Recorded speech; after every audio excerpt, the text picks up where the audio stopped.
Chapter 772. Sunset City. East of the city, in a remote corner. In a dilapidated house, the lights flickered, making the place slightly dim. Inside the house, Ning Chun looked at the teary-eyed little boy in front of him. He gently took the sword from the boy's hand and walked forward to hang it up again. Xiao Wen, family heirlooms cannot be easily given to others. Otherwise, how can they be called family heirlooms? Ning Chin turned around and rubbed the little boy's head. He smiled and said, "Your mother's illness will be cured soon. Don't worry. Is Mr. speaking the truth?" Xiao Wen raised her hand to wipe away the tears in her eyes and asked, "Of course it's the truth. Mr. never lies." Ning Chin smiled and replied, "I believe Mr." Only then did Xiao Wen stop crying and smile, feeling relieved. Beside the bed, Xianyu let go of her hand and looked at her husband. She said softly, "It's a cold." "A cold?" Ning Chin frowned. If it was a cold, how could Xiao Wen's mother be so ill? The cold is just a trigger. Actually, the biggest problem is that Xiao Wen's mother has been working hard for many years. Her body is already very weak. Speaking until here, Xianyu sighed softly and said, "I'll try my best." "Mister?" Xiao Wen gently pulled the sleeves of the person beside her and asked hopefully, "Is mother okay?" "Xiao Wen, Fong Xian, your mother is fine." Ning Chin lowered his head and replied with a gentle expression. Xianyu took out the silver needles that she always carried with her and inserted them into the Tai Yin Lung meridian, Du meridian, Ren meridian, and other acupoints on the woman's hand, expelling the cold qi from the woman's body. Half an hour later, Xianyu put away the silver needles and looked at the little boy who was anxiously waiting beside her. She smiled and said, "It's fine. Xiao Wen, you can continue to go to school tomorrow. I'll come over and help you take care of your mother." But a look of hesitation flashed across Xiao Wen's face as she said, "Xiao Wen, be good. Your master's wife knows medicine and can take care of your mother better." Ning Chen said softly. Xiao Wen nodded and looked at the goddess-like woman in front of her. She said gratefully, "Thank you, master's wife." Ning Chen patted the little boy's head and said softly, "It's getting late. We'll go back first. Xiao Wen, you should sleep early too. You still have school tomorrow." Xiao Wen replied obediently, "Let's go." Ning Chen looked at the person beside him and said, Xianyu nodded and headed out together with him. On the street, Ning Chen said softly, "Xianyu, I saw that there was a hidden meaning in your words just now. Is something the matter?" "It's about little Wen's mother's illness." Xianyu sighed and said, "Working too hard will lead to illness. Even if this cold is cured, little Wen's mother won't have much time left." "How long can you last?" Ning Chin frowned. 5 or 6 years. Xianyu softly replied. Ning Chen was silent. After a moment, he said, "If little Wen's mother wakes up tomorrow, tell her about this. I think she should know a little about it." Xianyu nodded. Rumble. Right at this moment, the sound of horse hooves could be heard from afar. However, unlike before, there was only one person. This time, there were more than 10 riders galloping by.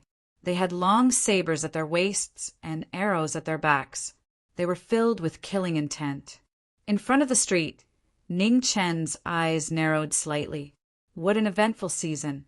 The two of them stood there for a moment, waiting for the dust to dissipate before continuing on their way. The cold moon hung high up in the sky. Several hours later, 200 miles east of the ancient city, more than 10 armored riders caught up with the people who left earlier. After a fierce battle, the people who were being chased barely managed to break through the encirclement. They dragged their heavily injured bodies and continued on their way to the royal capital. The night passed and the day arrived. Everything was the same as before. Ning Chen went to the private school, while Xianyu went to little Wen's residence. The citizens in the city continued to work. There were no changes. In the private school, the sound of reciting rang out. Young children didn't know much, and their thoughts were the purest. They were already very satisfied that they had the chance to study. After school, Little One didn't wait for the ceremony to end and hurriedly ran out of the school. She was still worried about her sick mother. Seeing how impulsive Little One was, Ning Chin didn't blame her. The filial piety of a child was the most precious emotion in the world. No one could blame her. When he returned home, Xianyu hadn't returned yet. Ning Chan walked to the medicinal garden and helped to arrange the medicinal plants. The entire garden was filled with flowers and plants, emitting a unique medicinal fragrance. Among them, there was a stalk of medicinal plant that was exceptionally dazzling. Its name was Soulbreaker, and it was one of the most poisonous plants in the world. Ning Chin saw it, but pretended not to see it. He continued to arrange the other medicinal plants. "You're back so early." The courtyard door opened as Xianyu walked in. She smiled when she saw the figure in the medicinal garden. "It's not me who's early, it's you who's late." Ning Chin smiled. He walked up and helped her take the medicine box. "Are you tired?" "I'm not tired." Xianyu shook her head. "After taking care of patients for an entire day, how can I not be tired? Let's return to the house first." Ning Chen held the hand of the woman beside him as they walked into the house.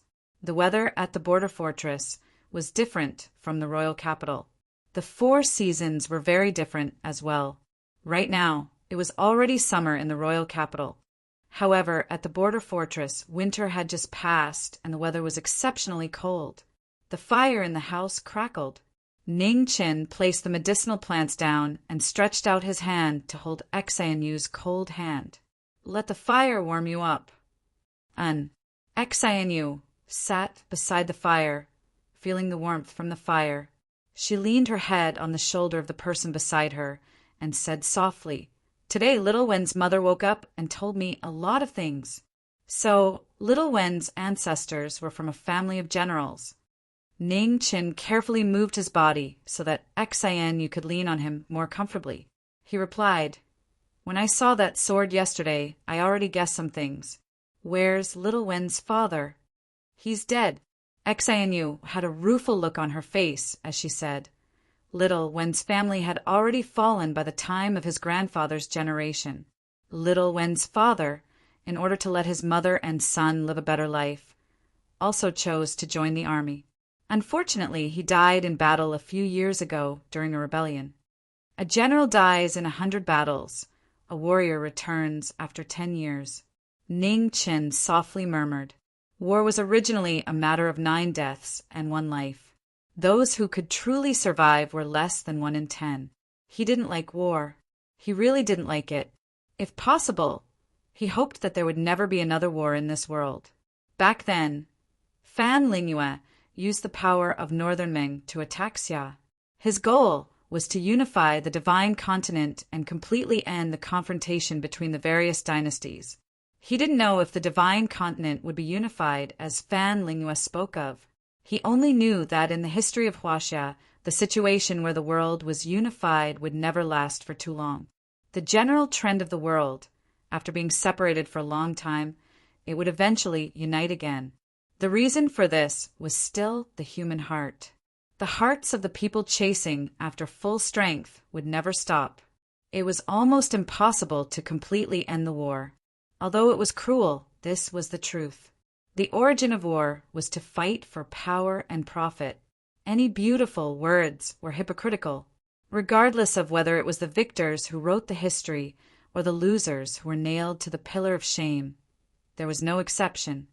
"Husband, Xianyu has been very happy in this half a year."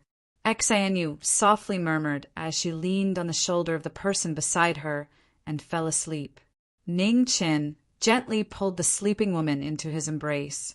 A light fragrance entered his nose, bringing with it a faint medicinal fragrance. It was so familiar and warm. This was his wife, a woman who was worthy of him accompanying her for the rest of his life. He didn't regret his decision back then. Time passed bit by bit in the scene. They helped each other in difficult times and were willing to be ordinary.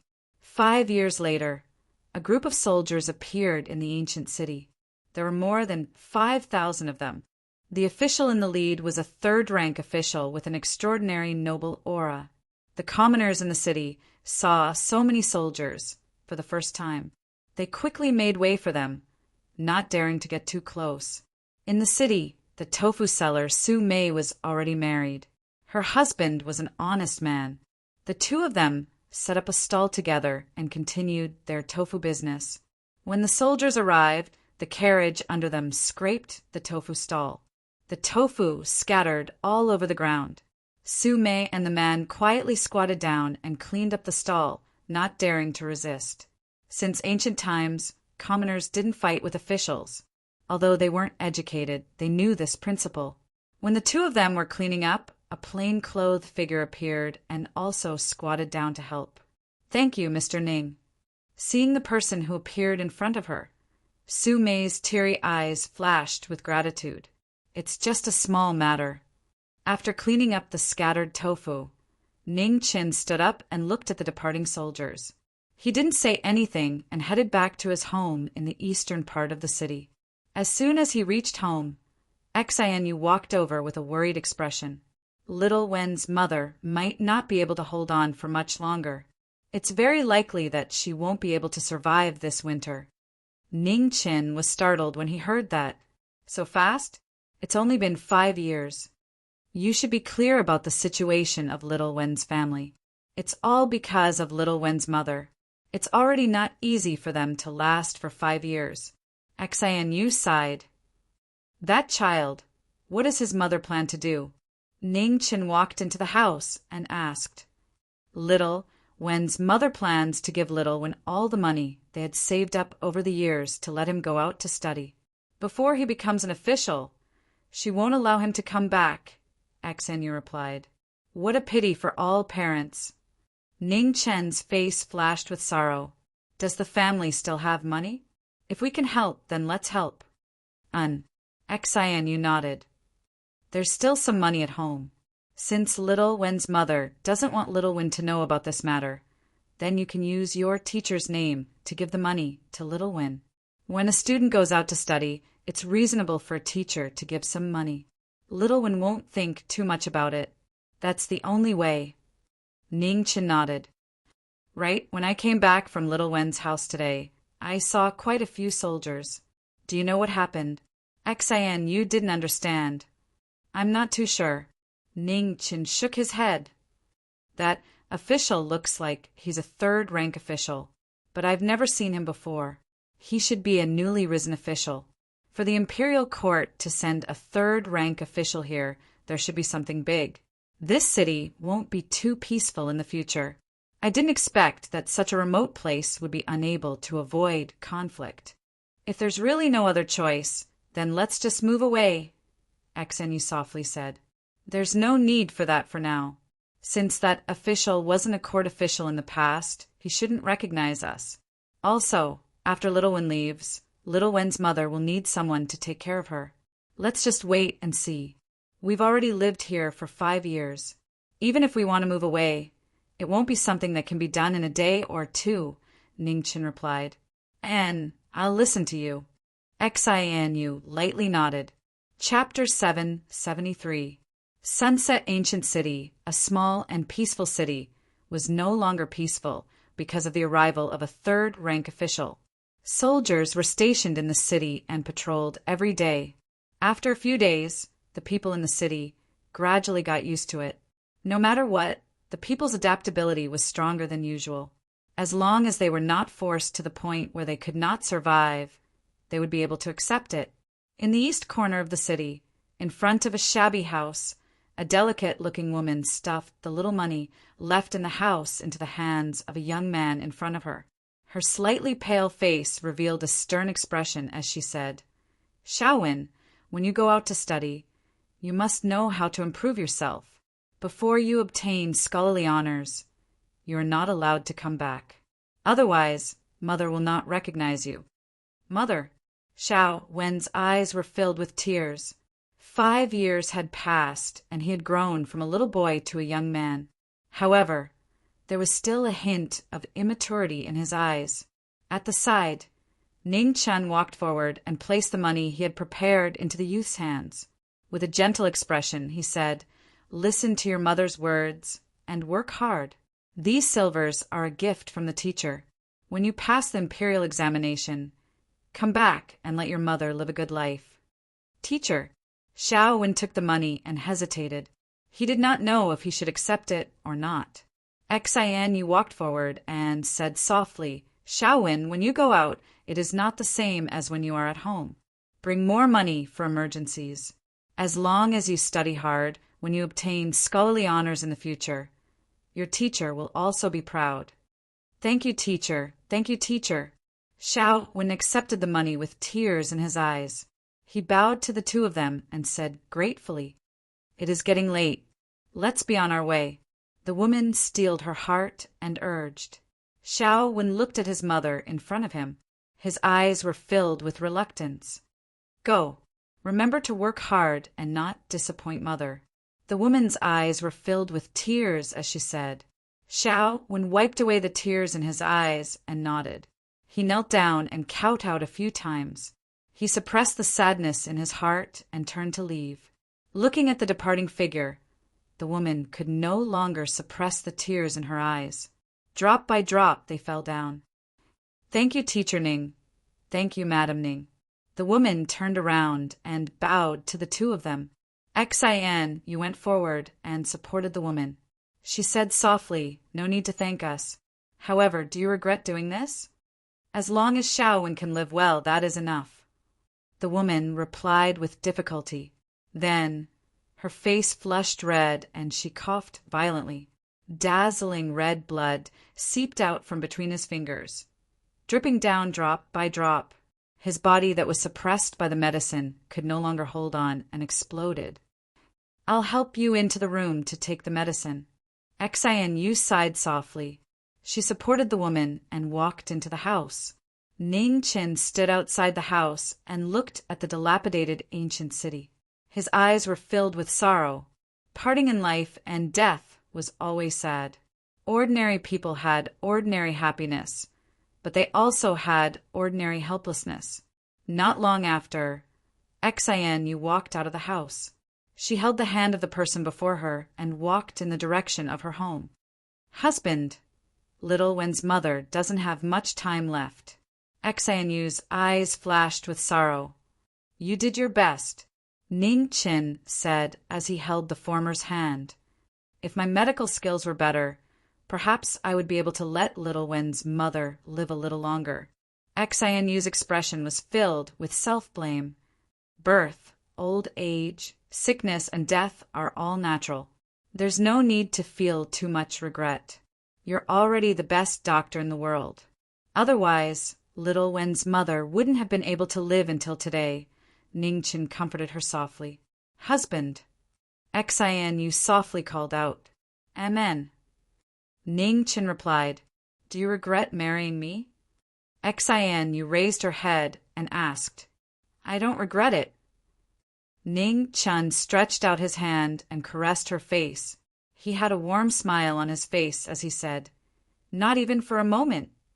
Xian's eyes were filled with tears. She smiled brilliantly and said, "I also don't regret it." She knew that the person he liked was either that woman from Desolate City or that little princess from the barbarian dynasty.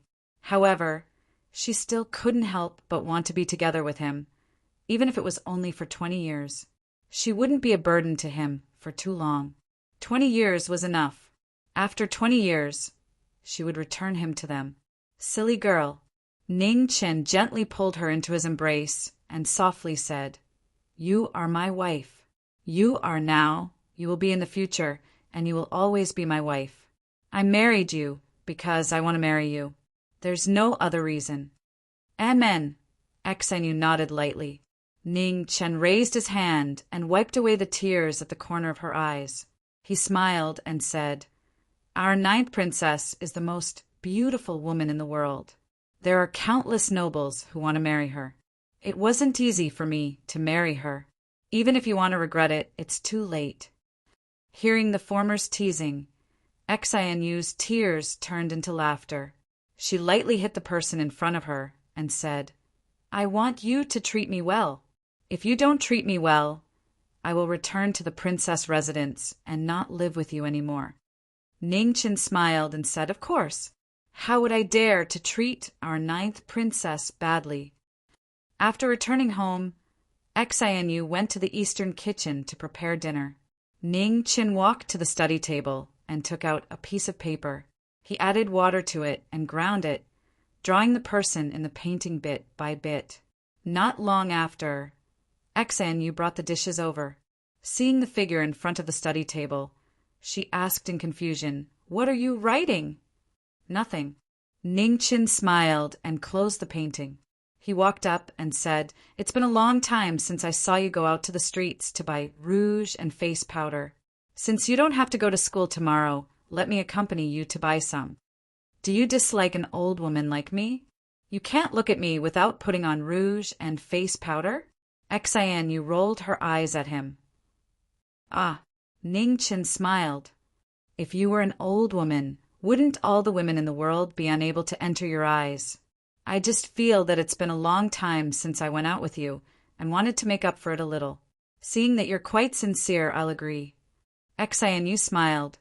The next day, when the first rays of the morning sun lit up the room, Xianyu stood in front of a bronze mirror and did her makeup. Her beauty that was capable of causing the downfall of countries, even without any makeup, was as perfect as a person in a painting. Ning Qin had long been waiting for her patiently. It was innate for women to love beauty. No matter if it was a woman or a little girl, women would never do their makeup too quickly. He had already fully experienced this. After an unknown period of time, Xianyu stood up and looked at the bored figure in front of the door. Her lips curled up. "Are you impatient?" When Ning Qin heard that, he hurriedly shook his head. How could that be? A husband waiting for his wife is a matter of course. How could I be impatient? Then that's good. Only then did Xianyu nod her head in satisfaction. "Let's go." The two of them walked out side by side. On the main street of the city, people came and went. It wasn't too lively, but it also wasn't too deserted. In front of a rouge stall, Xianyu stopped. She opened it and sniffed it. Looking at the woman behind the stall, she asked, "How much is this rouge?" 20 copper coins. Looking at the beautiful woman in front of her, the woman hurriedly replied, "Here's 20 copper coins. Take it." Xianyu took out 20 copper coins and placed it in the woman's hand. Then she gave the rouge to the person beside her. "Take it. Don't throw it away." Ning Qin nodded and took the rouge. In front of a cosmetic store, Xianyu stopped. After choosing for a while, she asked for 2 boxes of cosmetic powder and then continued walking. Ning Qin took the packaged cosmetic powder from the shopkeeper and followed after her. In the textile store, Xianyu looked at the cloth in the store. After choosing for a long time, she took out a cloth and looked at the person beside her. "Does it look good?" "It looks good." Ning Qin hurriedly nodded. Xianyu suspiciously put down the cloth in her hand and picked up another cloth. "What about this? It also looks good." Ning Qin honestly said. Xianyu put down the cloth again and picked up a cloth of the worst quality. She asked again, "This one?" Ning Qin looked at it and didn't feel anything different. He nodded. "It looks good." At the side, the lady boss of the textile store wanted to laugh, but she forced herself to hold it in. Xianyu rolled her eyes at the person beside her. "I let you choose, but it's really useless. Do you think that all the cloth here looks good?" Ning Chen's gaze swept over the cloth in the store. He really couldn't see any differences. However, his intelligence told him that if he said yes now, he would definitely be asking for a beating. "Of course not." Ning Qin shook his head. He casually picked up a cloth and said seriously, "I don't think this one looks good." Ha! Seeing this, the cloth store's lady boss could no longer hold it in and laughed out loud. Xianyu was also very angry. She wanted to slap him out of the store. "Young master, this bolt of cloth you're holding is Yang silk. It's made from the best silk and dyed with the best material. My little shop only gets a few bolts at a time. If you don't think it looks good, then there really isn't any good-looking silk in the world." The shop's proprietress smiled. Ning Chen's face stiffened. This was a slap in the face. How could he understand these things? In the past, it was Ruoshi who helped him take care of it. Now, with Xanyu, he didn't buy it himself. "Lady boss, you don't need to pay attention to him. He's just a big boss. Usually, he doesn't care about anything at home," Xanyu said in a bad mood. She then continued, "How much is this Yang silk?" 20 taels. The lady boss held back her laughter and said. Xanyu nodded. The lady boss didn't ask for much. This was indeed the price. "Please help me wrap it up. We want this cloth." Xanyu replied. "Okay, I'll wrap it up right away." The lady boss's face lit up. Although this cloth was precious, it wasn't easy to sell. Today, she had met a big customer. "Lady boss." At this time, a young man holding a paper fan walked in and said, "I want all the cloth in your store. Pack it up and send it to the city, Lord's mansion." The lady boss was stunned. She looked at the young man in disbelief. Was this real or fake? This was the first time she had seen someone ask for goods like this. He didn't even look at the cloth and directly wanted it all. A moment later, the lady boss reacted and hurriedly said, "Young master, please wait a moment. I'll help this lady wrap the cloth up and then deliver the goods." Did you not understand my words? What I said was, I want all the cloth in your store. The young man's expression turned cold. Inside the store, Ning Chen looked at the young man outside, and a faint smile flashed in his eyes. He whispered, "Xanyu, let's make a bet. This person must be a woman."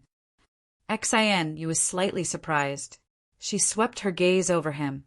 How could he tell? "How can you be so sure?" Xanyu, you didn't understand. I guessed. Ning Chen's lips curved up.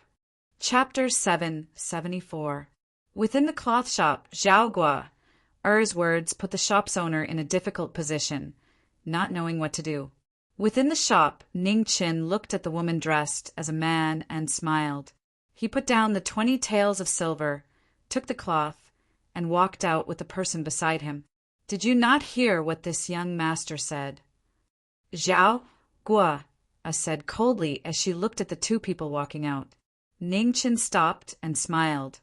Young master, we already bought this cloth before you came. There are still many more in the shop. Young master, why do you have to make things difficult for us? You don't know what's good for you. Zhao Guo's eyes turned cold. Her figure flashed, and her hand reached out to take the cloth from Ning Chen. Bang! Ning Chen's body subconsciously turned and blocked the palm energy with his back. He staggered a few steps, and blood spilled out of his mouth. Zhao Guo immediately retracted her qi, and her expression became unsightly. Husband, Xanyu went up to support Ning Chen. I'm fine. Ning Chen wiped the blood from his mouth and cupped his hands towards the person in front of him. Young master, you vented your anger. Can we leave now? Don't let me see you again. Zhao Guo coldly snorted and turned to walk towards the city, Lord's mansion. Let's go. Ning Chen grabbed the hand of the woman beside him and smiled warmly before walking back the way they came. Actually, you don't have to bear with it. Xanyu softly said. I've been fighting my whole life, and I'm tired. Now that I finally have a normal life, I don't want to destroy it. Ning Chen smiled. Are your injuries all right? Xanyu worriedly asked. It's fine. That girl was still restrained and didn't want to hurt anyone. Ning Chen replied. Looking at the strength of her qi, she should be a Xiantian. Such a young Xiantian is definitely not an ordinary person. She's the family of that third-rank official. I noticed them when they came. Ning Chen replied. No wonder you knew she was a girl. Xanyu suddenly understood. There's another reason. Ning Chen smiled. What reason? Xanyu asked. Ning Chen smiled. Just look at the men on the street. Xianyu looked at the passers by walking along the street with a puzzled expression. Suddenly, she reacted and raised her hand to hit the passers-by. She sneered, "Indecent!" "Huh." Ningchen chuckled and said, "Everyone loves beauty. It's human nature for a man to take a few more glances at a beautiful woman." Not only did that young lady not have such an expression, she even made things difficult for us after seeing us. "I'm afraid it's the jealousy of a woman at work." "You are so smart." Xianyu rolled her eyes at him and said, "We've already bought everything we need. Let's go home." Ningchen nodded and replied. In the city lord's mansion, in a beautifully decorated room, there was a loud bang as a table was shattered into pieces by a palm strike. The surrounding maids were so scared that they kept trembling. "Bow, or why are you so angry? Who provoked you again?" The door opened and a middle-aged man in luxurious clothes walked in. He looked at his cross-dressing daughter and chuckled softly. "I'm fine." Inside the room, Xiaoguo wiped the sawdust off her sleeves and asked calmly, "Father, why did you come back so early today?" "The ink silver mining is ready, and I don't need to look after it for the time being," Zhao Hongyan replied. "Father, it's best to be careful. This is something Marquis Yuanwu personally instructed me to do." "Nothing can go wrong," Xiaoguo said seriously. "Father knows what to do." "All right, I won't disturb you any longer. Father will be going back." After saying this, Zhao Hongyun turned and walked outside. "Farewell, father." Zhao Guo bowed respectfully. Zhao Hongyun left, and the door closed behind him. Zhao Guo stood up and walked to the bed. She pulled out her sword and calmly said, "Men!" "Young miss." A pink-clothed woman appeared and half knelt. "Go investigate the identity of that person today," Zhao Guo said indifferently. "Yes." The pink-clothed woman bowed respectfully and then disappeared without a sound. Zhao Guo gently held her sword as a light flashed through her eyes. Although the two people today looked ordinary, their temperaments were not something that could be concealed just because they wanted to. This was especially true for that woman. Anyone with a discerning eye could tell that she was not an ordinary person. In the eastern part of the city, Ning Chen was helping to arrange the medicinal plants in his medicinal garden. Suddenly, he narrowed his eyes and looked outside. With a creak, the door opened, and a handsome young man walked in. He looked at the figure in the medicinal garden and calmly said, "Mr. Ning, we meet again." Ning Chen stood up and looked at the woman who had walked in. His eyes flashed. She had come with ill intentions. Xianyu heard the commotion and walked out of her room. When she saw who it was, she was startled. Why was it this young miss again? Zhao Guo'er's body flashed, and she unsheathed her sword, stabbing it towards the woman in front of her. In the blink of an eye, her plain clothes flashed, and her two fingers closed together, blocking the sword with a clang. "Miss, there's no need to be so overbearing," said Ning Chen coldly. "You really aren't ordinary people." Zhao Guo looked at the person in front of her and coldly said, "A Xiantian expert is willing to live in such a desolate place for so many years. Just what are your intentions?" "We husband and wife are tired of the grudges of the pugilistic world. We just want to live a peaceful life. Miss, your status is not ordinary, so why must you make things difficult for us commoners?" said Ningchen seriously. When Zhao Guo heard this, her eyes flashed. A moment later, she put away her sword and said, "I'll give you 1 month to leave this city. Otherwise, the next person who comes to visit you won't be me, but one of the Grand Xiao soldiers." After saying this, Zhao Guo did not say anything else and turned to leave. Looking at the former's back as he left, Ning Chen sighed softly. "The tree wants to be still, but the wind won't stop." "That sword just now was just to test you," said Xianyu softly. "I know." Ning Chen nodded and turned to look at the woman in front of him, saying, "However, I don't like people pointing a sword at you. When did you become so foolish?" Xenu raised her hand and caressed his face, saying gently, "After this winter, let's leave." Ningchen nodded, saying, "As long as you're here, it doesn't matter where we go." Half a month later, snow fell once more. In the eastern corner of the city, in a shabby little house, a dying woman continuously called out her son's name. After such a long winter, the woman finally could not endure it any longer and reached the end of her life. Beside the bed, Xanu's eyes were filled with tears as she quietly accompanied the woman on her last journey. Ning Chen sighed and hugged the woman in front of him, not saying anything. "Little Win," her last words were filled with longing. The woman's arm silently fell, and her soul returned to the heavens. Xanu's body trembled, and she could no longer suppress her sorrow. Tears silently flowed from her eyes. Outside the house, the snow grew heavier and heavier. The entire city was covered in snow, turning into a world of white. 3 days later, the two of them buried little Wen's mother. The woman had lived a simple life. Even in death, the only person she cared about was her son, who had left home. She had never thought about herself. In the northern plains, the heavenly music pavilion was filled with snow all year round. The sound of the grand Tao reverberated throughout the entire northern plains. "Oh!" The heavenly music pavilion's master sent something. Her figure flashed, and she arrived at the forbidden heaven space. Looking at the white-clothed woman in front of the sound mill, she revealed a look of surprise. It had not even been 30 years, and she had already stepped into the immortal realm. She was truly a genius. Mu Qingxue, there are still 70 years. Continue. The heavenly music pavilion's master said, and her figure immediately dispersed and disappeared. In front of the sound mill, the white-clothed woman's shoulder blades were pierced by chains that fell from the sky. Her blood had already stopped flowing. The desolate city's prodigy did not say a word and continued to silently move the sound mill. Sunset City, City Lord's Mansion. In the main hall, Zhao Hongyun stood quietly. In front of him, a pink-clothed woman knelt down and reported respectfully, "Have you found out the identity of the person that Miss asked you to investigate?" Zhao Hongyun asked calmly.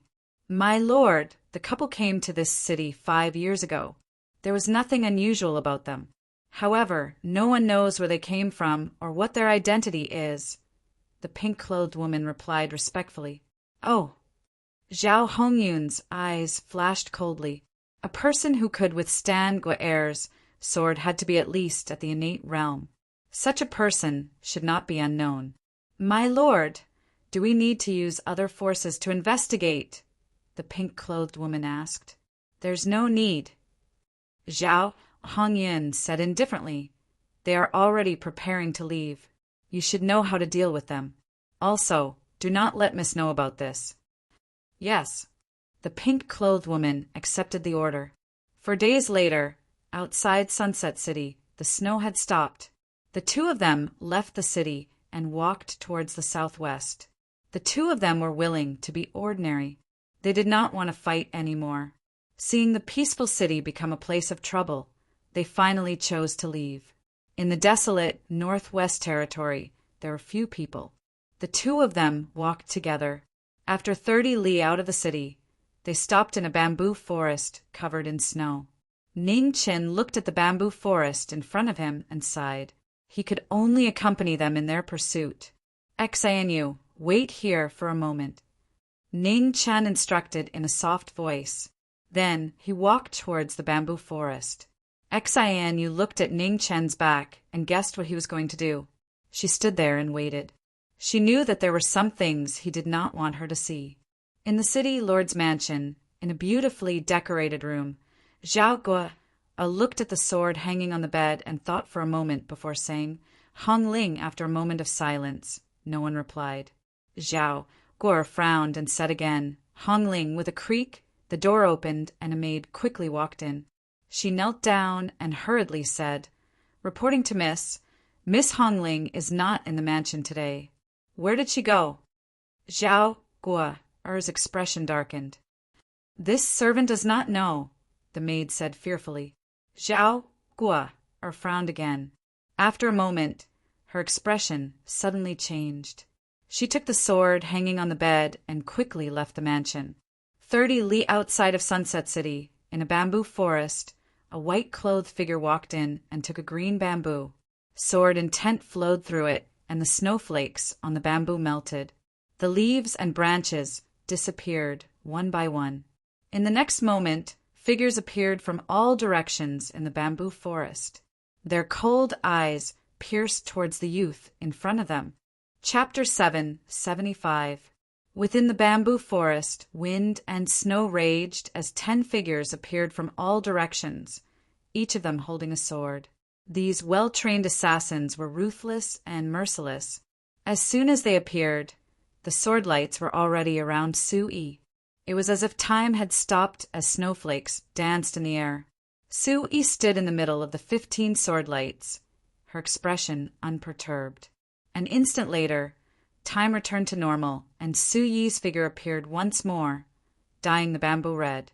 The wind stopped, and the snow stopped. The 15 figures fell to the ground in disbelief, blood flowing from their bodies and dyeing the snow red. Not far away, Hong Ling watched this scene in disbelief. Her face was filled with shock. "Who exactly is this person? I'll spare your life.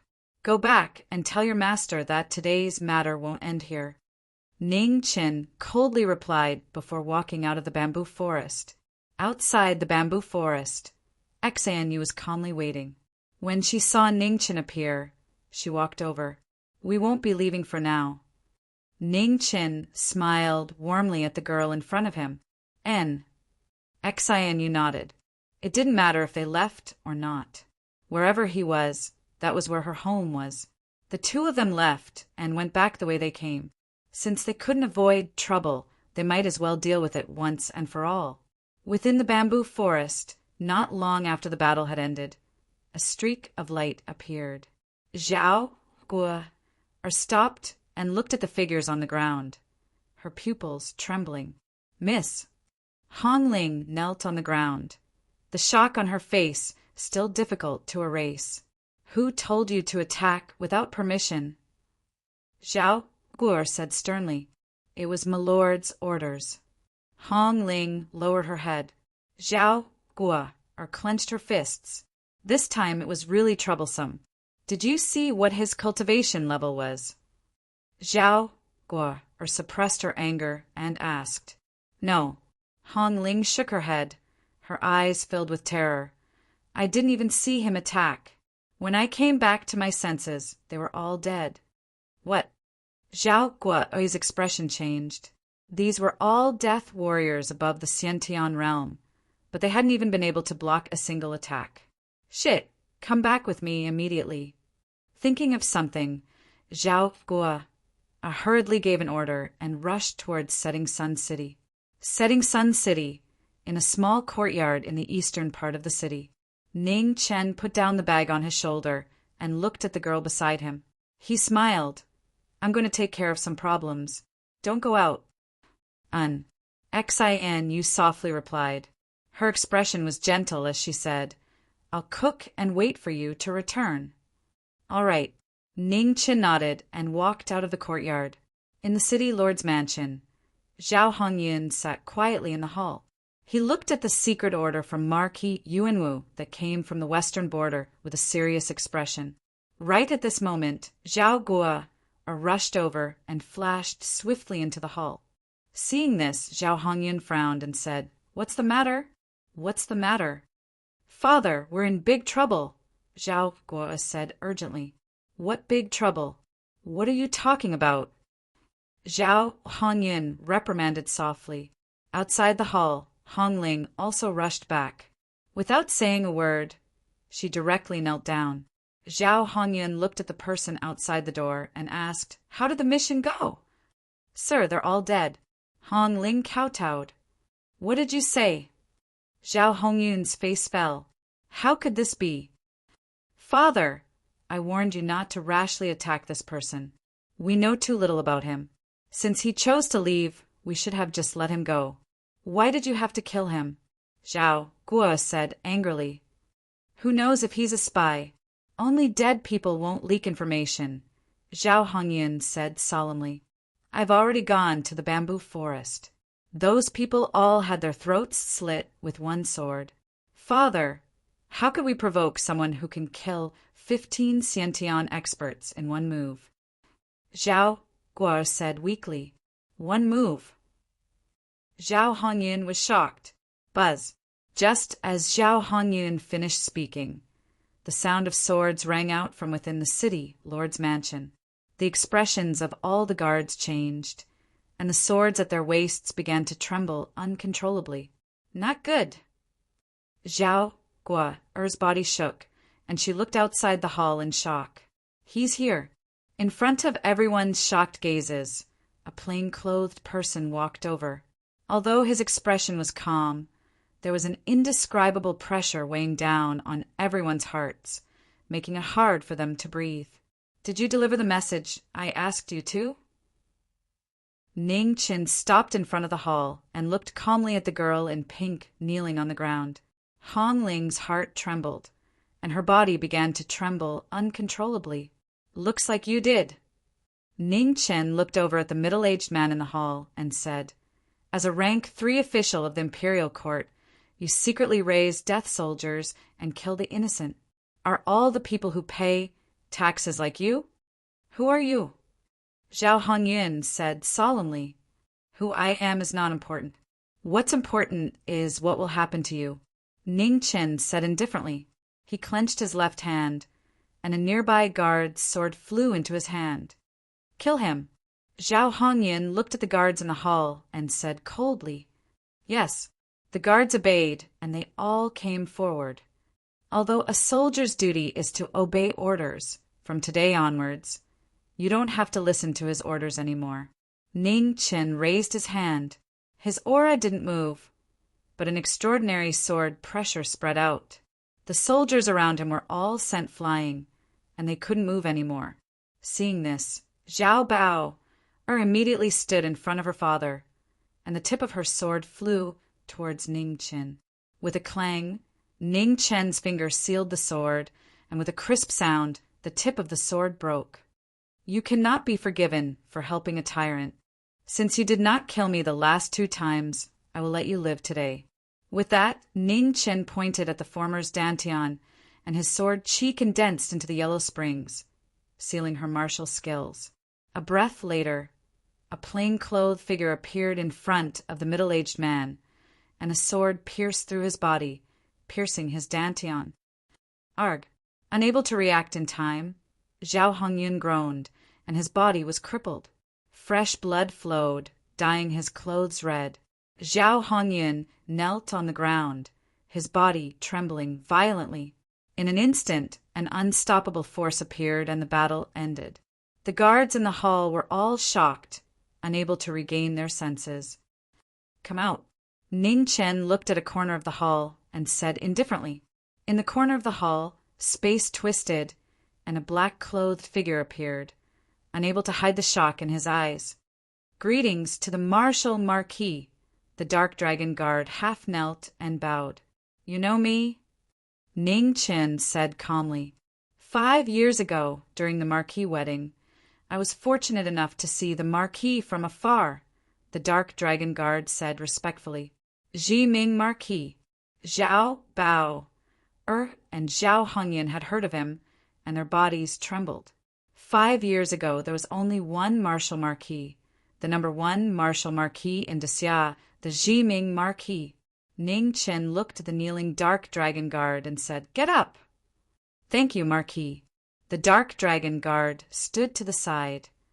Lord Marquis, please spare me. This official really did not know it was Lord Marquis and was confused. Please be magnanimous and spare this official this time.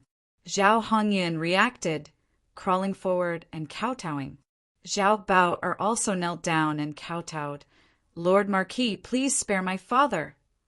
The dark dragon guard looked at the two and sighed. Zhao Bao's luck was really bad. Of all the people he could have offended, he had to offend the Ji Ming Marquis. Ning Chen ignored him and looked at the dark dragon guard. When did you start following this person? Since he left the imperial city, the dark dragon guard said, honestly. What have you found? Ning Chen calmly asked. Reporting to the Marquis, other than secretly raising death warriors, we have not found anything else. The dark dragon guard respectfully said. Ning Chen nodded. He had told Xia Qi that once a third-rank official or above was sent out of the imperial city, he had to send someone to follow them, whether they were loyal or not. The best method was to prevent trouble before it happened. There is something wrong with this person. Quickly report today's matter to the imperial court and have the imperial court send someone over. Within a month, everything must be investigated clearly, Ning Chen coldly said. Yes. The dark dragon guard half knelt. I'll leave the matters here to you. Ning Chen's gaze swept over the people in the residence. Without saying anything else, he walked out of the residence. It's over. Zhao Hongyun powerlessly lay on the ground, his face ashen. Ning Chen returned to a small courtyard in the eastern part of the city. The fragrance of food wafted out of the room, rousing his appetite. You're back. Go wash your hands and prepare to eat. Xianyu smiled when she saw the figures returning from the outside. Yes. Ning Chen lightly nodded and walked into the room to wash his hands. We might stay for another month. It's only a month. It will pass very quickly. Xianyu nodded and placed the dishes on the table. Oh, right. After the matters here are settled, let's go to other places. I haven't left Grand Xia in all these years. I want to go out and take a look. Okay. Ning Chen nodded and received the dishes. Let's go to the other 4 regions first.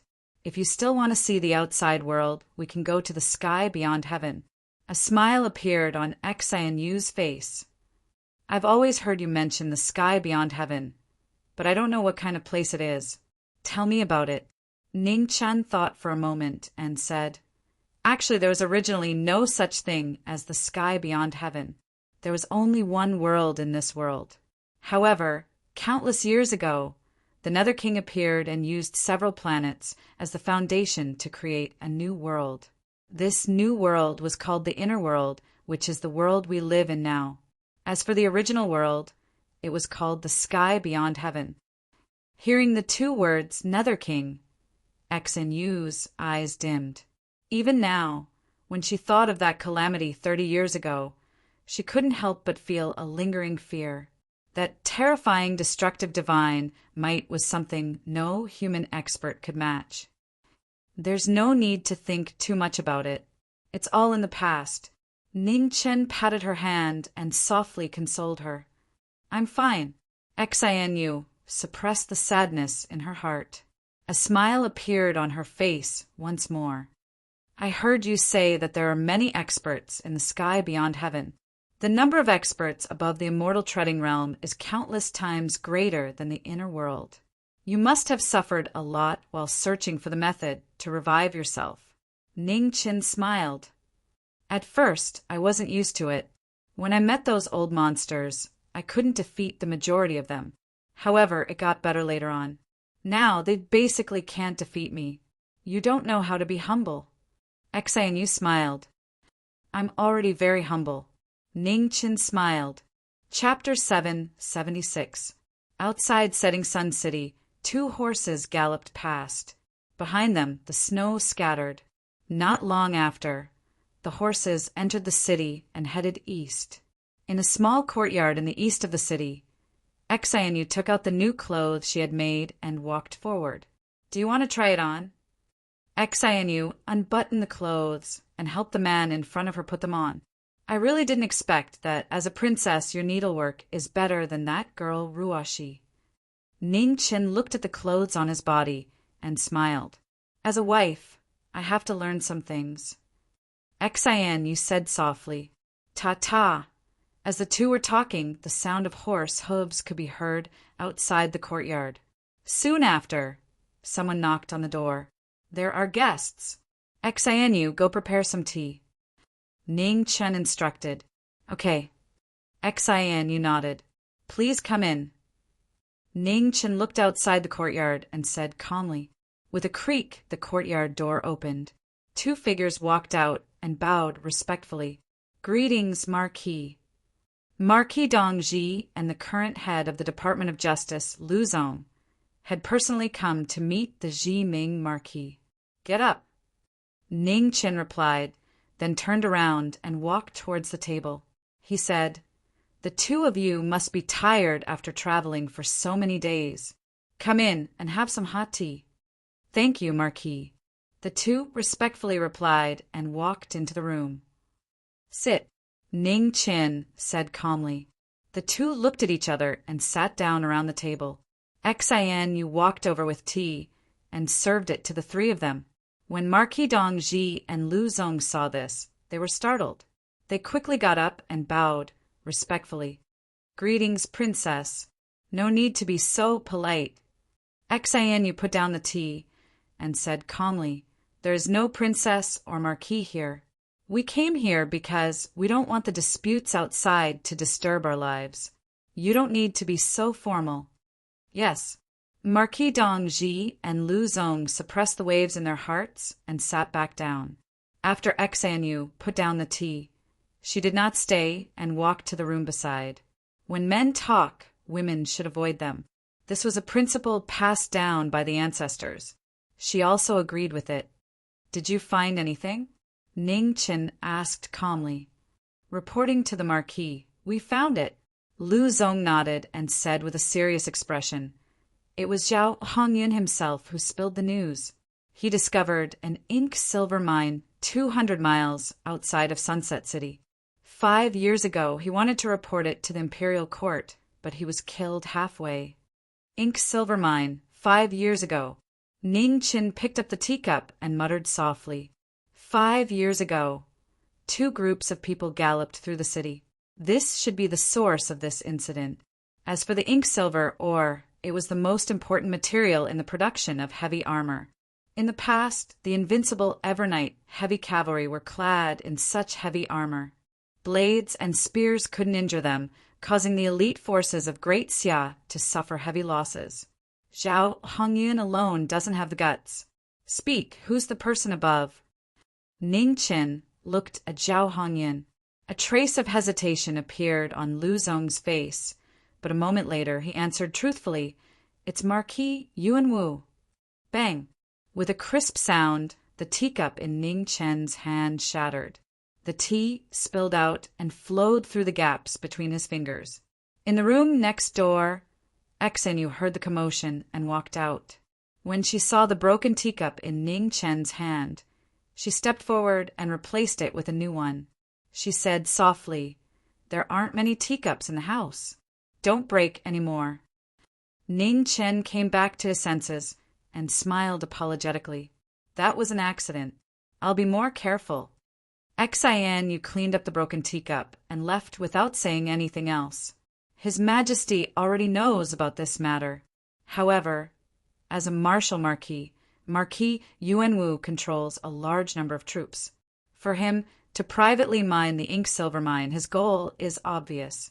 Even if His Majesty wants to punish him, it won't be that easy, Marquis Dongji said with a worried expression. 1,000 years. A cold light flashed in Ning Chen's eyes. The glory that the martial marquises of Grand Xia used their lives to prop up cannot be blasphemed by anyone. Grand Xia definitely cannot have a martial marquis who rebelled. Marquis Yuanwu's power has already been established. Now that Zhao Hongyun is in trouble, Marquis Yuanwu is even more on guard. His Majesty doesn't dare to push him too hard. Otherwise, once Marquis Yuanwu raises his troops, Grand Xia will once again sink into the flames of war, Marquis Dongji said gravely. Ning Chen finished the tea in his cup and stood up. He calmly said, Let's go. I'll go with you. Marquis Dongji and Lu Zong were delighted. If this lord was willing to appear, then this matter would be easily resolved. You're going out. Xian walked out and asked, Yes, I'll be back soon. Ning Chen said seriously. Be careful, Xian softly replied. A smile appeared on Ning Chen's face. It's just a small matter. Originally, I didn't want to care about it. However, the glory that the Marquis of Triumphant Chien, Marquis of Blood-Robed, and the other seniors worked so hard to maintain when they were alive, it cannot be tainted by these people. Yes, I know. Xianyu nodded lightly. You are also a martial Marquis. This is something you should do. Go, I'll wait for you at home. Ning Chen nodded and didn't delay any longer. He walked out of the room. Marquis Dongji and Lu Zong quickly followed, walking out together. Seeing the three of them leave, Xianyu walked to the table and put away her teacup. She didn't expect that even if she lived in seclusion here, she still wouldn't be able to avoid the storm in the imperial court. What was even more unexpected was that among the martial marquises of Granxia, there were actually people who were assimilated by the filth of the imperial court. It was extremely difficult to obtain the title of a martial marquis in Granxia. This was something that everyone knew. It was better to have nothing than to have something substandard. Every generation of Granxia's emperor and the three dukes would weigh the pros and cons of this matter, not daring to make a decision so easily. The two words martial marquis in Granxia was no longer just a position of power. It was more of a belief. The moment that belief collapsed, the foundation of Granxia would be shaken as well. At the western border, at the site of the decisive battle between the Eternal Night cult and Great Xia, a middle-aged man dressed in a purple-green battle suit stood quietly. Behind him, tents were erected and teams of soldiers were patrolling the area. The place was heavily guarded. The blazing sun set in the west. The afterglow of the setting sun shone down on the world, dyeing everything golden. How beautiful! At this moment, outside the military camp, three figures walked over. The person in the lead was dressed in plain robes and had black hair. His face was still the same as 30 years ago, calm and cold. Stop! In front of the military camp, two soldiers stretched out their hands to stop the three of them. However, a shocking scene occurred. The moment the two of them stretched out their hands to stop them, the plain-robed figure had already walked past them, completely unaffected by the two of them. The two soldiers were shocked and immediately turned around to stop him. Marquis Dongji stepped forward and took out a token in his left hand, blocking the two of them. Greetings, Marquis Dongji. Seeing the seal on the token, the two soldiers were shocked and immediately knelt down to pay their respects. There's nothing for you to do here. Do what you need to do, said Marquis Dongji indifferently. Yes. The two soldiers respectfully replied. Marquis Dongji put away the token and continued to follow behind them with Lu Zong. The two soldiers looked at the plain-robed figure in front of them, unable to conceal the shock in their hearts. Could it be that person who could make Marquis Dongji accompany him? Hadn't that person left a long time ago? Why would he appear here? Within the military camp, the plain-robed figure walked over. When the patrolling soldiers saw this, they immediately went up to stop him. However, no one could stop him. He disappeared behind the crowd. In front of the commander's tent, a soldier quickly ran over and said anxiously, Lord Marquis Yunwu, someone broke into the camp. They're almost here. Oh.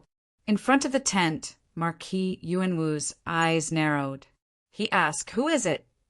There are a total of 3 people. One is the head of the Department of Justice, one is Marquis Dongji, and the last person is dressed in plain white. His identity is unknown, the soldier quickly replied. Plain-robed. Marquis Yuanwu's expression shook as he said in disbelief, Marquis Jiming! Marquis Yuanwu, this is the first time we've met. I didn't expect it to be like this. Before he finished speaking, the plain-robed figure appeared in the distance. His figure was like an illusion, and he arrived in front of the tent in just a few steps. Men, there's an assassin! The guard commander in front of the tent hastily shouted. Marquis Yuanwu raised his hand and stopped the soldiers who had rushed over. He said calmly, You can leave. Marquis Yuanwu, the guard commander said anxiously, Leave, Marquis Yuanwu said coldly once more. Yes, the guard commander had no choice but to accept the order. He waved the guards away before turning around and leaving. Marquis Dongji and Lu Zong rushed over. When they saw the two people in front of the tent, they stopped in tacit understanding. Neither of them went forward. A Marquis Yuanwu and the head of the Department of Justice. Marquis Yuanwu looked at the two people who had rushed over before shifting his gaze to the person in front of him. He said, "And Lord, why have you come to my camp?" "When I came, I saw your camp." "It's not bad," Ning Qin said calmly. "Thank you for your praise," Marquis Yuanwu replied. 5 years ago, you were the one who sent people to report the discovery of the ink silver mine to the imperial court, right? Ning Qin said indifferently. "It seems that Lord already knows that Zhao Hongyun is not a reliable subordinate," Marquis Yuanwu sighed. "Most of the interrogation methods of the Department of Justice were left behind by me. You should know that. Hoping that Zhao Hongyun would keep your secret is asking too much of him," Ning Qin replied. "Even though Lord has left, your influence on the Grand Xia is still so shocking." "I admire you," Marquis Yuanwu said emotionally. "I came to tell you that no rebels can appear among the Grand Xia's marquises." "You should understand what I mean," Ning Qin said calmly. "I understand." Marquis Yuanwu nodded. Looking at the former, his gaze gradually sharpened.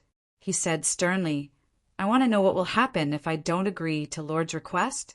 Will it be like Lord suppressing the rebellion of Hanya City 40 years ago, killing them all?" "I said that no rebels can appear among the Grand Xia's marquises. Marquises who have died on the battlefield will never be able to rebel," Ning Qin said indifferently.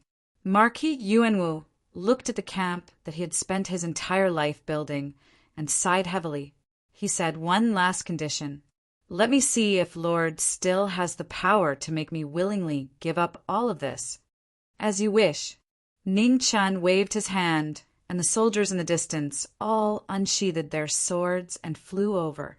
"Seeing as you are a marquis, this sword can be considered a form of respect."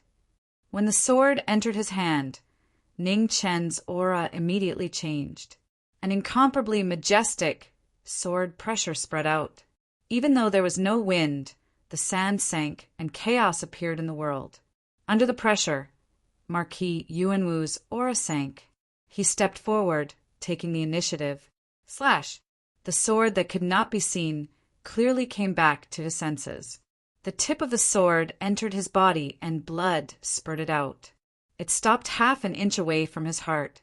Marquis Yuanwu's shock could not be concealed. A moment later, he raised his hand and slowly lowered it. So this was this Lord's strength. Ning Qin put away his sword. With a wave of his hand, the tip of the sword flew back into the scabbard in the hands of the soldiers in the distance. "I'll leave the rest to you." After saying this, Ning Qin turned and walked out of the camp. Chapter 777. Setting Sun, Ancient City. Under the gaze of Marquis Dongji and Grand Preceptor, two figures left under the setting sun without any reluctance. The two of them accompanied each other day and night. Wherever the person beside them was, that was where their home was. The 5 regions were vast. From today onwards, they would travel thousands of mountains and watch the setting sun together. In front of the ancient city, Marquis Dongji and Grand Preceptor respectfully bowed to send off the Grand Xia's guardian. 3 months later, 2 figures appeared in the vast southern tomb. They were a celestial couple, looking at the beautiful rivers and mountains of southern tomb. On a mountain in the Jadoth sacred ground, Xiao Wuming, who was in seclusion, suddenly opened his eyes and looked outside the mountain. It's him. At the same time, Yan Hongzhu walked out from a nearby bamboo house. Her beautiful face was filled with unconcealable excitement. "Senior brother is here." "Sister Hongzhu, what's wrong?" Jian Shui walked out with a puzzled expression. "Senior brother Ning is here," Yan Hongzhu said softly. "Ah." Jian Shui shouted in surprise. "He actually came back." Two figures walked up the mountain together. Xiao Wuming appeared in the main hall. Looking at the young man walking in, his heart was filled with waves. "Greetings, master." Ningchen walked up and respectfully bowed. "Good, it's good that you're back." Xiao Wuming walked up and helped him up. "Xianyu greets Senior Xiao." Beside Ningchen, Xianyu also respectfully bowed as she spoke. Xiao Wuming looked at the woman in front of him and suppressed the waves in his heart. He quickly nodded and said, "Get up, get up!" "Senior brother." At this moment, Yan Hongzhu and Jian Shui quickly ran in from outside the hall.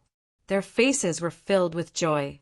Seeing the two of them, Ning Chen's eyes revealed a trace of gentleness. He smiled and said, "Hongzhu Shui, how have you been?"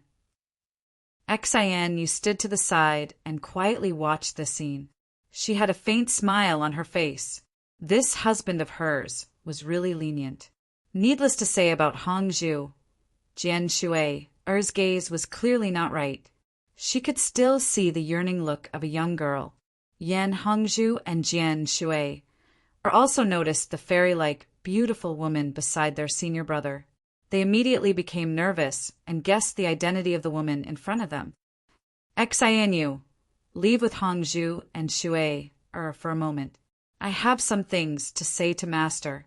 Ningchen looked at the people beside him and said softly, Xianyu nodded. She looked at the two women in front of her and smiled. "Hongzhu Shui, let's go out first." Lian Hongzhu and Jian Shui hurriedly nodded and left with the former. After the three of them left, there were only two people left in the hall. Xiao Wuming looked at the person in front of him and asked, "What's wrong? Is something the matter?" "Master, have you ever tried to break through to the treading immortal stage?" Ningchen asked. Xiao Wuming nodded and said, "I've tried 3 times and failed all of them. I've suffered quite a bit of backlash. This realm is indeed harder to enter than I imagined." "Master trusts me," Ningchen said seriously. Xiao Wuming didn't hesitate any longer. He nodded lightly and said, "I firmly believe you." "Master, summon the Dragon Gate and try again." "Leave the rest to me," Ningchen said seriously. Xiao Wuming's eyes narrowed and he nodded. "All right." The two of them left the hall and went to the peak of the mountain.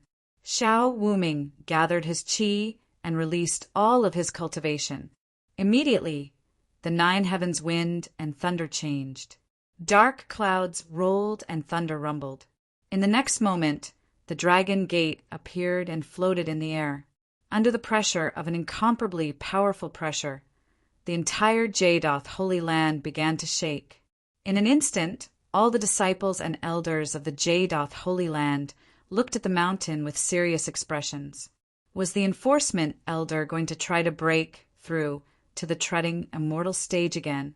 At the peak of the mountain, a green-white figure soared into the sky. A sword appeared, and he merged with the sword. A sharp light pierced through the air. With a rumble, lightning descended and struck the green-white figure. The dazzling light illuminated the entire world.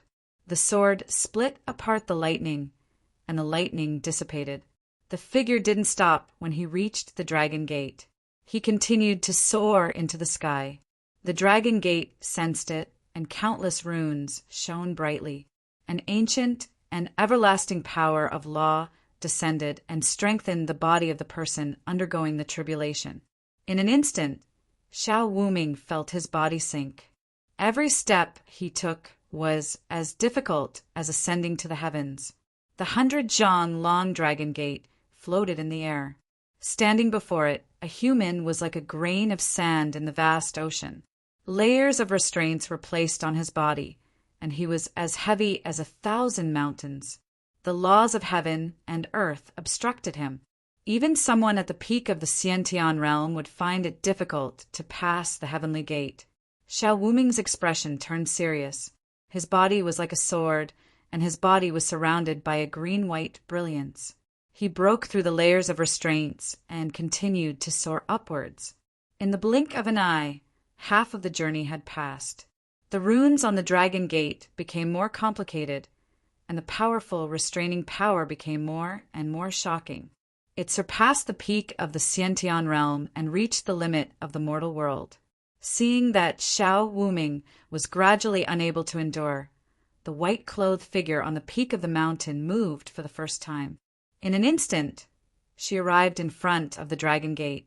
With a wave of her left hand, her astral soul was unsheathed. Starlight filled the sky. With a loud rumble, the dragon gate trembled.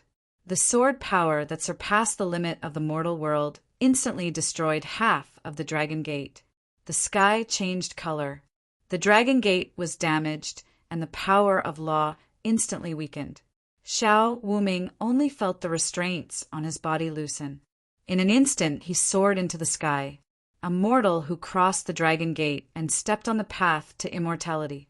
In the dazzling light, auspicious light descended from the sky, illuminating the dusky sky. Master succeeded. In front of the main hall, Xiao Hongzhu's face was filled with excitement.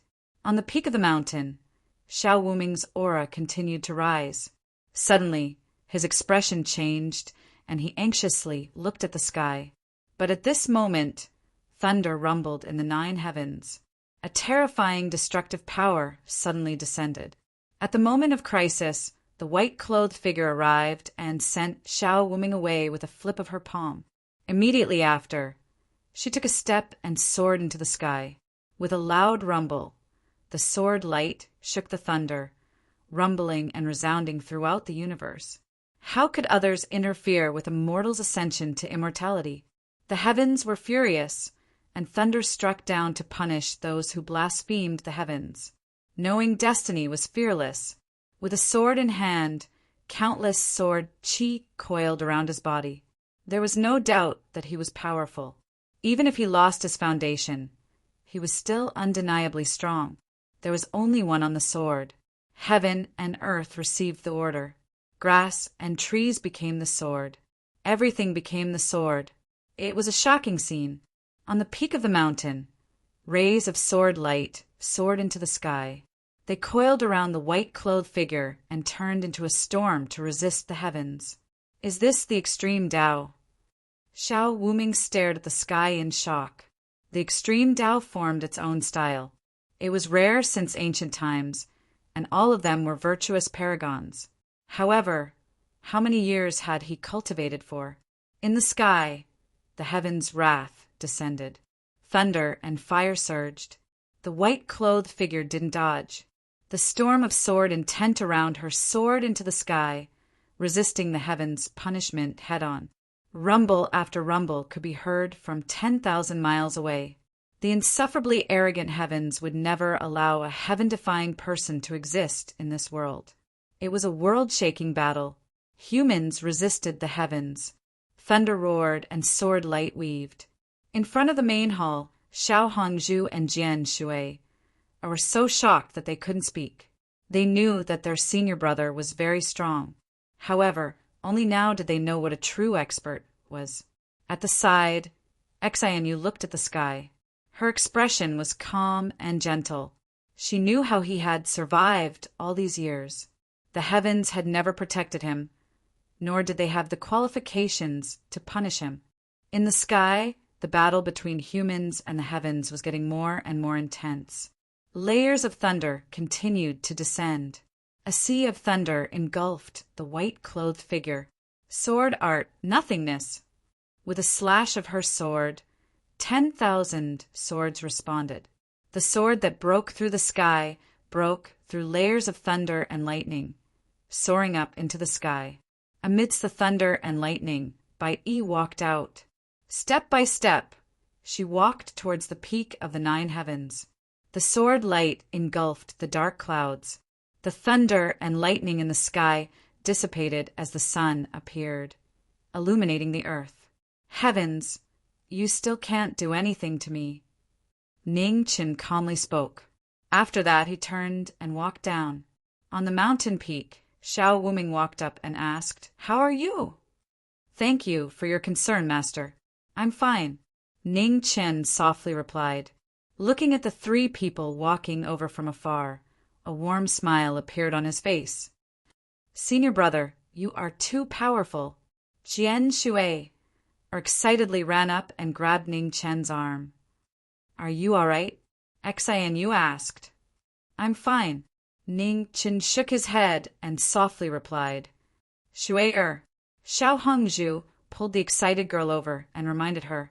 Only now did Jian Shui realize that she had lost her composure. She smiled in embarrassment and retracted her hands. Ning Chen smiled and didn't mind. Back then, when he was on the mountain, this girl was like a little hedgehog. She had the temperament of a child. Senior brother, I also want to step into the immortal treading realm. Can you help me too? Jian Shui eagerly looked at Ning Chen. Huh. Ning Chen lightly laughed and said, Do you think it's so easy to step into the immortal treading realm? Hongzhu is still fine, but with your current cultivation, even if I help you, it's impossible. You are just biased. Jian Shui wrinkled her nose and mumbled. Xiao Hongzhu helplessly pulled her over and softly said, Shui, senior brother didn't lie to you. You have only cultivated for a short time. You can't be anxious. After that, Xiao Hongzhu looked at the person in front of her and said, Senior brother, I should accumulate some more time.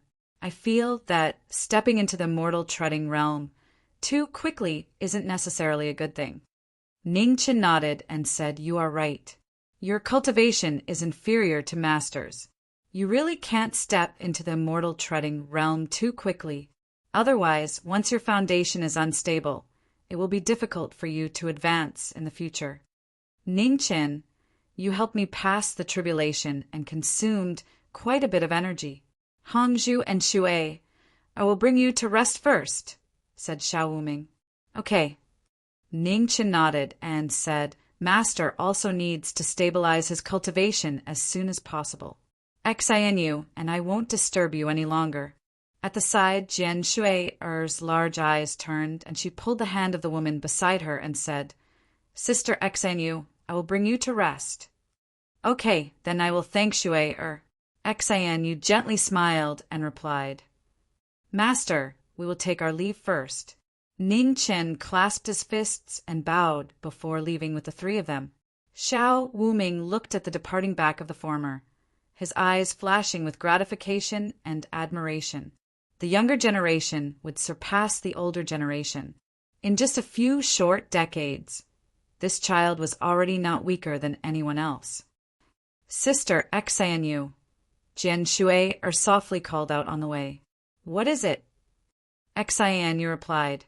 What is senior brother's cultivation realm now? Asked Jian Shui curiously. Xianyu thought for a moment and said, It's hard to say. If I have to say, he should be at the peak of the Xiantian realm. Ah. Jian Shui's face was filled with shock. Senior brother is so powerful that he can even help the enforcement elder step into the immortal treading realm. Why is he still at the peak of the Xiantian realm? Xianyu sighed lightly and said, He can help senior Xiao step into the immortal treading realm. But it doesn't mean that he can succeed as well. If the heavens don't allow it, what can the masses do? Chapter 778. In the Jadoth Holy Land, a bright moon hung high in the sky. Under the moon, there was a person wearing plain clothes standing in front of a bamboo house, looking at the bright moon in the sky. Xianyu walked out from the bamboo house and stood beside him. Her hair casually fell behind her back. Her face without any makeup was still flawless and devastatingly beautiful. It's cold outside. Why did you come out? Ning Chen returned to his senses. Looking at the girl beside him, a gentle expression appeared on his face. I couldn't sleep, so I came out to take a look. Xianyu smiled. Ning Chen gently pulled her into his embrace and asked, Are you cold? I'm not cold. Xianyu shook her head. We'll leave tomorrow, Ning Chen said softly. You haven't come back for so many years. Why don't you stay for a few more days? Xianyu leaned on the shoulder of the person beside her. No need. Ning Chen shook his head. We'll have to part in the end. A day earlier or a day later doesn't make a difference. I'll listen to you. Xianyu replied. Not far away, in a small courtyard with exquisite decorations, Jian Shui was lying on a table, staring at the candlelight in a daze. Sometimes she would laugh foolishly, sometimes she would be worried. After a long time, she looked at the girl beside her and said, Sister Hongzhu, let's have senior apprentice brother teach us sword techniques tomorrow. Even the enforcement elder said that his sword techniques are unparalleled in the world. Hongzhu sighed. Shui, I'm afraid your wish won't come true. Senior apprentice brother won't stay in Jadoth for long. He might even leave tomorrow. So fast. Jian Shui was startled. Senior apprentice brother only came today. He should stay for a few more days. Hongzhu shook her head. Senior apprentice brother immediately helped Master break through to the treading immortal realm. He's clearly in a hurry to leave. The smile on Jian Shui's face disappeared.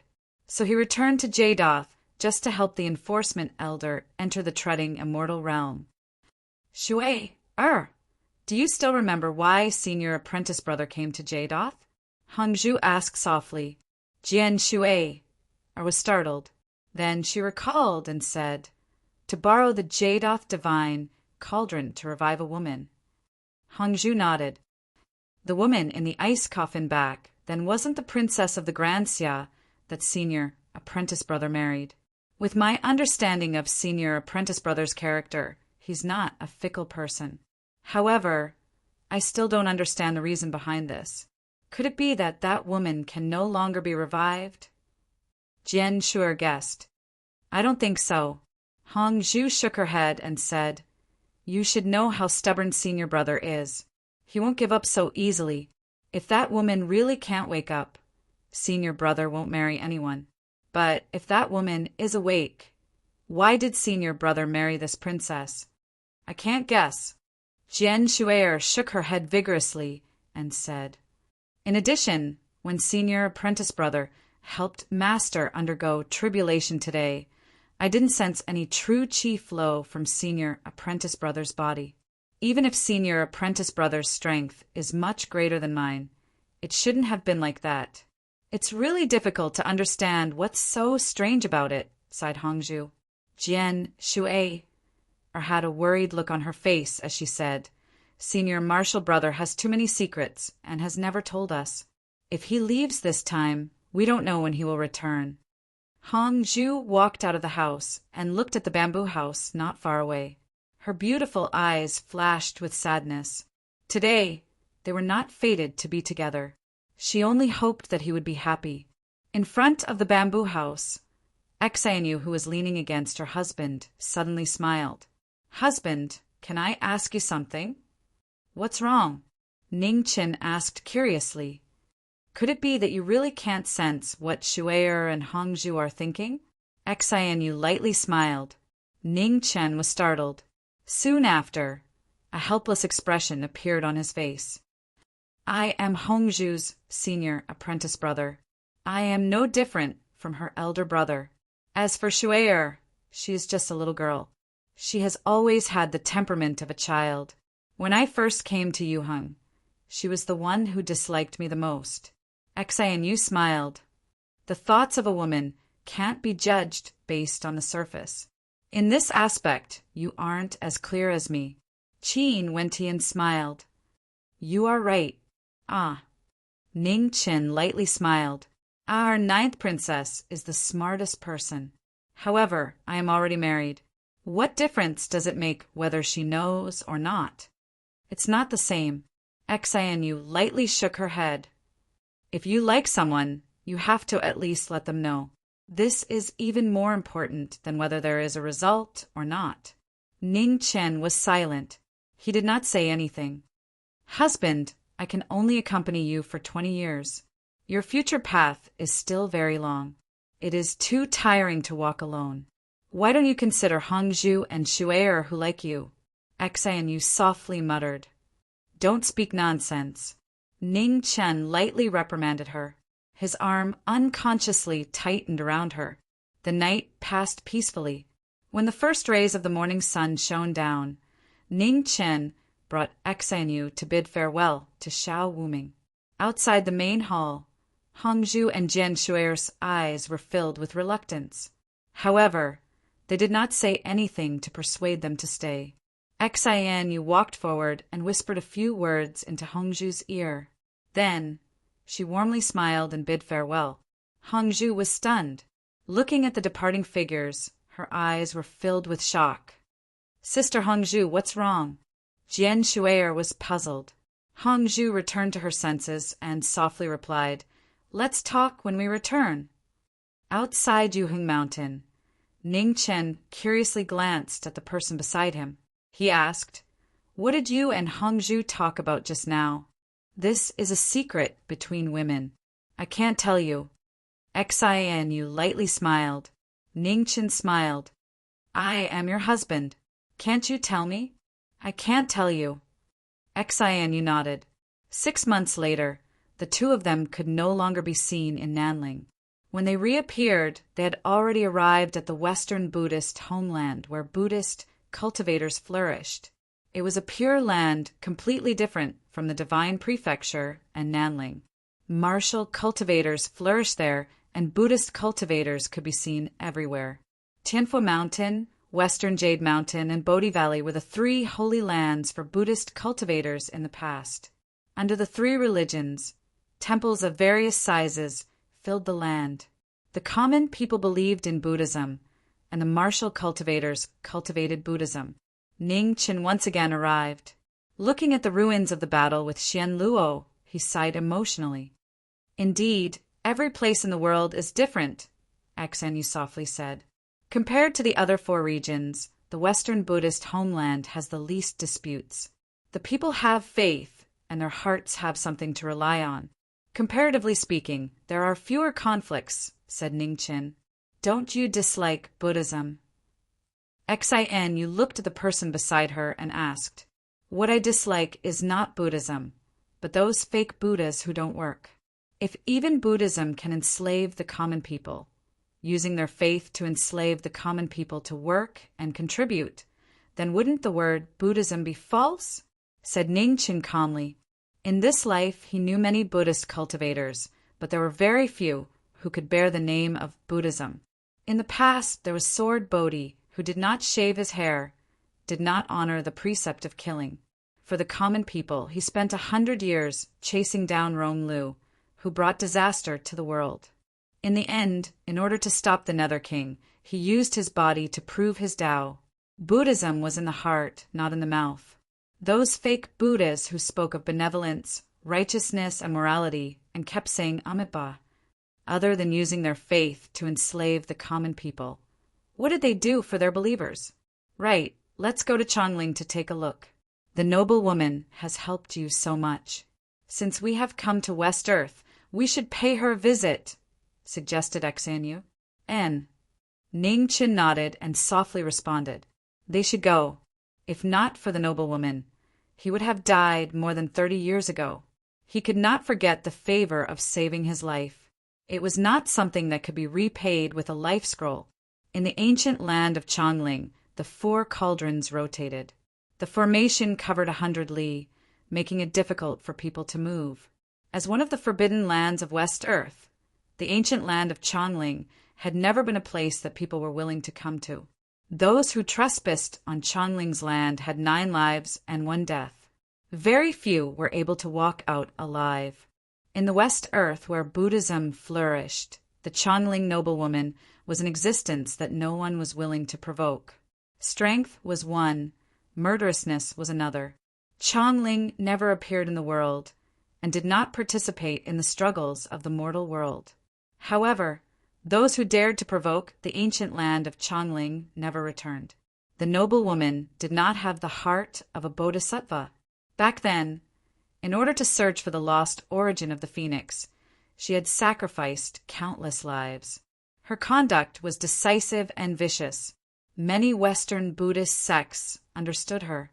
2 months later, in the ancient land of Chongling, 2 people arrived.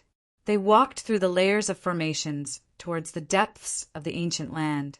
"The noble woman is really an extraordinary woman," Axenu said emotionally as she looked at the gradually disappearing path behind her. "If you praise her in front of her, she will be happier." "No one in Chongling dares to flatter her," Ningchen said with a light smile. "Knowledge, Marquis, speaking ill of others behind their backs, is not the conduct of a gentleman." As she spoke, the void twisted and an otherworldly figure appeared. She was dressed in palace attire and did not have a speck of dust. "The noble woman is joking. I am praising you," Ningchen said with a smile. "In these years in the mortal world, have you learned to be glib?" The noble woman mocked the former and then walked in front of the other woman. She said softly, "Axenu, welcome to Chongling as a guest. I will take you in. Let him slowly explore here." "All right." Axenu covered her smile and responded, "Knowledge, Marquis, see you later." The noble woman glanced at the former and then pulled Axenu away. Her figure flashed and disappeared. Ningchen stilled. He looked at the changing formations around him and had a helpless expression. A woman's heart was like a needle at the bottom of the sea. He had not expected the Chongling noble woman to be so petty. In the secret lands of Chongling, the noble woman brought Axenu around to look at the scenery of Chongling. She did not ask about a certain person still trapped in the formations and pretended to have forgotten.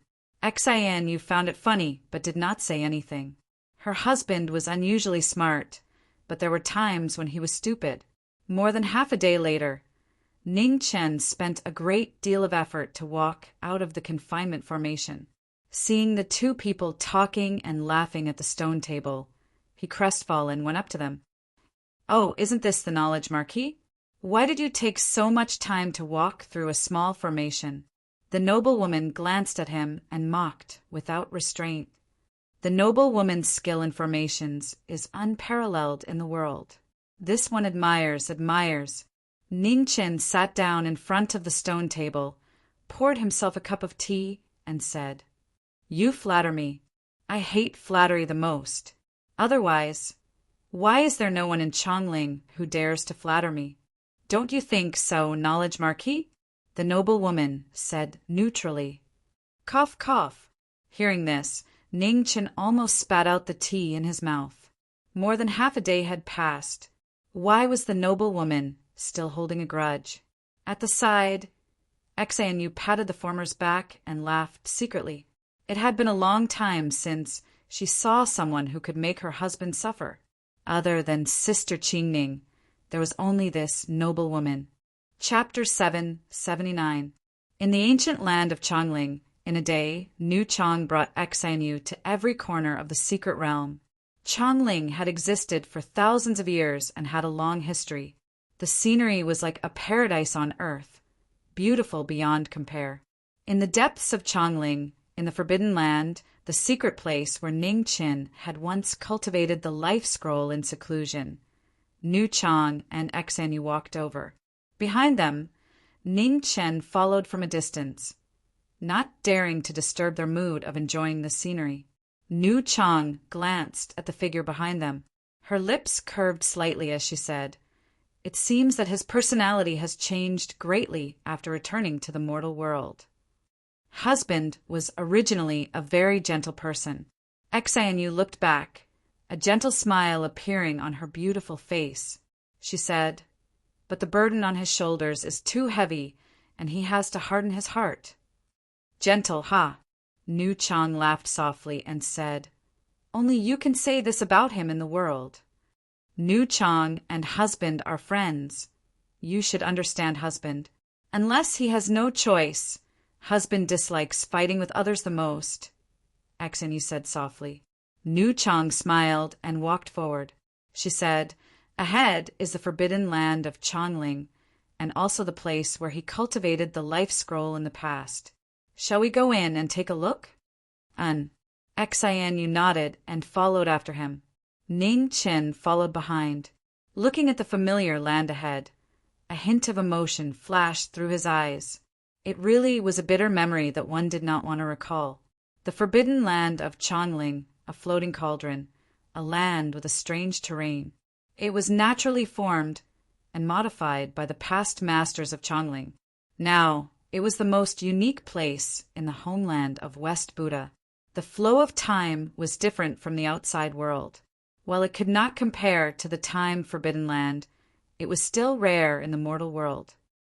Xianyu, do you know why Chongling has such a magical place, but I am still the only one who can enter the immortal treading realm? Nu Chong looked over at the woman beside her and asked. Xianyu shook her head, not understanding the reason. Because of perseverance and lifespan, Nu Chong said seriously. While the forbidden land of Chongling can speed up the flow of time, it will also speed up the loss of lifespan. This pain and terror of feeling one's life being stripped away is not something ordinary people can endure. Cultivation is most important. If one cannot guard one's heart, one will go mad in the end and suffer a backlash. Xianyu looked back, a hint of pain in her eyes. He had not told her about these things. Nu Chong, things are not as frightening as you say. Ning Qin stepped forward and said with a smile. Xianyu reached out and held the hand of the person beside her. She asked softly, "Is it true?" Ning Qin smiled helplessly and said, "If I want to quickly cultivate the revival scroll, I'll definitely have to suffer a little. However, it's not as exaggerated as your highness said. Otherwise, I wouldn't have been able to hold on until today." Xianyu's eyes flashed with tears. She knew that he was trying to console her. Even the mistress had said that the pain wasn't something ordinary people could endure. The truth might be even more torturous than what she had imagined.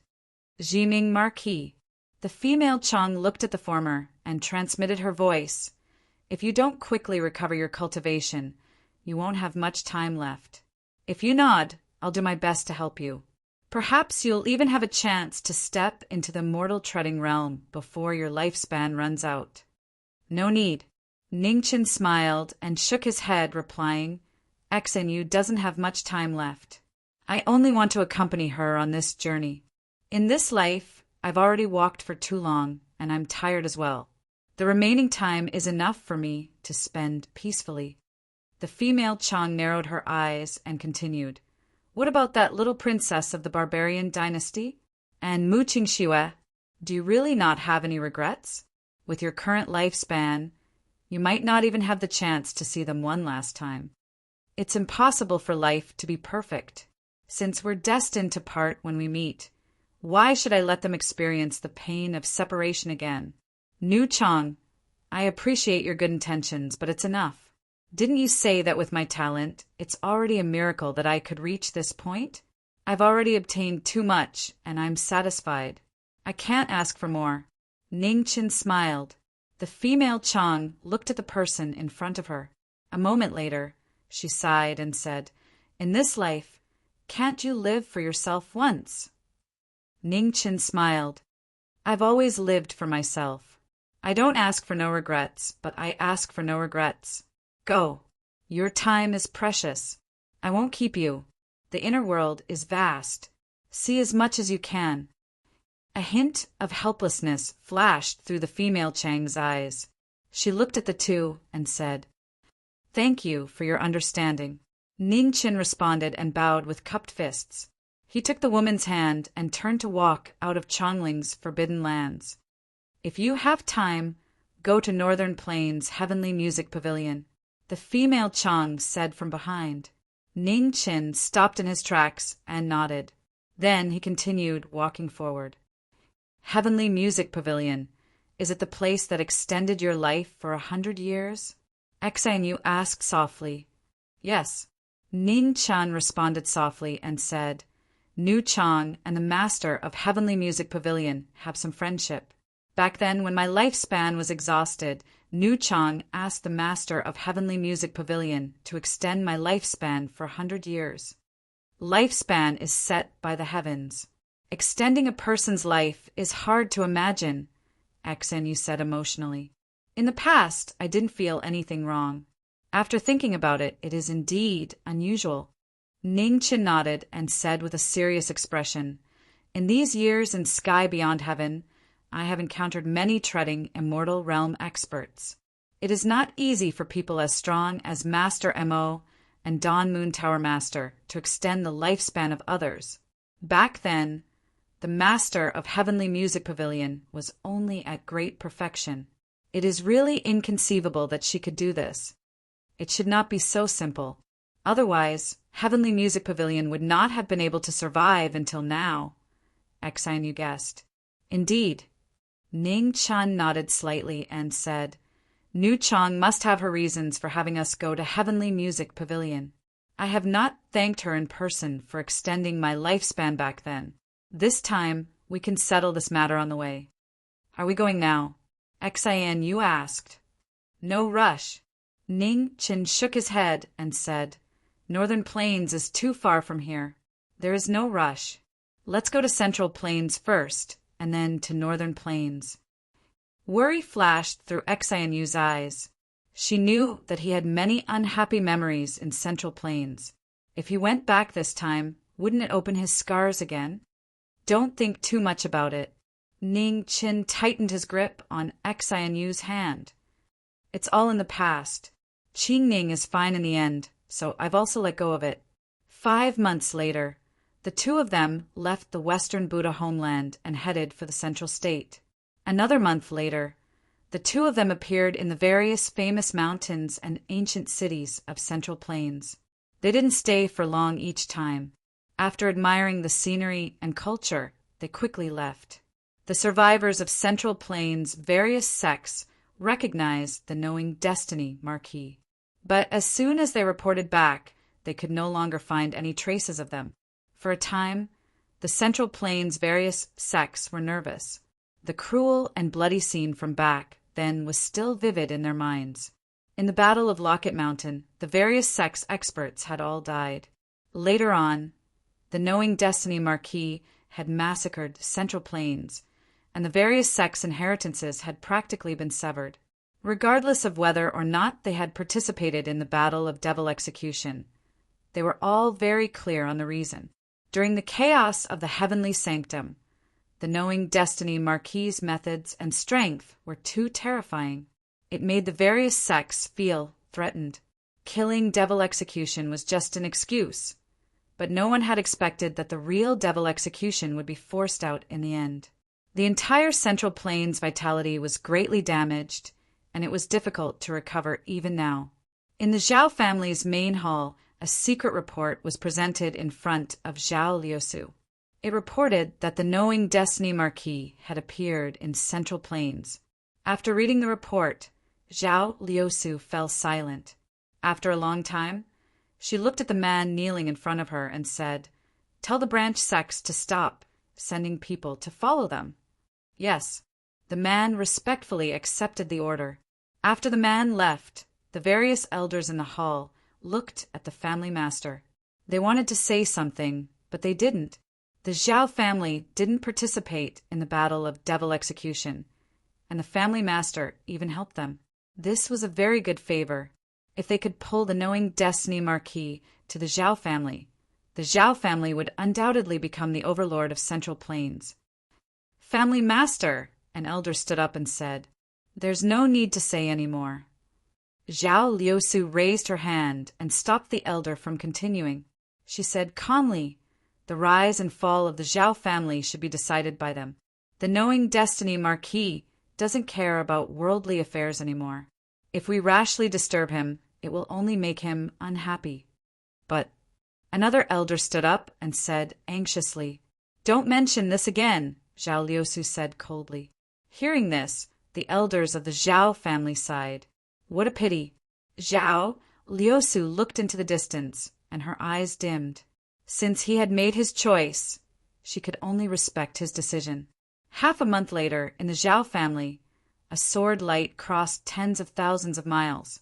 It was magnificent and unparalleled, shocking the world. "That's his sword."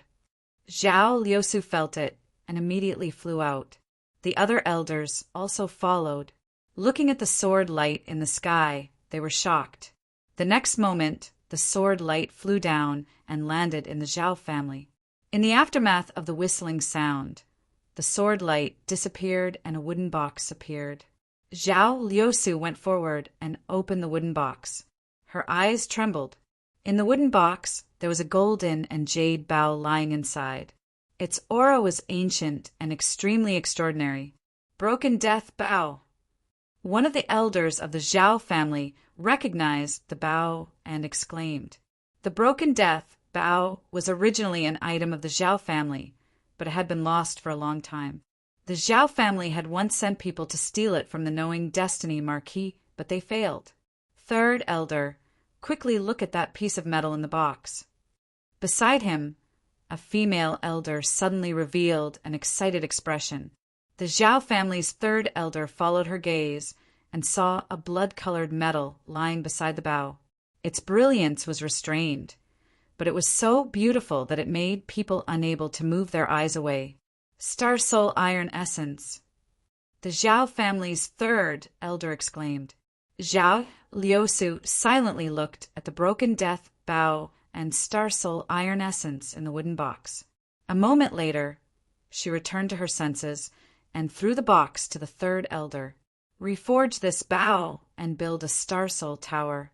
Yes, the elders of the Zhao family suppressed their excitement and respectfully bowed. 1,000 miles away, Exenyu looked at her husband and softly said, "Why don't you give it to them directly? Isn't it better to go and pay them a visit?" Ning Qin shook his head. "No matter what, Zhao Liusu's father's death is related to me. I can't have any more involvement with the Zhao family. Doing this is the best result for us." Xianyu lightly nodded and didn't say anything else. "Let's go to the northern plains." Ning Chen held the hand of the person beside him and walked towards the northern plains. Chapter 780. In the northern plains, the wind was bitterly cold and snowflakes fluttered in the air. The polar region was covered in snow, and no one dared to go there. Among the 5 regions, the northern plains had the least number of people. The cold weather made the northern plains the least suitable place to live. However, because of the lack of people, the northern plains instead retained the most beautiful scenery of the human world. The silver world under the snowflakes was so beautiful that it was intoxicating. Unknowingly, 2 figures walked over side by side in the snowstorm. They were like ink in a painting, so beautiful. Xianyu was wearing a white fur coat. Walking in the snowstorm, she seemed to be one with heaven and earth. Ning Chen held the hand of the girl beside him. He was also wearing a plain white robe, simple and clean. 100 miles away, in the heavenly Sound Valley, a strange pavilion stood there. It was majestic and dignified, majestic and majestic. At this moment, multicolored light rose from the pavilion. An elegant and noble female voice rang out, spreading throughout the entire heavenly Sound Valley. "Honored guests have arrived. Let's open the valley to welcome them." Yes. The next moment, snowflakes fluttered in the sky. In the snowstorm, a path of multicolored light spread out, leading to the heavenly Sound Valley. In front of them, 2 figures slowly walked over. After a few breaths, they arrived in front of the valley. Junior Ning Chen requests an audience with the Heavenly Sound Pavilion Master. "Please enter the valley."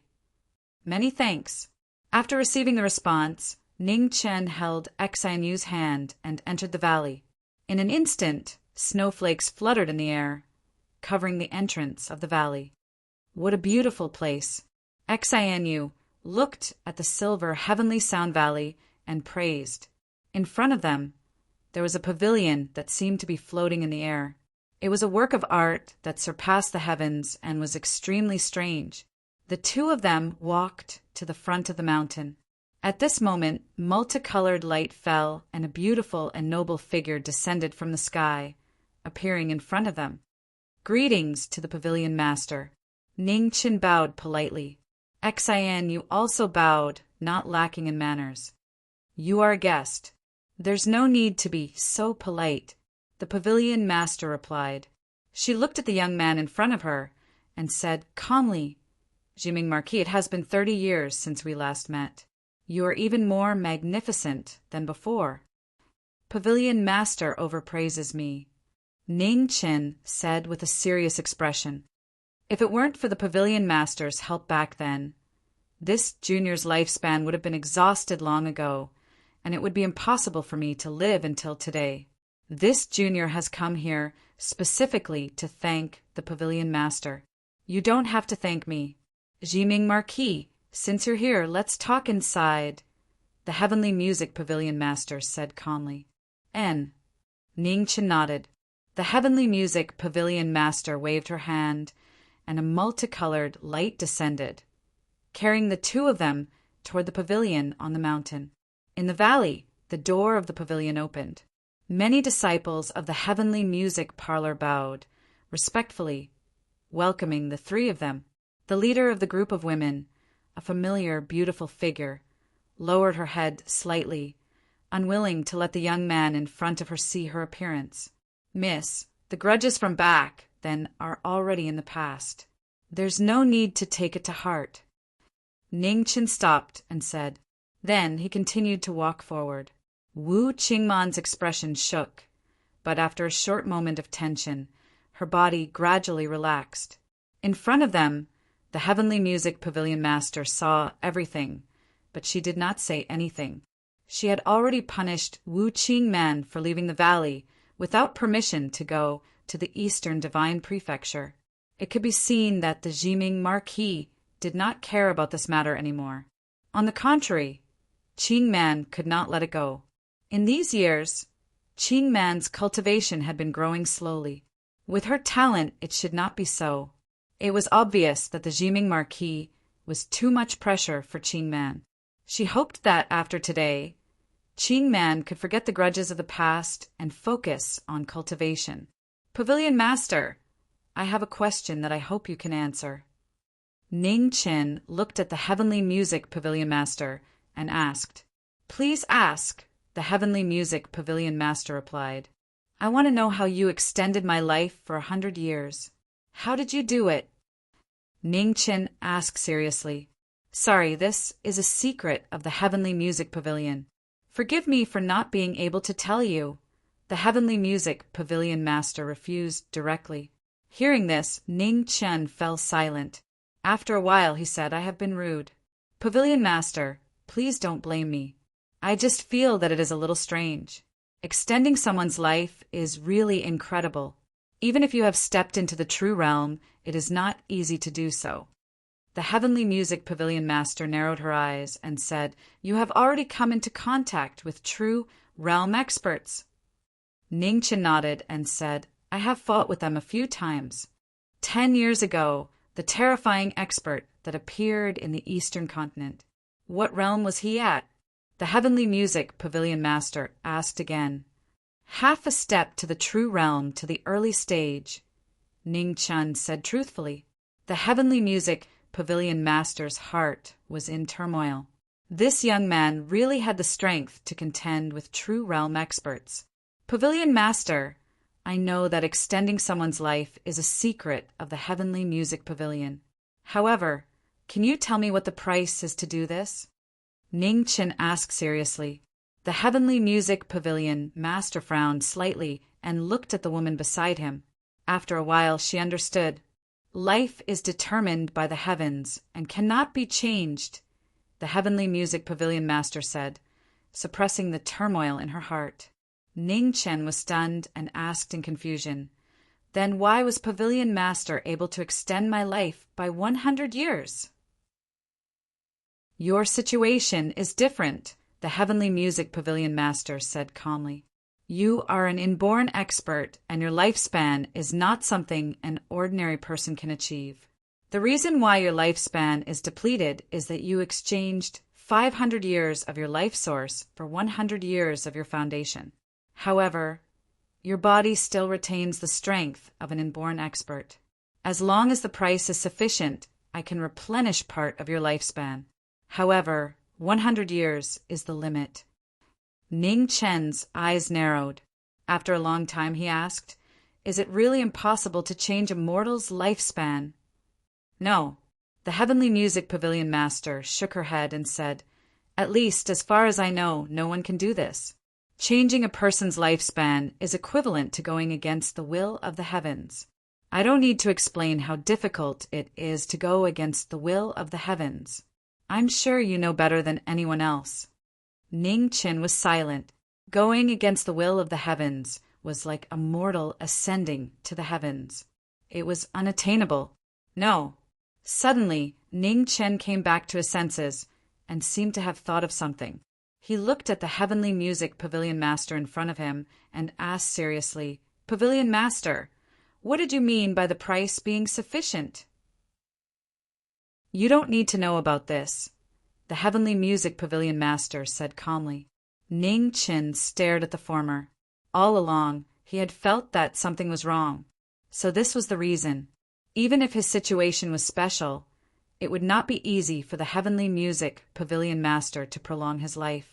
He had been in Chongling for a long time, but the female supreme rarely mentioned this Heavenly Music Pavilion Master.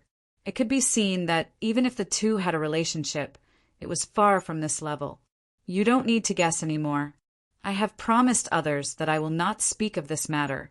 So, you will not get an answer from me," the Heavenly Music Pavilion Master said coolly. At the same time, in the Forbidden Heaven space, a huge sound mill was floating. In front of the sound mill, a woman in a white dress walked forward with difficulty. For more than 30 years, countless days and nights, she did not stop for even a moment. Iron chains hung from the void on the woman's shoulders and passed through her shoulder blades. Dried blood stains remained on her white clothes. It was very eye-catching. Suddenly, an unbearable palpitation came. Mu Qingxue gave a muffled grunt and staggered a few steps. Drops of blood quietly dripped from the corner of his mouth. A strange light rose and dispelled the emotions in the woman's heart. The great oblivion, once chosen, is hard to escape. The sound mill stopped and the sound of the Tao changed. In the Heavenly Music Pavilion, the Heavenly Music Pavilion Master felt it and immediately stood up. Her eyes looked forward with a serious expression. "Knowledge Marquis, please wait here for a moment. I have some matters to attend to. I will be back soon." As she spoke, the Heavenly Music Pavilion Master's figure flashed and disappeared. "What is it?" Xinu asked in confusion. "I am not too sure." Ning Qin shook his head. A strange look flashed through his eyes. Just now, the power of laws in the Heavenly Music Pavilion did change. The departure of the Heavenly Music Pavilion Master should be related to this. Nothing happened in the valley. There were no invaders outside the valley. Why did the power of laws in the Heavenly Music Pavilion change? In the Forbidden Heaven space, the Heavenly Music Pavilion Master appeared. Looking at the woman in front of the sound mill who was suffering from the backlash of her cultivation, she took a step and rushed in front of her. Vital essence poured in and suppressed the power of the great oblivion. The Heavenly Music Pavilion Master's expression gradually turned serious. It had been almost 40 years. She still could not forget? He is here. Temporarily suppressing the injury, Mu Qingxue slowly opened his eyes and said tiredly, "Mu Qingxue, I don't need to explain the reason. You cultivate the great oblivion. You must not be moved by true feelings. You were able to successfully forget back then. Why can't you do it now?" Mu Qingxue raised his hand and wiped the blood at the corner of his mouth. He did not answer. He pushed the sound mill again and continued to fulfill his promise. The Heavenly Music Pavilion Master sighed and did not ask again. Her figure flashed and she left the Forbidden Heaven space. The Heavenly Music Pavilion Master appeared in the Heavenly Music Pavilion. Looking at the plain-clothed young man in front of her, a trace of undetectable complexity flashed through her eyes. The two of them were not destined to be together, but they had always been involved. The promise of 100 years was over. At that time, the Knowledge Marquis life would also come to an end. Hopefully, everything would come to an end. Knowledge Marquis, I have told you everything I can. As for your question just now, I promised someone to keep it a secret. I will not say anything, the Heavenly Music Pavilion Master said seriously. Hearing this, Ning Chen's eyes narrowed. After a moment, he politely bowed and said, "In that case, I will not disturb you any longer. Thank you for your hospitality. I will take my leave first." "Please." The Heavenly Music Pavilion Master did not ask him to stay. Ning Chen nodded and left with Xianyu. Seeing the two of them leave, Wu Qingman, who had been silent all this time, stepped forward and said, "Master, why didn't you tell him the truth?" "So what if he knows the truth? Mu Qingshue's cultivation technique is destined to not be able to make him fall in love. As for the knowledge Marquis, he does not have much time left," the Heavenly Music Pavilion Master said indifferently. "Not much time left." Wu Qingman's face was filled with shock and disbelief. The Heavenly Music Pavilion Master nodded and said, "There are no longer any fluctuations of true qi in the knowledge Marquis body. It is obvious that his cultivation has dissipated. Back then, I extended his life for 100 years. If he cannot become an immortal, these 100 years will be his last. However, in comparison, the woman beside him does not have much time left." Outside the Heavenly Music Valley, the two of them walked out together. Xianyu looked at her husband and smiled. "Where are we going?" "Do you want to go to sky beyond heaven to take a look?" Ning Chen asked softly. Xianyu thought for a moment and nodded. "Yes, then let's go now." Ning Chen's face was filled with gentleness. Just as he was about to leave, his eyes fiercely trembled.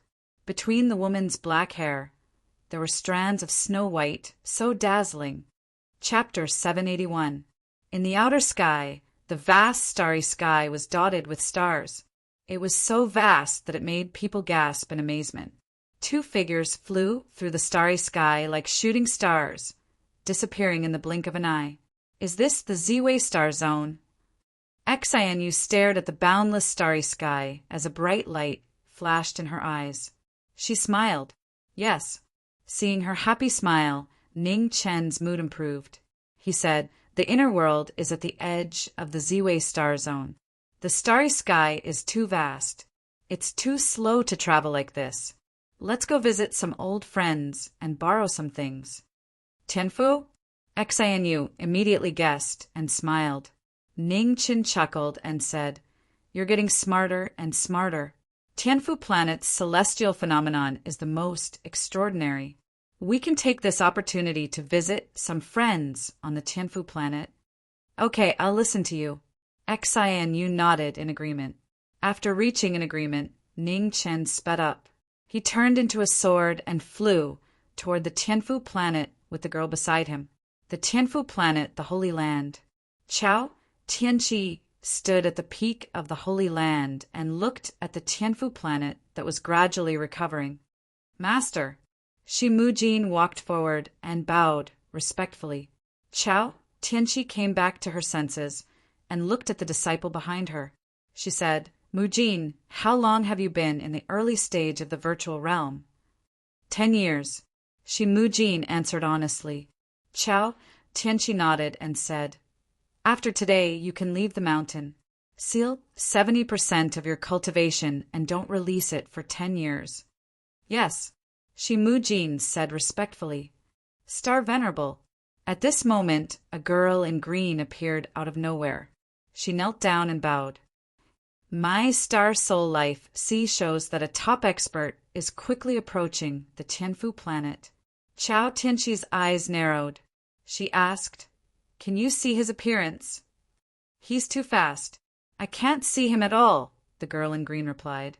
"Be alert and prepare for battle," Chao Tianqi said slowly. "Yes." The girl in green accepted the order. She was about to get up when she suddenly looked at the sky in shock. She saw a dazzling light in the sky. A white sword light descended from the sky. It was extremely fast. By the time she came back to her senses, the sword light had already reached the Holy Land. "Star Venerable, how have you been?" The sword light dissipated and the girl in green appeared. She looked at the person in front of her. Jiming Marquis. Chao Tianqi regained her senses and exclaimed in surprise. Greetings, Senior Star Venerable. Beside Ning Qin, Xianyu respectfully bowed as she spoke. Chao Tianqi was startled. Only then did she notice the woman beside Jiming Marquis. This is my wife, Xia Xinyu, Ning Chun introduced. The 9th princess of Great Xia. Chao Tianqi was even more surprised. She had heard of this name before. She had sent people to investigate all the people related to the Marquis of Jiming, and this 9th princess was one of them. However, she did not expect that the two of them would end up together in the end. No. Suddenly, Chao Tianqi narrowed his eyes and looked at the two of them. After a moment, his heart sank. How could this be? Star Venerable, I'm here to see Tianxiang. Do you know where he is? Ning Qin asked straightforwardly. Celestial phenomenon? Zhao Tianqi looked surprised and asked, Why are you looking for the Minister of Heaven? Xinyu and I want to take a walk in outer heavens. Star Venerable, you know that the universe is vast and every life planet is very far from each other. It takes a lot of time. That's why I want to find Tianxiang and ask him to teach me how to set up a space formation, Ning Qin said honestly. Chao Tianqi shook his head and said, That won't work. Why not? Ning Qin did not understand. Spatial formations, especially long-distance spatial formations that cross between life stars, are extremely complicated to set up, and the amount of origin immortal jade required to operate them is even more terrifying. Back then, the heavenly sanctum had to use the power of one star to maintain these formations, Zhao Tianqi said truthfully. Ning Qin frowned. He knew that it was not easy to set up and operate these formations, but he did not expect them to be so terrifying. There should be such formations between life planets, right? What if I borrow them? Ning Qin asked again. Chao Tianqi thought for a moment and shook his head. Space formations that cross life planets are all in the top inheritances.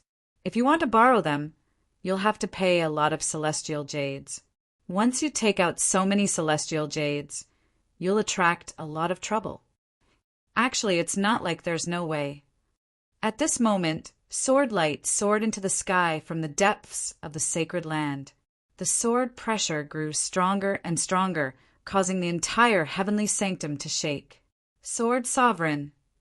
Chao Tianqi narrowed his eyes. Was he finally coming out of seclusion? Ning Chen looked over as well, and a serious look flashed in his eyes. What a powerful sword will. In the next moment, a dazzling sword light pierced through heaven and earth. A black-robed figure walked out of the sword light. Senior Sword Sovereign. When he saw the person who came, Ning Chen bowed politely. You're no weaker than me. I can't accept you calling me senior, said Mu Chang'e. Age is seniority. Strength has nothing to do with this, said Ning Qin. So many years have passed, but you're still as stubborn as before, said Mu Chang'e calmly. Senior Honorable Swordmaster, you've come out of seclusion in a different manner from before, Ning Qin replied. The sword of a defeated sword naturally has to learn from shame. Mu Chang'e looked at the person in front of him and said, Since it's such a coincidence, why don't we exchange a few moves? Ning Chen was startled, and hesitation appeared in his eyes. To the side, Xianyu softly said, It's fine, there's no need to worry about me. It's just a spar. I also want to see how strong my husband is. When Ning Chen heard this, he nodded lightly. He could no longer suppress the fighting spirit in his eyes. His desire to fight an opponent on the sword completely erupted. Miss Xianyu, let's move back a bit. Chao Tian, she reminded her, and quickly pulled her out of the battle. Shi Mujin also retreated and watched the battle anxiously. Over 10 years ago, that legendary Grand Xia cultivator had come to challenge Sword Sovereign, and Sword Sovereign had been defeated. Because of that, Sword Sovereign had gone into seclusion for over 10 years to comprehend a higher level of sword intent. Master, between Sword Sovereign and Sword Marquis, who is stronger? Asked Shimujin. Chao Tianqi shook her head. If the two of them were at their peak, their strength would be about the same. But now that Sword Sovereign has lost all his cultivation, he might be at a disadvantage. In the ultimate martial battle, although cultivation wasn't an absolute factor, it couldn't be ignored. Now that Sword Sovereign had lost all his cultivation, it wouldn't be easy for him to fight Sword Sovereign head-on. "The two of you, don't overdo it," said Chao Tianqi. "Understood." Ning Chen and Mu Changa looked at each other and nodded. "Please." With a single word, the two divine weapons, Star Spirit and Heavenly Sword, were unsheathed and faced each other for the first time. For their own swords, the two of them used their peak strength. Sword light split open the wind and clouds, and the swords collided in the air. Ninth sword, Divine Domain. Mu Changa's sword intent rose rapidly, accumulating as ninth sword appeared. A moment later, the sword light soared into the sky, and heaven and earth turned into swords, rapidly expanding. A divine domain appeared on the sword. Endless sword light crisscrossed, flickering indeterminately. The shocking sword made the world tremble. Seeing this, Ning Chen didn't dare to be careless. Star Soul in his hand changed, and an abnormally strong sword intent surged out, resonating with 10,000 swords. Sword technique, ultimate heaven. Two swords that stood at the peak couldn't coexist. The moment the sword light collided, the two sword intent continued to devour each other, spreading thousands of miles away. Outside the battle, Chao Tianqi waved her hand to calm the storm. Above the sacred ground, arrays were activated to resist the aftermath of the two's battle. 10th sword, Celestial Slaying. After 9th sword, Mu Changa's vital essence rose rapidly, and a terrifying sword pressure spread out, twisting space and time within 1,000 miles. A sword that transcended the limits appeared. Celestial Slaying. Chaos appeared in heaven and earth, and an ancient sword spirit gathered in the sky, and an ancient stone sword appeared, slashing down from the sky. Seeing the sword light descending from the sky, Ning Chen's eyes turned serious. Celestial Slaying. Sword technique, nothingness. The Celestial Slaying sword intent was invincible, and Ning Chen's sword turned nothingness. The stars in the sky shook and starlight fell, adding to the sword's power. The two swords clashed, and nothingness engulfed the void. Celestial Slaying turned invisible. Seeing this, Mu Changa's eyes narrowed, and he didn't hold back anymore. Sword Qi soared into the sky, and he attacked with 11th sword. 11th sword. With a shout of 11th sword, the entire heavenly sanctum shook, and the swords that soared into the sky were endless, without beginning and without end, breaking through the sky. The extremity of sword, a perfect sword technique, met Ning Chen's attack head-on. He took a step forward, and his body split into two. Sword technique, 3 lights together. The sword intent manifested, and 3 identical figures appeared at the same time. Sword dance, spring and autumn, shook the world. Only sword technique, so dazzling. The two extremities collided, and terrifying shockwaves spread out, shaking the sacred ground.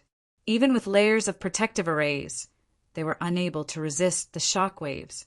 Amidst the shockwaves, the two of them stood side by side. The ground in front of them crumbled, and the cracks were so deep that one couldn't see the bottom. Mu Changa had already unleashed 3 moves, and he already knew his opponent's strength. There was no need to probe further. Mu Changa shouted, and the sword Qi around him dissipated, returning to its original state. Even before he attacked, an unprecedented sword pressure swept out. Sword. 12th sword. Mu Changa attacked, and his sword intent broke through the limit. A dazzling sword light coiled around him, so beautiful, so shocking. Ning Chen's expression froze, and his aura sank. The sword intent around him also rose rapidly, and his astral souls revolved, unleashing his ultimate moves. At this moment, outside the battlefield, Xenu, who had been quietly spectating, suddenly staggered. She coughed out a mouthful of blood and silently fell to the ground. In the battlefield, Ning Chen sensed something, and his countenance drastically changed. The instant he unleashed his ultimate move, his strength weakened by several degrees. The two moves collided, and the shock waves from the collision caused his robes to be dyed red. XINU. Ignoring his injuries, Ning Chen's silhouette flashed, instantly appearing outside the battlefield. He supported the unconscious XINU, and anxiousness could be seen on his face. How could he be so fast? In the battlefield not far away, Mu Changa walked out, and a trace of regret flashed in his eyes as he stared at his silhouette, whose robes were dyed red. Sadly, he was distracted for the final move. There was no meaning in winning this battle. Chapter 782. In the heavenly sanctum's sacred land, Shimujin went down the mountain to seal 7 successful bodies to temper himself.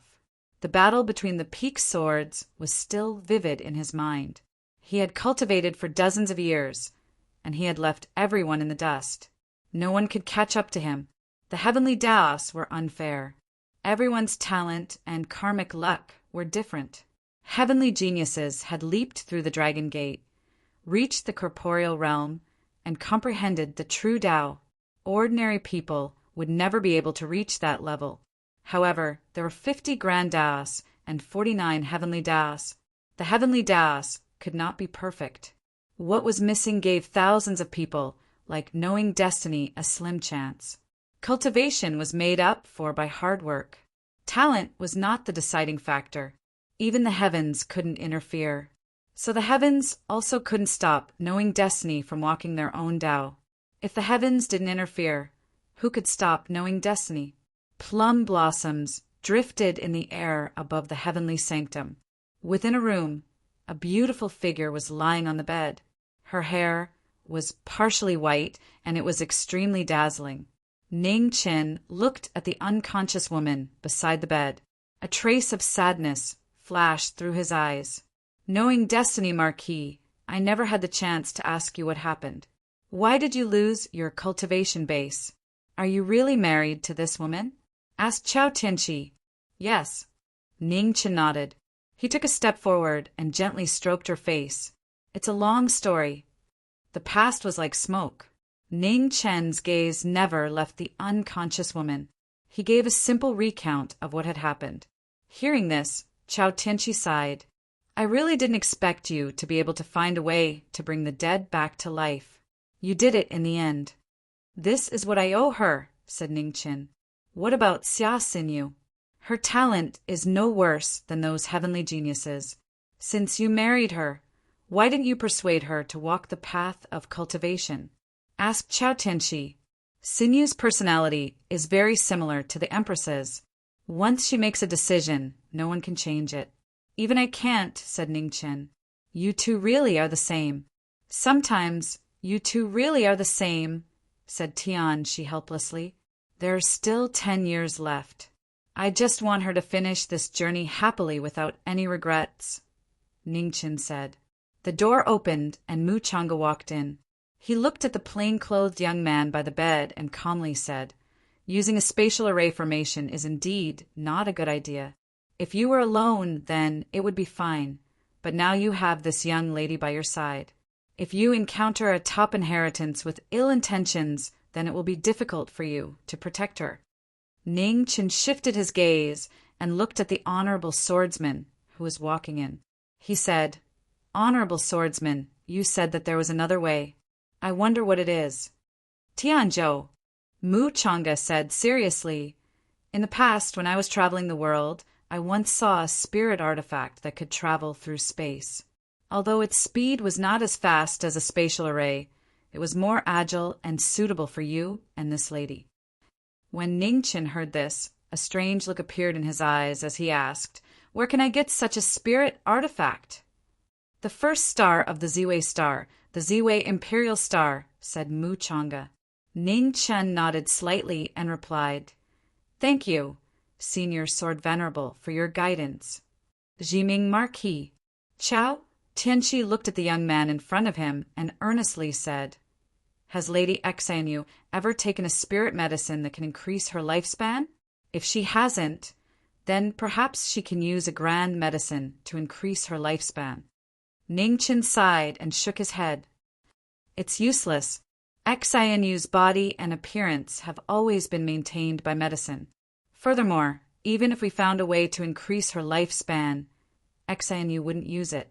Chao Tianqi fell silent and sighed heavily inside. Everyone chased after longevity, but this Lady Xianu was willing to give up on longevity and only wanted to live an ordinary life. When the sun was about to set, Xianu woke up. Looking at the concerned gaze in front of her, she gently smiled and said, "I'm fine. Don't worry." Ning Qin nodded. "Rest a bit more." Xianu sat up, wanting to get up. Ning Qin carefully helped her up and let her lean into his embrace. "I'm really fine. Have you found a way?" asked Xianu gently. "I've found one. We need to make a trip to the Ziwei Imperial Star." Ning Qin nodded. "Then let's move quickly. The Ziwei Imperial Star shouldn't be near here," said Xianu softly. Ning Chen hesitated for a moment. Soon after, he nodded and agreed. Seeing that the two of them had made up their minds, Chao Tianqi didn't stay any longer. This Lady Xianu didn't have much time left. "Sorry for disturbing you." Xianu stood up and bowed to the noble woman in front of her. Chao Tianqi went up to support her. "There's no need to be so courteous. The Jiming Marquis is the benefactor of my heavenly sanctum. No matter when you come, the heavenly sanctum will always welcome you." Ning Chen smiled faintly and supported the person beside him as they walked out together.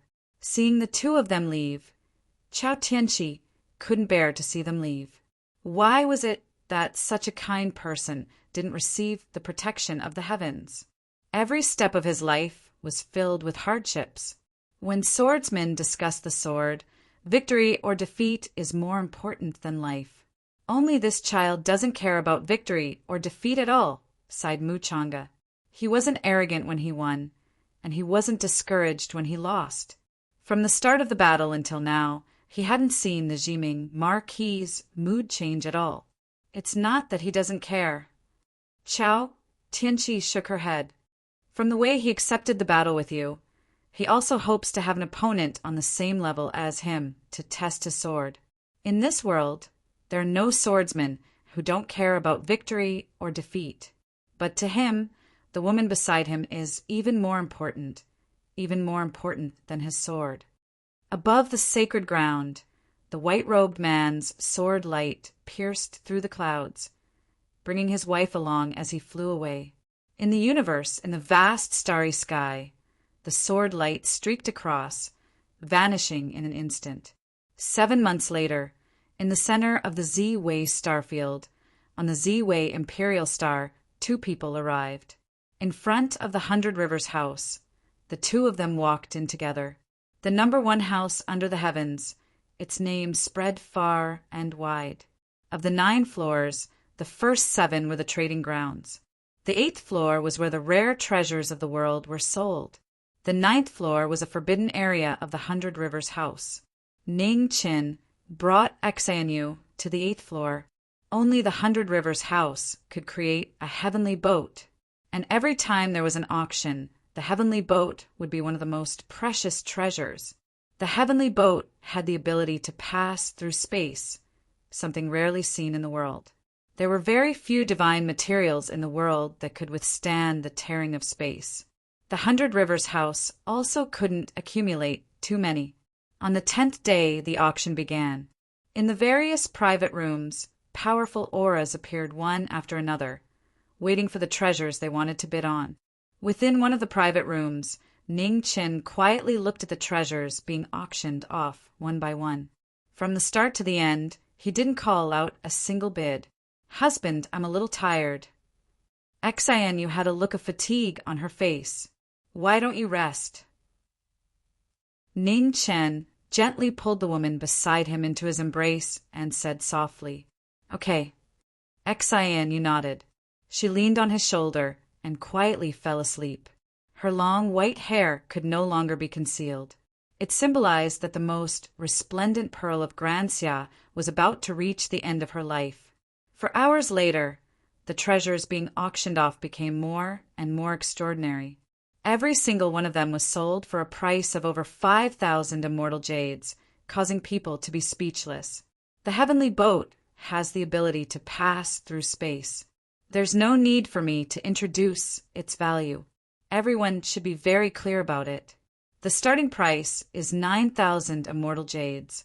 Everyone, please start bidding. At the side of the stage, a beautiful woman looked at the private rooms in front of her. In each of the private rooms, the powerful Qi changed and manifested. They all had thoughts about the heavenly boat. 30,000 immortal jades. Just as they were about to bid, a calm voice rang out. Instantly, the entire 8th floor fell silent. Oh! In a private room not far away, a woman dressed as a man frowned slightly. She looked in the direction of the voice. Who was it? Prince Qi, do you want to raise the price? Asked an enchanting woman from the side. No need. King Qi shook her head.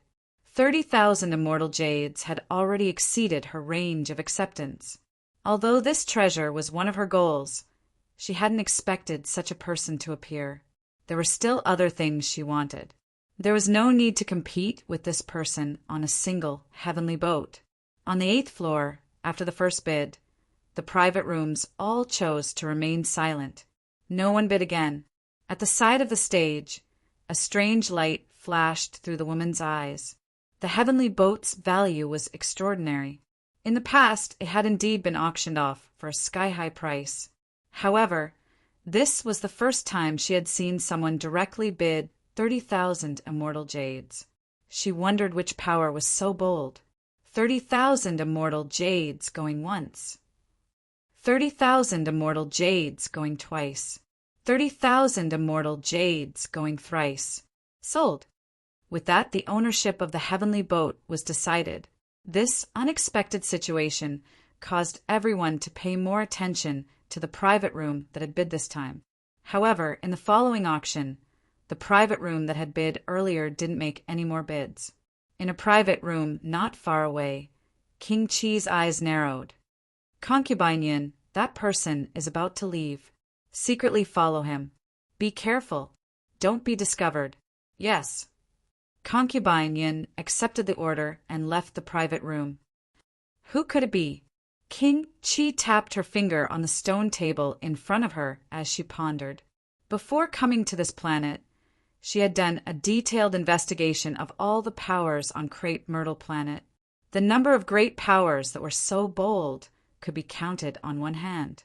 However, these great powers already had the heavenly boat. Why would they still want to fight over it?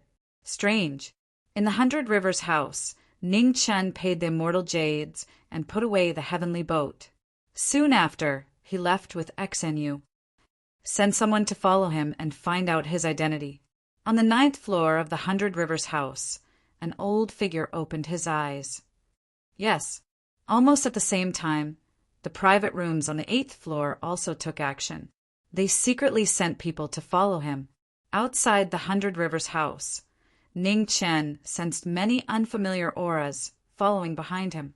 He ignored them and walked towards an inn not far away. Xinu, let's rest for a day first.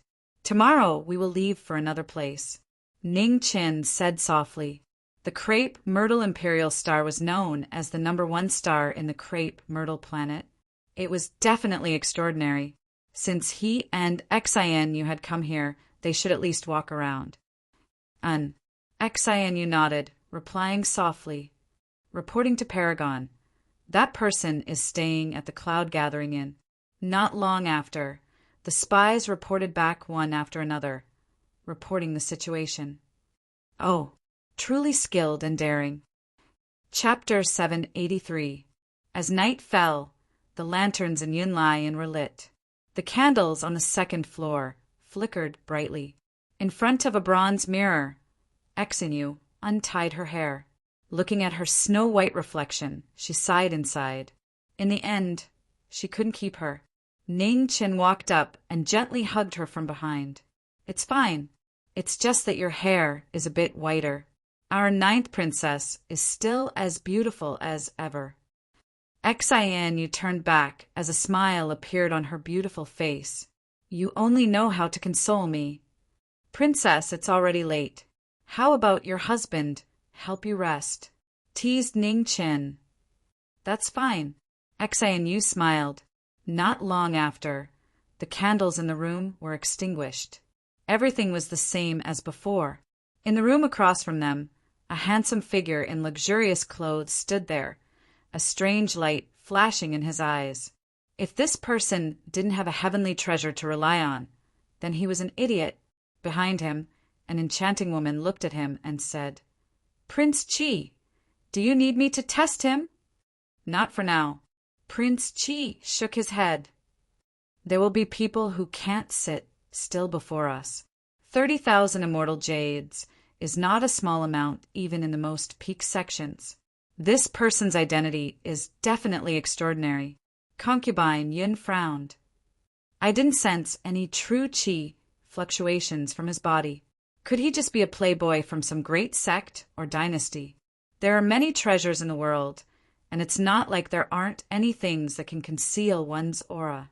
We can't jump to conclusions. He only booked a room for one day and will leave tomorrow. Whether he's a dragon or a worm, we'll know soon enough. You can go now." "Don't alert him," said Prince Qi calmly. "Yes." Concubine Yin respectfully accepted her orders and left. At the same time, numerous figures were hidden in the shadows outside the inn, staring at the mission target. No one dared to act rashly. The cold moon moved to the west. A calm night with dark undercurrents gradually passed. There was no movement in the room on the second floor. It was as if they didn't notice what was happening outside. The next day, under the first rays of the morning sun, the door to the room opened. Xianyu, who was dressed in a simple and elegant dress, walked out. Her countenance was so beautiful that it could cause the downfall of nations to fall into a daze. Across the room, the door opened. Prince Qi looked at the woman who walked out of the room. Such a stunning woman was rarely seen in the world. Unfortunately, he didn't have much lifespan left. After the woman walked out, the young man in plain clothes also walked out. He closed the door and went downstairs together. "Follow me." In the dark, a figure received the order and followed. Outside the city, the two of them headed west, away from the bustling human world. The imperial star, the vast divine land, and the incomparably magnificent mountains and rivers stretched between heaven and earth, making people reluctant to leave. Amidst the beautiful mountains and rivers, the smile on Xianyu's face grew wider and wider. She had forgotten all her troubles and was enjoying the scenery with the people around her. Half a month later, more and more figures followed behind him. Finally, some of them could no longer sit still and revealed their killing intent.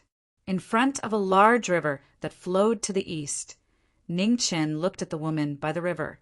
The gentleness in his eyes couldn't be dispelled. Ningqian didn't look back. He waved his right hand, and a fallen leaf shot out, piercing through the air.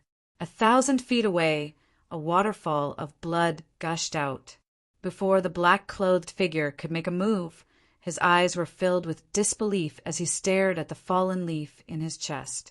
He wanted to say something, but no sound came out. The black-clothed figure fell down. The blood from his chest dyed the ground red. Even in death, he was unable to close his eyes. "Husband." Xianyu turned her head and looked at the person in front of her.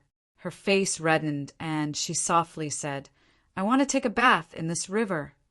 When Ningqian heard this, he gently smiled and said, "Go ahead, I'll watch for you." Xianyu's face turned even redder. "Can you turn around?" Ningqian smiled. "We are husband and wife. Are you afraid I'll watch?" Although he said that, Ningqian still turned around and waved his right hand. Behind him, countless fallen leaves flew into the air, forming a barrier in front of the river. 1,000 feet away from the river, numerous figures were shocked when they saw this scene. "Friends, You followed me for so long. It's time to return and report, said Ningchen calmly. In the dark, numerous figures were shocked. When they saw the gaze of the plain-clothed young man in front of them, their hearts sank. So they had been discovered long ago. Retreat. They no longer hesitated and immediately retreated. Miss, what about you? Ning Qin looked at the two people on the other side. You've truly hidden your strength. Two figures walked out. The one in front was wearing luxurious robes and holding a folding fan. His appearance was exceptionally delicate, and he looked a bit too handsome. Behind him, a woman with an enchanting appearance and an exquisite figure followed. Her seductive aura was the epitome of a femme fatale. Ning Qin only glanced at the woman behind him before turning his gaze to the person in front of him. The woman behind him had an extraordinary cultivation base. She had already reached the immortal void-treading realm. However, the true expert was this young master who was dressed as a man. Mid-true realm. I wouldn't dare say I've hidden my strength. Why have the two of you followed me all the way here? Asked Ning Qin. I am Lin Yuzhen, and this is my maid, concubine Yin. We followed you because we wanted to become friends with you, said Lin Yuzhen calmly. Let's not beat around the bush. Just tell us your intentions, said Ning Qin. The heavenly boat. Lin Yuzhen closed her fan. Are you willing to part with it?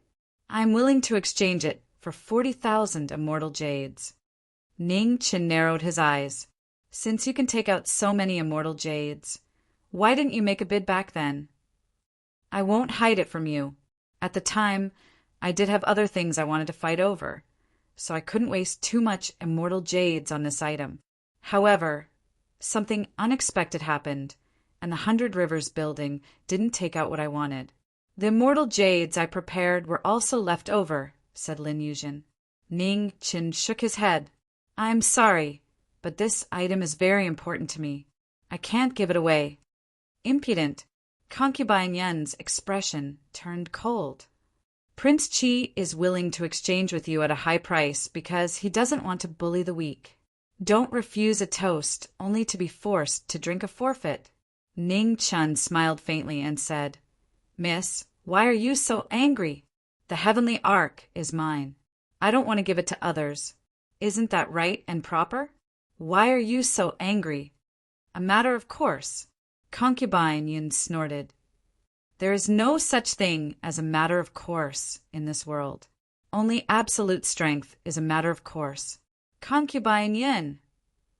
Lin Yuzhen's eyes turned cold. Don't be rude. Concubine Yin trembled and lowered her head, not daring to say another word. Lin Yuzhen smiled once more and looked at the youth in front of her. Young master, the heavenly boat is truly of great use to me. What will it take for you to part with it? At the same time, the shadow sent out by the 100 Rivers house's 9th floor had returned and reported what he had seen. He didn't use his cultivation base and only used a leaf to kill a peak perfection spy? In the depths of the 9th level, an aged figure opened his eyes and spoke. Indeed, when that person attacked, this subordinate didn't sense any true qi fluctuations, said the shadow respectfully. Extreme Tao, muttered the old figure. Such a person hasn't appeared in a long time. Ancestor, do we still need to continue investigating? Asked a middle-aged man. No need. The old figure shook his head. Do you know the identity of the cross-dressing woman the shadow spoke of? I don't know. Prince Qi Lin Yuzhen, said the 100 Rivers house's ancestor. The middle-aged man's expression shook. The spirit void Starfield's Prince Qi, who can contend with the Ji family? Yes, the 100 Rivers house's ancestor nodded. This Prince Qi was born in a family of generals and has been known as a man since he was young. Because of his outstanding military exploits, he was bestowed the title of prince by the mortal realm's emperor. Later on, he coincidentally embarked on the path of cultivation. Although he hasn't cultivated for long, his progress is astonishing. In just a short 100 years, he has already reached the mid-stage of the true realm. Even the grand elders of the G family don't want to casually provoke him. The middle-aged man came back to his senses, suppressed his shock, and nodded. The world-shaking Prince Qi had actually personally come to the Myrtle Imperial Star. Just why? Tens of thousands of leaves fluttered in the wind. Lin Yuzhen looked at the man in front of her and once more asked about the conditions. "I'm sorry, but the heavenly boat is also very important to me. No matter what the conditions are, I can't part with it," refused Ning Qin once more. Lin Yuzhen's expression froze, and she said, "Young master, you should know that a man's wealth is his own ruin." Although concubine Yun's words were a bit extreme, there is some truth to them. 3 moves. If you can prove that you can keep the treasure, this king will immediately leave and promise not to disturb you again in the future. Ning Qin narrowed his eyes. "Please." As soon as he finished speaking, the atmosphere between the two suddenly became heavy. Lin Yuzhen was the first to move. Her seemingly delicate body had the power to fight against the heavens. In an instant, she arrived in front of the former and stretched out her delicate hand. Ning Qin leaned to the side, dodging her hand. His right hand formed a sword, and Sword Qi soared out of him. Lin Yuzhen narrowed her eyes and changed the direction of her palm, once more grabbing his arm. Ning Qin retreated half a step. Streaks of sword light shot out from his body, each one faster than the last. There was no way to dodge them. Lin Yuzhen stepped forward and circulated her true essence. She scattered the Sword Qi in front of her with a single palm. The shock waves hadn't dissipated yet, and her palm didn't stop. The furious currents of the sea overflowed. The terrifying scene in front of her split the sky. Sword art nothingness. Ning Qin used his fingers to block her attack. With a heaven-shaking boom, the shock waves from their attacks dissipated. Dust was blown away, and everything within 30 meters of them fell. Lin Yuzhen withdrew her hand. Her eyes flashed.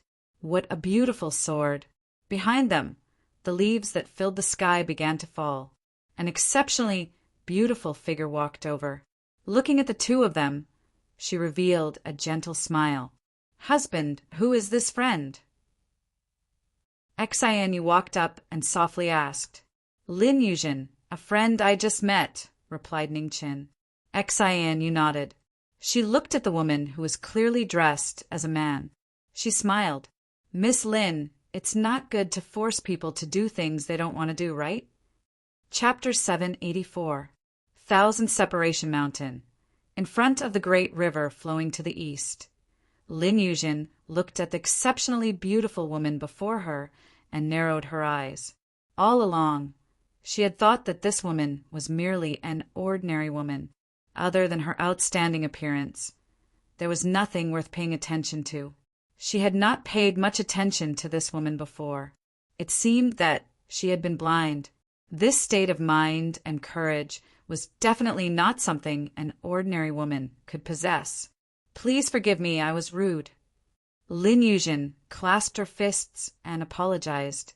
Seeing the person before her apologizing, Xianyu did not say anything else. She walked behind her husband and remained silent. Seeing this, Lin Yuzhen's eyes flashed with surprise again. "Forget it." Ning Qin smiled and said, "It's better to have one more friend than one more enemy. This matter ends here. There is no need to mention it again." Lin Yuzhen nodded and said, "May I know how to address young master?" Ning Qin, "I admire Brother Ning's magnanimity. Today's matter is my fault. If Brother Ning comes to the spirit void realm in the future, I will definitely wait for you." Lin Yuzhen clasped her fists again and turned to leave. Ning Qin looked at the departing back, and a serious expression appeared on his face. "Spirit void, Starfield's people." 10 steps away, Lin Yuzhen stopped. She looked at the figure before the river and said, "Young Master Ning, do you believe in Buddha?" "I don't." Ning Qin was slightly startled. Then he lightly shook his head. "I also don't believe in it. However, amongst all the gods, only Buddha believes in the afterlife. It is rumored that there is a Buddha in the all-heaven starfield. Brother Ning, you can decide for yourself." After saying that, Lin Yuzhin did not say anything else and walked out of the 1,000 separation mountain. Hearing the former's words, Ning Chen became silent and did not say anything. "Husband, let's go too." Beside him, Xanyu softly said. "Amen." Ning Chen nodded and led the person beside him forward. After that day, no one on the Myrtle Imperial Star saw the two of them again. It was as if they had disappeared into thin air. 7 years passed in the realm beyond heaven. The young man in white robes and the white-haired woman traveled through the various planetary systems. They didn't stay in any of the places for too long. The most beautiful time of their lives was so short. In the glorious gold starfield, on a famous mountain peak, the two of them were sitting side by side as they looked at the rising sun in the east. "Husband, let's go home," Xanyu softly said. "Okay." Ning Chen nodded slightly and replied. As the sun rose, the two of them left the mountain peak and began their journey back.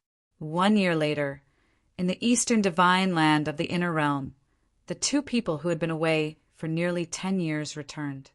The plain-clothed, knowing destiny state cultivator looked the same as he did 10 years ago. However, beside Jiming, the woman's hair had turned completely white, and not a single trace of black could be seen. In the depths of Ning Chen's eyes, the sorrow grew thicker and thicker, so deep that it could not be dissolved. Within the borders of Grand Xia, winter had arrived. Snowflakes drifted down from the cold sky, sprinkling down onto the mortal world. The two of them walked together towards the east, 1 step at a time. 30 years of waiting, 20 years of being together. The cycle of time gradually came to an end. The Jiming Marquis residence did not alert anyone. When the two of them walked over, the guards in front of the residence were shocked and hurriedly bowed. "Get up, don't make a fuss," Ning Chen said softly and walked towards the Marquis' estate. The maids looked at each other, their eyes filled with shock. Why was the princess' hair all white? In the Weian Palace, a beautiful figure in a green dress looked in the direction of the house of the Marquis. Sadness flashed in her eyes. What was supposed to come had finally come. "Marquis." In the backyard of the Marquis' manor, the old butler walked over.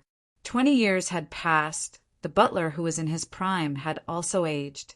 He was no longer tall and straight, showing signs of old age. "What's the matter?" Ning Chen asked. "The new year is almost here.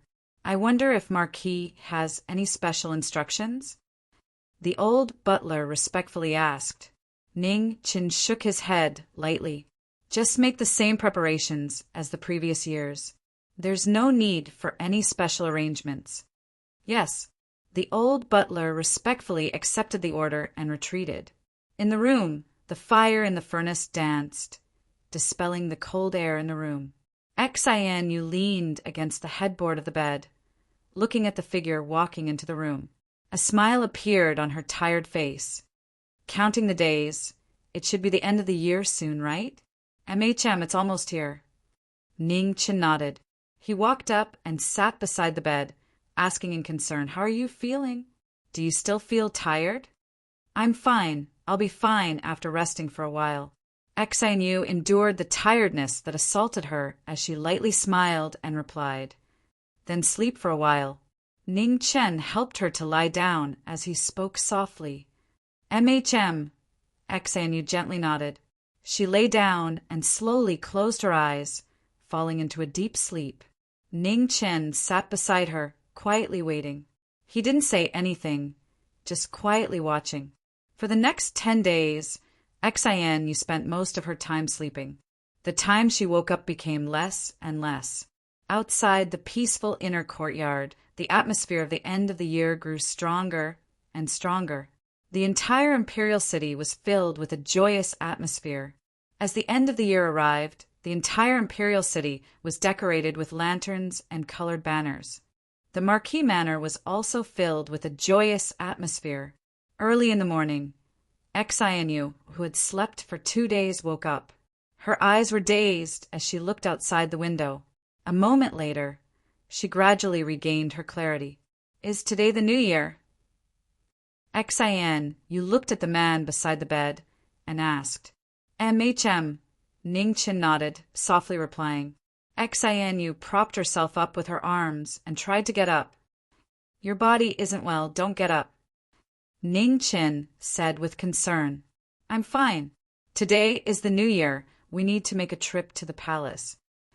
Xian Yu smiled. Ning Chin sighed inwardly and didn't try to persuade her again. He helped her up. In front of the bronze mirror, Xian Yu seriously put on her makeup. However, her white hair could no longer be concealed. It was exceptionally dazzling. Let's go. Not long after, Xian Yu finished her makeup and stood up. Ning Chin nodded, accompanying her as they walked out of the Marquis manor. In the imperial palace, Xia Qi had set up a banquet, inviting the imperial family and important officials. The time for the banquet had already arrived, but it hadn't started yet. Your Majesty, shall we start the banquet? An attendant walked up and asked in a low voice. Let's wait a moment more.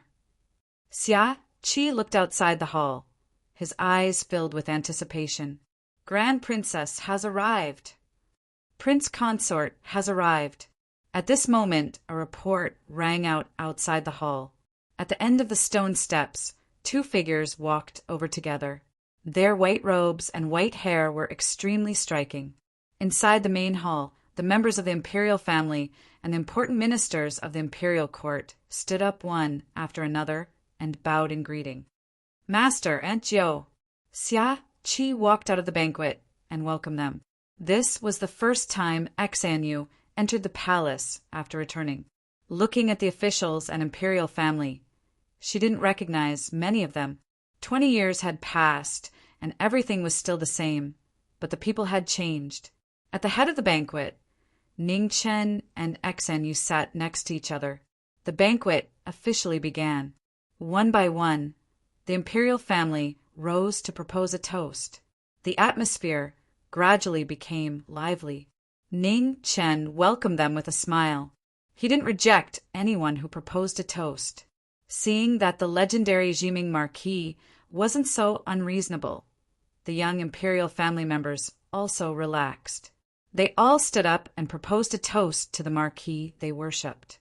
The lively banquet lasted for more than 2 hours. At the end of the banquet, the officials and imperial relatives left one by one.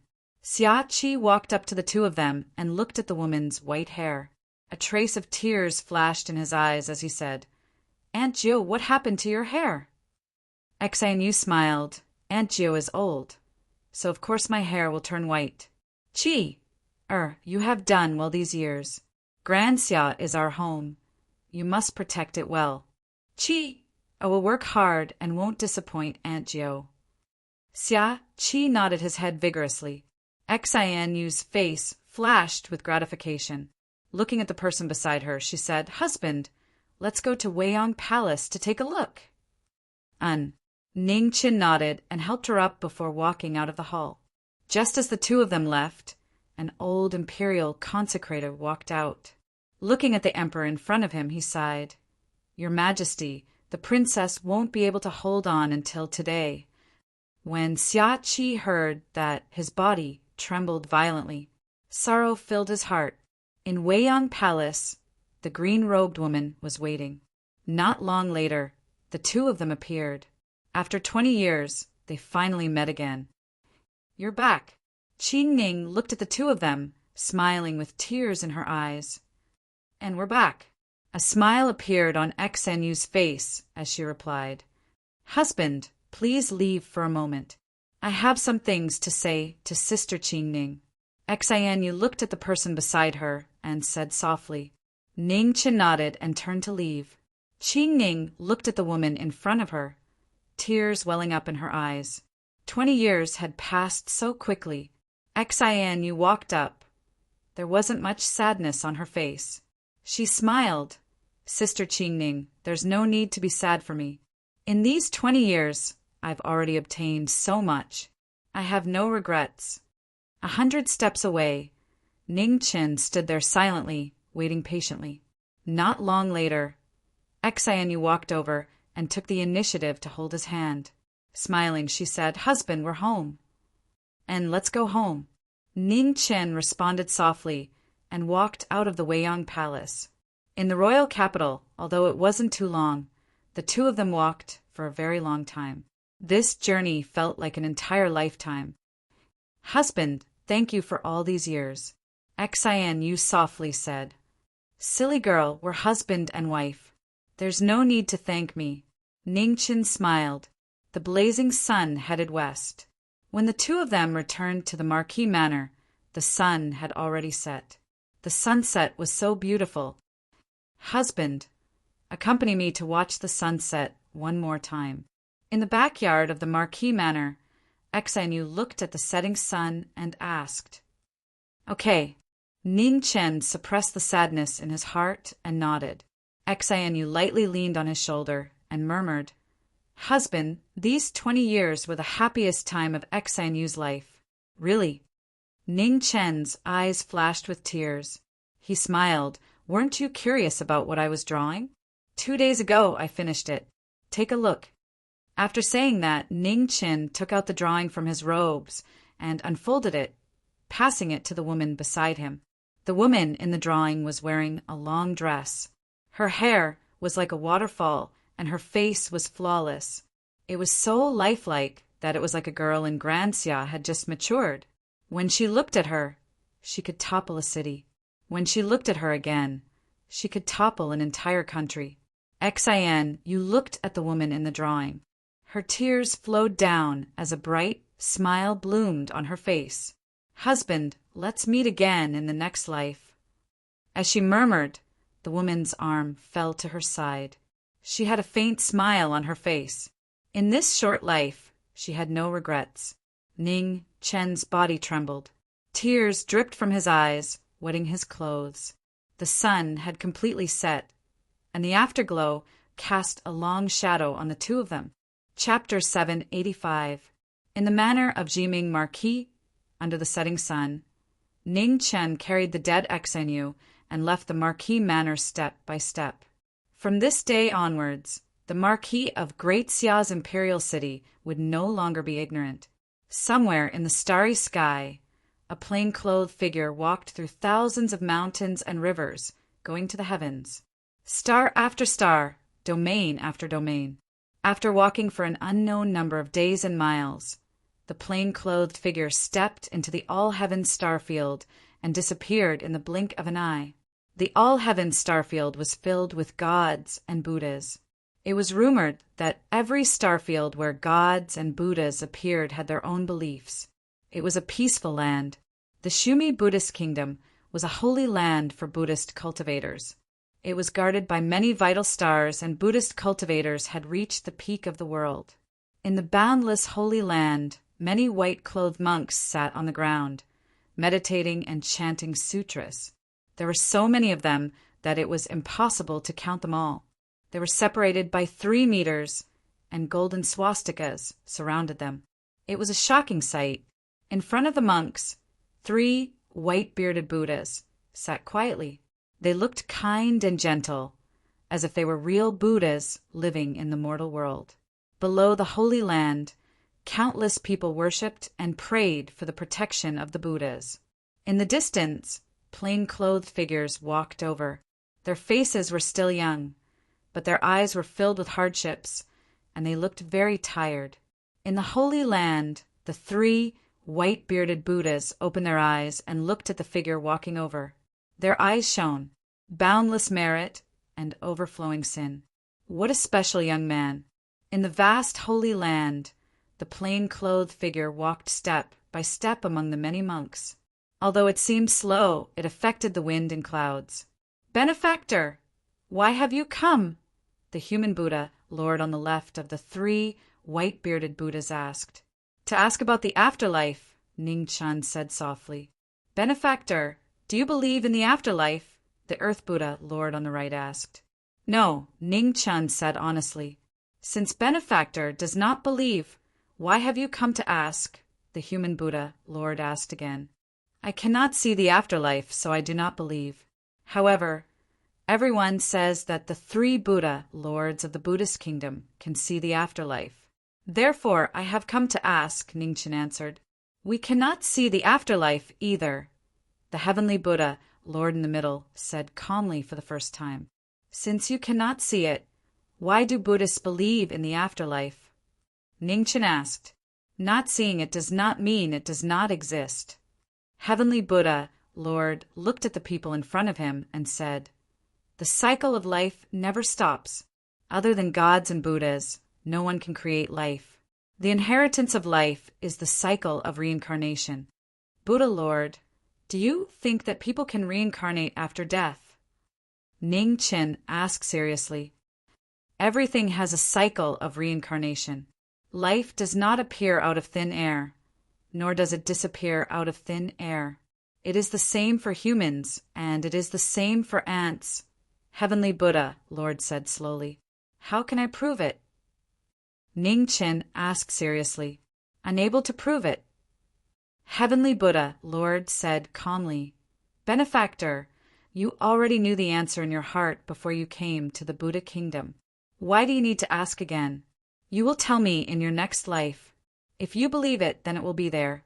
If you don't believe it, then it won't be there. Benefactor, please speak your mind. Seeking fate, Ningchen said softly. Heavenly Buddha, Lord was silent. After a moment, he said, Above the Holy Land there is a wishing mountain. It has a height of 99,000 steps. There is a Buddha on the mountain, but only the most sincere can see it. Benefactor, if you can reach the top of the mountain and see my Buddha, perhaps your wish will be fulfilled.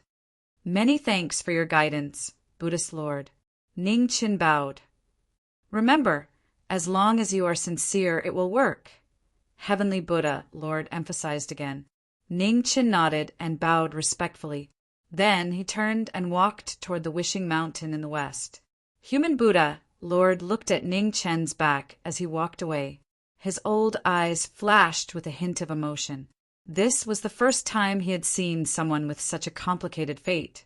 Most extreme martial artists are crazy. This child has both great merit and great sin at the same time. It can be seen that he has experienced countless trials and tribulations. It is not easy for him to maintain such sincerity. Heavenly Buddha, Lord said calmly, the Buddha nation is facing a great calamity.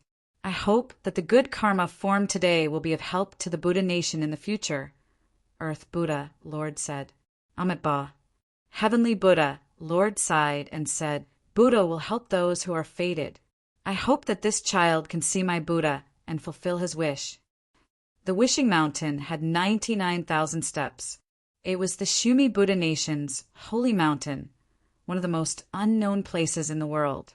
At the foot of the holy mountain, Bai walked up with an unyielding pride.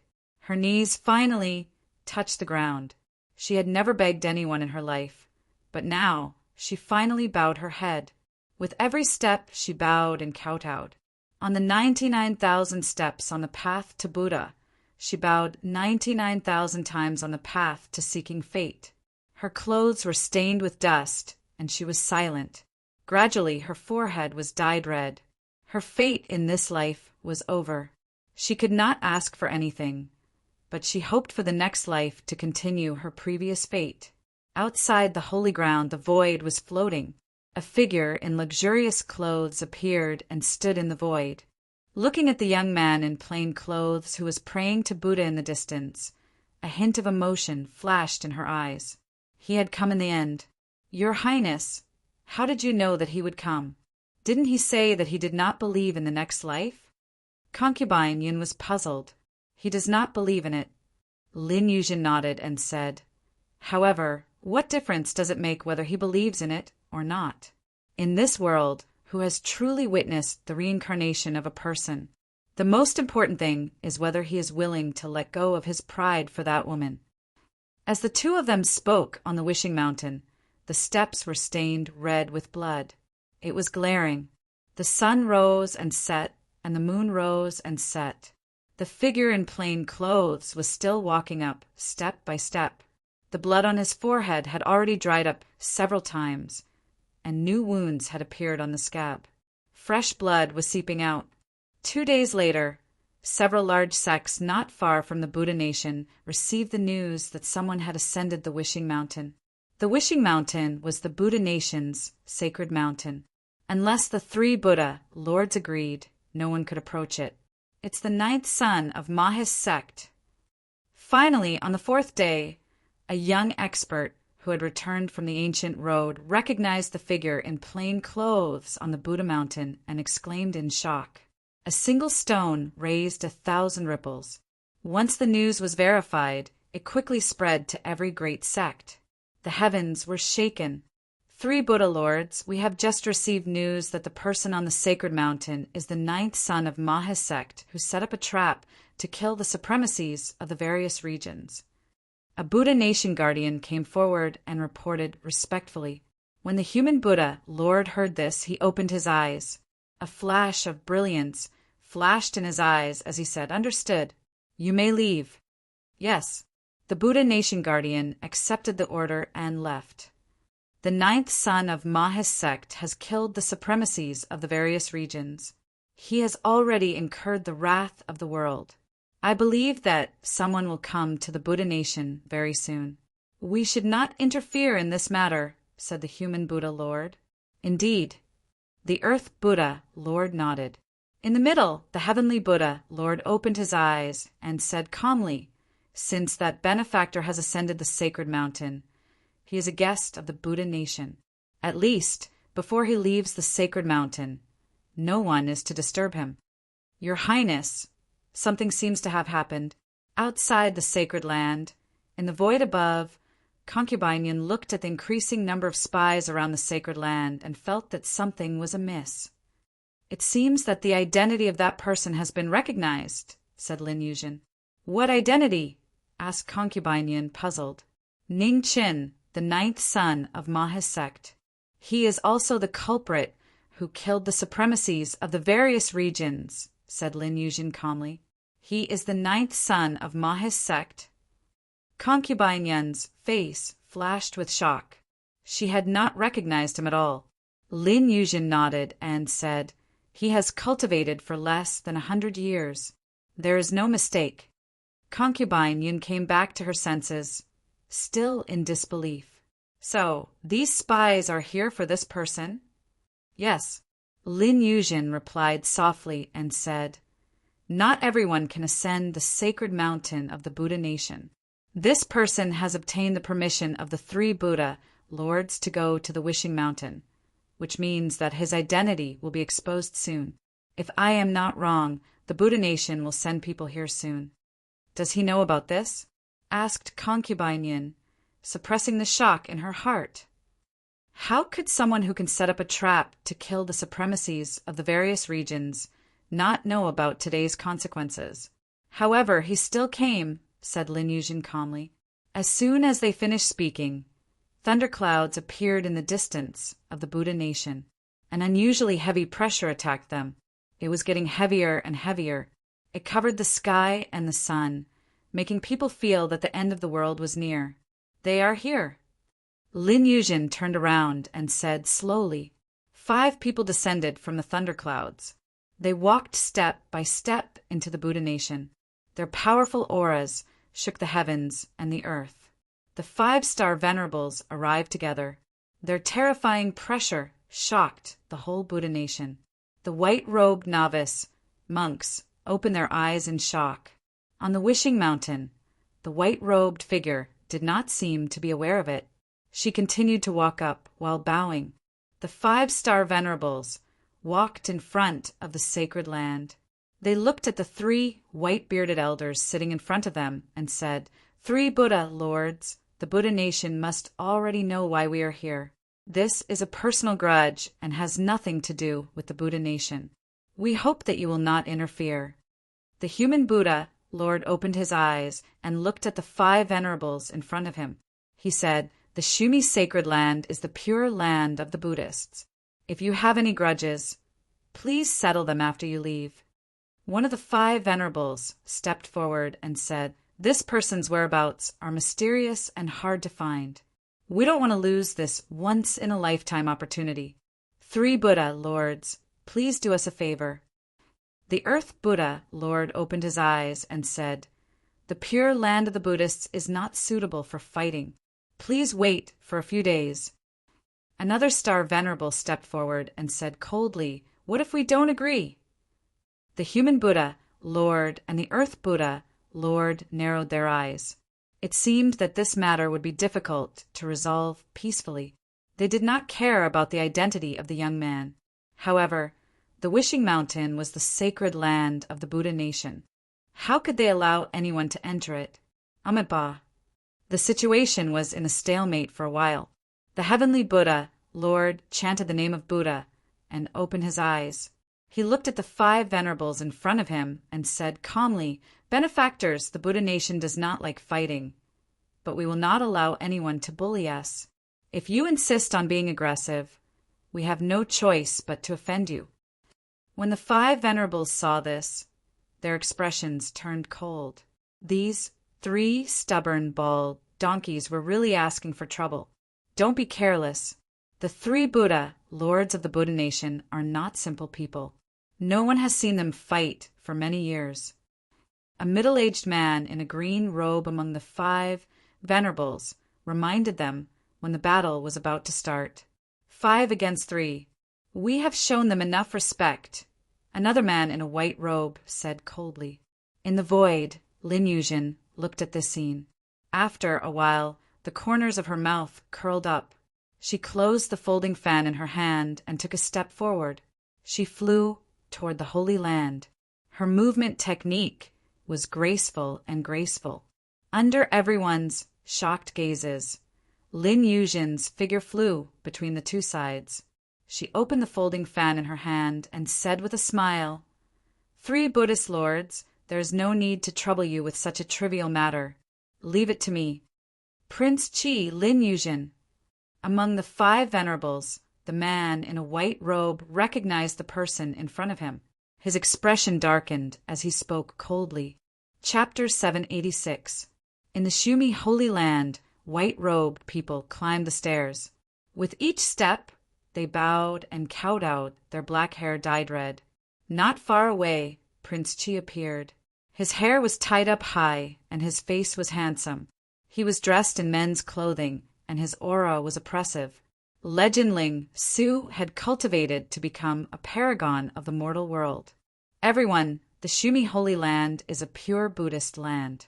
You're going too far by being so aggressive. Lin Yuzhen looked at the 5 of them.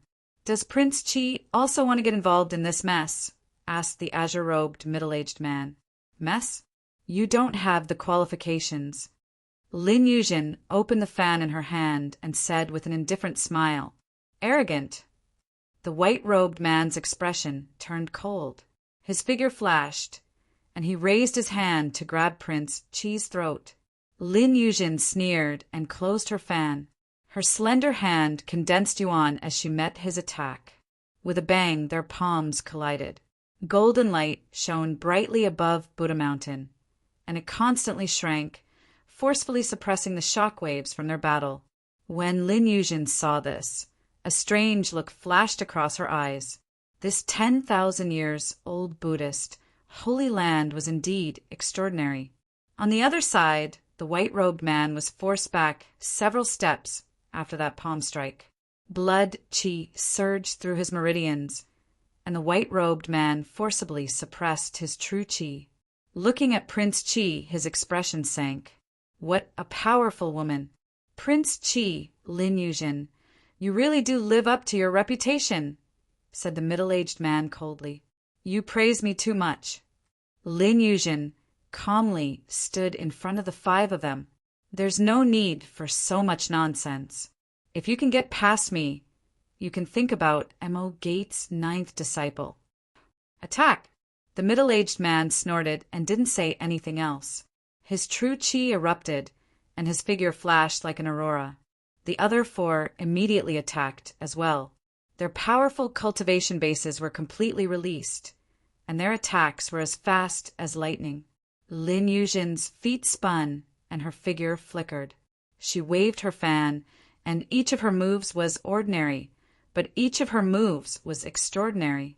On the Holy Land, white-robed monks were chanting sutras. Dazzling golden light constantly gathered, suppressing the shock waves from the battle. At the back of the battlefield, Heavenly Buddha, Lord, looked at the figure dressed in men's clothing. His old eyes flashed with a touch of admiration. What a handsome skill!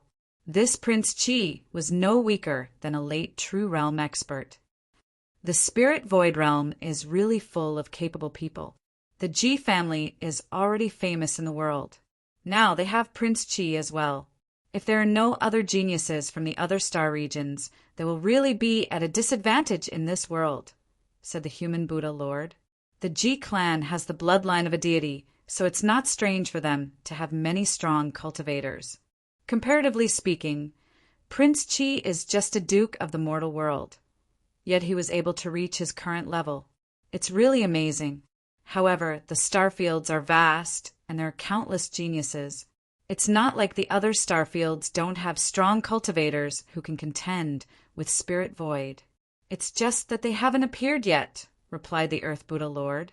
The human Buddha Lord looked at the blood-stained prayer mountain in the distance and said softly, "That benefactor has cultivated for less than 100 years, but he has already comprehended the extreme path. This kind of temperament and perseverance is rare in the world. It's a pity that he doesn't have much time left. Otherwise, he would definitely be one of the strongest cultivators in the future. Everyone has their own opportunities. This person's fate is extremely complicated. What his future will be like is not something we can predict. Hopefully, he can meet the Buddha and resolve the troubles in his heart," said the Heavenly Buddha Lord calmly. At the top of the prayer mountain, the knowing destiny cultivators who had walked for 5 days had finished the last step of the heaven stair. In 5 days, they had walked 99,000 steps, bowed 99,000 times, and kowtowed 99,000 times. Drops of blood stained every step of the heaven stair.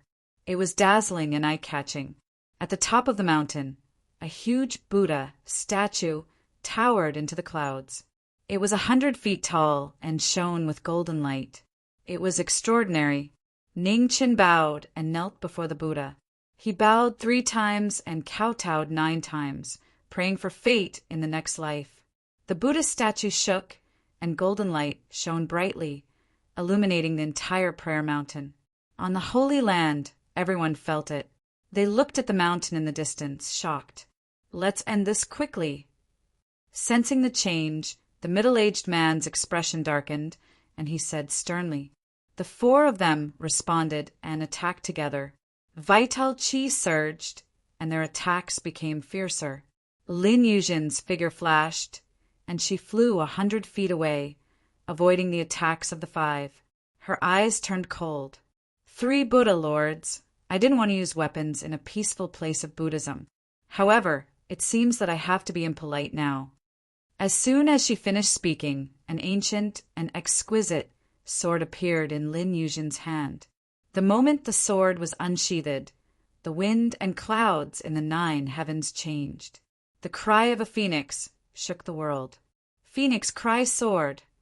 The expressions of the 5 people who rushed up changed drastically. They wanted to retreat, but it was too late. In Lin Yuzhen's hand, the cry of a phoenix entered the ground, and a surge of vigorous energy spread out. In the dazzling light, the 5 of them flew out, vomiting blood. On the Holy Land, the white-robed, novice, monks trembled. Their chanting was interrupted, and the golden light around them dissipated. Late-stage True Realm. The human Buddha Lord's eyes flashed with shock. The sword just now was undoubtedly the fluctuation of the late-stage True Realm. Had Prince Chi cultivated to such an astonishing level? More than 100 years, late-stage True Realm. She is truly a peerless genius. The earthly Buddha Lord sighed. To be able to fight against the Lingshu Ji family and Prince Chi, Lin Yuzhen on her own was indeed terrifying. At the same time, Golden light shone on the wishing mountain. The 100 feet tall Buddha statue shone brightly, illuminating the sky. Billions of people gathered together, and the golden Buddha appeared in the world. The Buddha looked so dignified that no one dared to look at it directly. When the Buddha appeared in the world, Ning Chen remained silent and bowed again. "Young man, what is it that made you so sad?" "I can't ask for more." Ning Chen kowtowed and said, "Ask for what?" "Ask for fate." Ning Chen said honestly, "Fate comes and goes. It is fate. Do you know what price you have to pay to change fate? Are you willing to pay any price?" Ning Chen replied, 9 reincarnations. After 1,000 years, the same flowers will bloom in the world. In these 1,000 years, you will be faced with thousands of disasters and tribulations. Your life will be worse than death. If you die, you will sink into oblivion, unable to be reincarnated. Are you willing? Yes. Ning Chen replied softly, "After 1,000 years, go and find her. In the vast sea of people, whether you can continue your fate will depend on your luck." "Thank you." Ning Chen bowed. The world is obsessed with life and death. Young man, your life has been rough and you've experienced so many deaths. Can't you see through it? It's because I've experienced so much that I can't let go. Ning Chen's eyes flashed with exhaustion. Death isn't the end of life, but a change in the form of life. Young man, you once risked your life to protect the world and endured countless tribulations. As long as you are willing to let go of your obsession and focus on your own Tao, you will be the closest person to God in this world. As she spoke, the golden Buddha statue formed by billions of people's faith scattered and the dignified image gradually disappeared. Ning Chen fell silent as he looked at the golden light that disappeared. A moment later, he got up and walked down the mountain. Above the Shumi sacred ground, Prince Chi blocked 5 venerables by himself.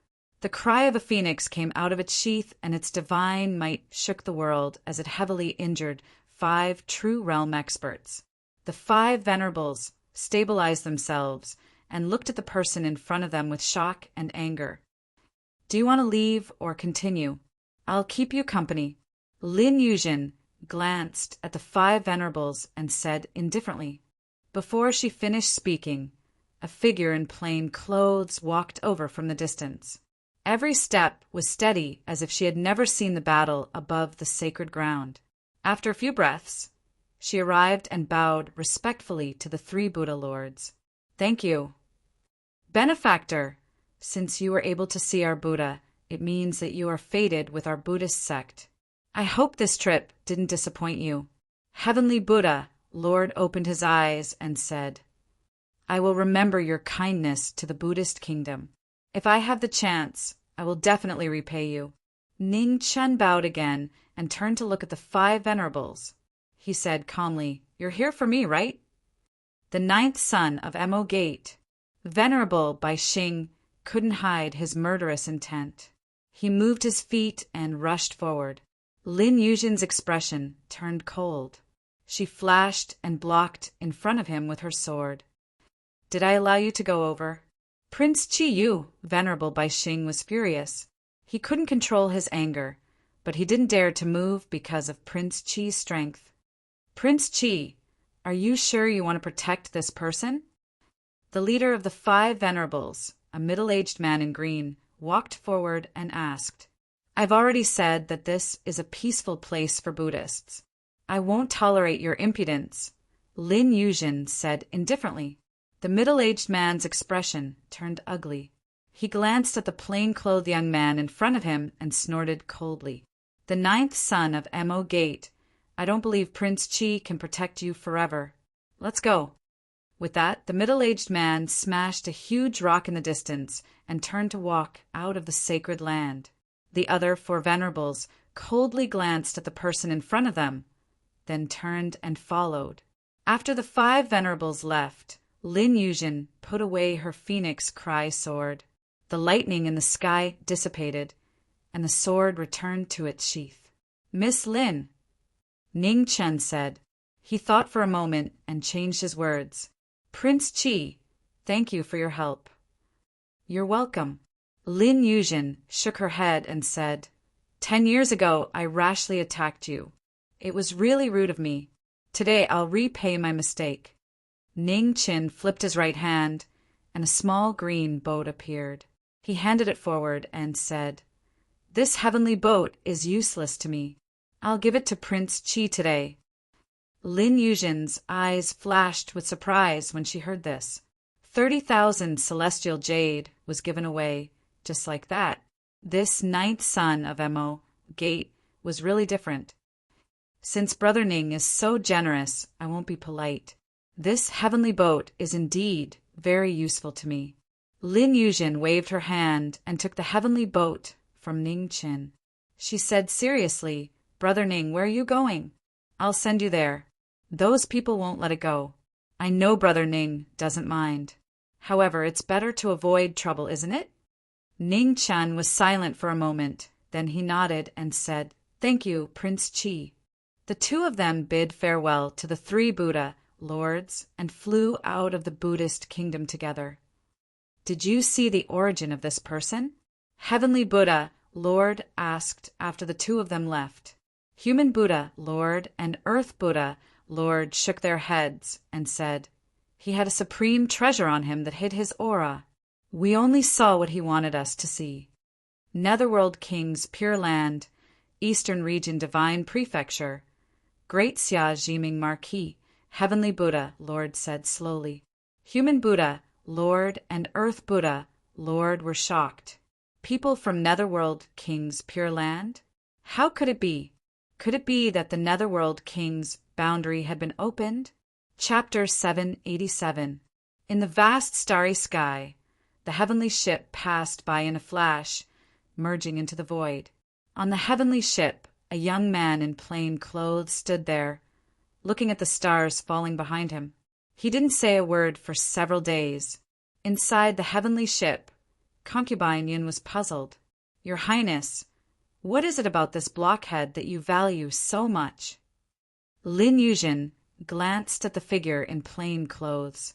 What kind of person do you think is worthy of this king's attention? Concubine Yin was startled.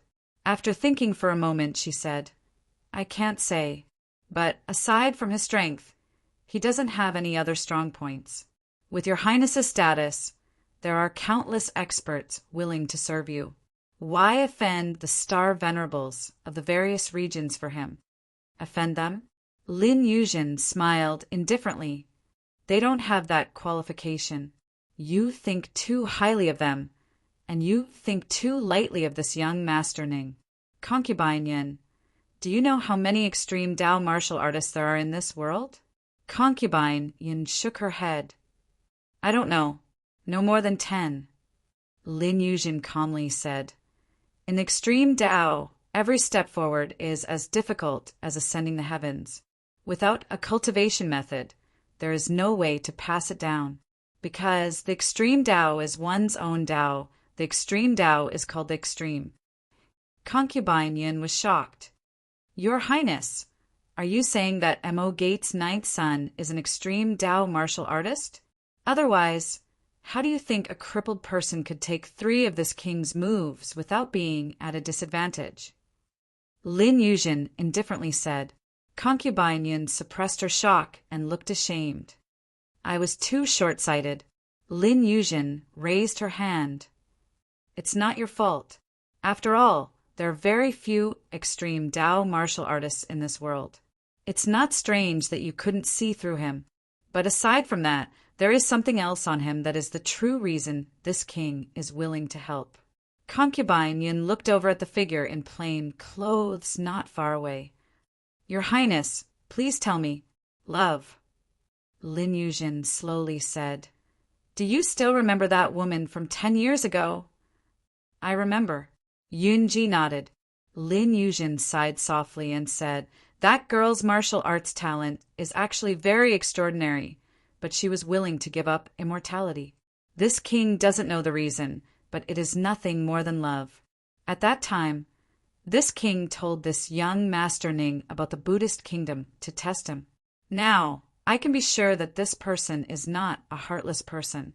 That girl didn't misjudge him.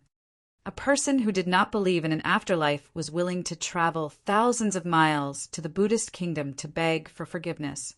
This was not something that everyone could do. Extreme martial artists were extremely prideful people. They were willing to put down their pride and beg for an afterlife that they did not believe in. It could be seen how important that woman was to him. Your Highness, does the afterlife really not exist? Yunji asked seriously. Lin Yuzhen shook her head and said, when you also pry into the secrets of the true realm, you will know how illusory the afterlife is. As the two of them spoke, the starfield fog appeared up ahead. The unique characteristics of the Red Luan starfield were clearly visible in the vast starry sky. Ning Chen turned around and looked at the two people in the cabin. He said, Your Highness, Miss Yin, we've arrived at the Red Luan starfield. I can walk the rest of the way myself. Many thanks. Lin Yuzhen stood up and walked out of the cabin. Looking at the white fog, she narrowed her eyes. Since that's the case, this king won't be sending you off. See you later. See you later. Ning Chen responded and stepped out. He turned into a white light and rushed forward. In the blink of an eye, the white light disappeared between heaven and earth, leaving no trace behind. What a fast movement technique, said Yunji in shock. That wasn't a movement technique. That was his sword. Lin Yuzhen said, or perhaps that was his Dao. One day, if you are lucky enough to see him use his full strength, you will understand just how shocking a true extreme Dao sword is. Your Highness's sword is not a match? Asked Yunji in shock. In terms of martial prowess, this king fears no one. But in terms of the sword, this king is not even 1 in 10, said Lin Yuzhen calmly. 100 days later, in the Red Luan starfield, a boat drifted in the Red Luan starfield's Mi River. A white-clothed figure walked into the boat and didn't leave for countless days and nights. After drifting for dozens of years, the boat seemed to be unable to find a ferry. No matter how much wind or rain there was no movement at all. 1 year, 2 years, 10 years, 20 years, day after day, year after year, the Mi River gradually became barren. Most of the people who had come to the river had grown old. At some point, only Lingji remained. Mister, I also have to leave. Please take care of yourself. The young girl from before had now grown into a slender and elegant woman. She respectfully bowed in the direction of the boat. After waiting for a long time without any movement, her eyes dimmed and she turned to leave. Just at this moment, a white-clothed figure walked out of the boat. His long black hair was dotted with snow-white dots. It was abnormally eye-catching. Lingji was startled.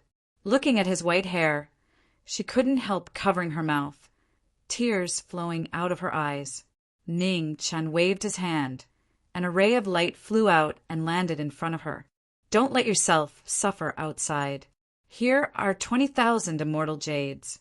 Take them with you in case you need them, said Ning Chen. Mister, your hair, said Lingji tearfully. It's fine. Let's go. It's getting late, said Ning Chen calmly. Lingji wiped away her tears and knelt down, respectfully kowtowing. After kneeling, she stood up and put away the immortal jades. Suppressing her reluctance, she turned and left. After Lingji left, the Mi River became calm once more. The white-clothed figure once more walked into the boat as if she had never left. Time flowed like water. In the blink of an eye, another 5 years passed. On the banks of the Mi River, flower buds grew on the undying immortality peach tree. They were as white as snow, and on the night they bloomed, all the withered trees within 1,000 miles came back to life. On the boat, Ning Chen sighed softly. He couldn't hide it anymore. On this night, on different life planets in the Red Phoenix star field, many old people who had been sleeping for a long time opened their eyes and looked at the distant Mi River. Their eyes shone brightly. What a powerful life force! In an instant, several people walked out of seclusion. Terrifying auras lingered around them. None of them were below the true realm. These old monsters, who had lived for countless years, were awakened by the life force of the undying immortality peach tree. They all came out of seclusion.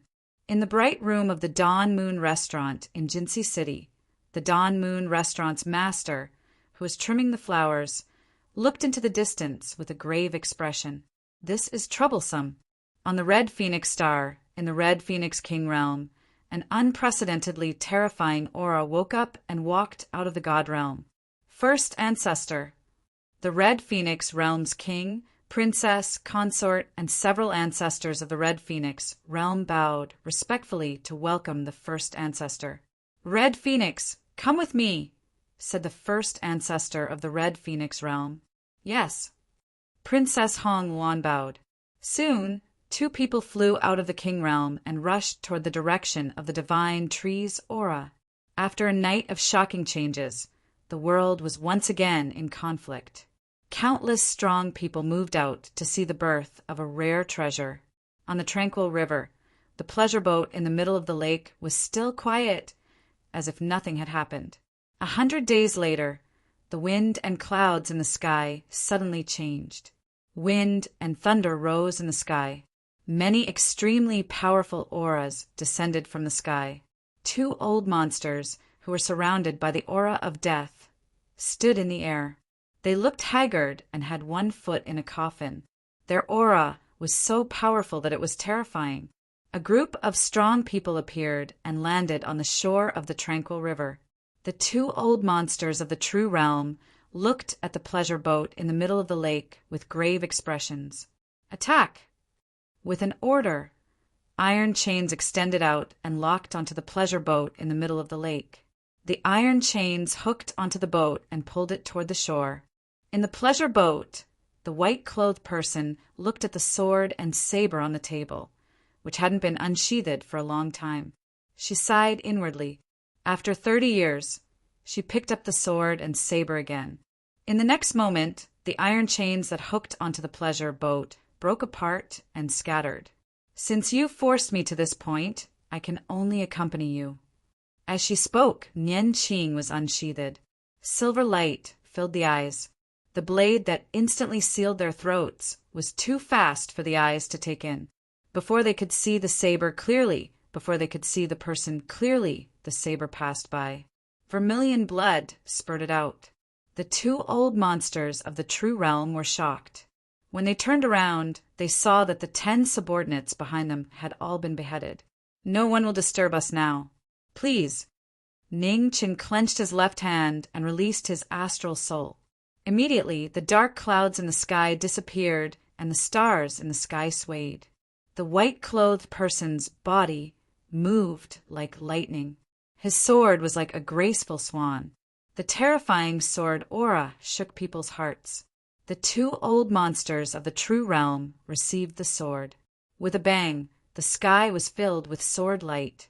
An unparalleled sword aura broke through the barrier of true yuan and forced the two back. How is this possible? The two old monsters of the true realm retreated several steps. Their faces were filled with disbelief. You've been asleep for too long and have already forgotten how to fight. While speaking, the ground beneath Ning Qin shook violently. A broken ancient sword rose up. In an instant, the earth energy within 10,000 miles of Mi Shui River gathered and sealed the entire battlefield. Immortal trapping sword. The two old monsters' pupils shrank as they exclaimed, "Don't worry, I don't need this sword to deal with you." Then the white-clothed person moved again. With a saber and sword in hand, his body moved like lightning. Knowing that they had miscalculated, the two old monsters of the true realm immediately gathered their thoughts and used their full strength to fight the person in front of them. The saber and sword shook the two old monsters. Under the setting sun, the saber and sword created streaks of deathly splendor. It was immeasurable. The two old monsters of the true realm didn't dare to be careless.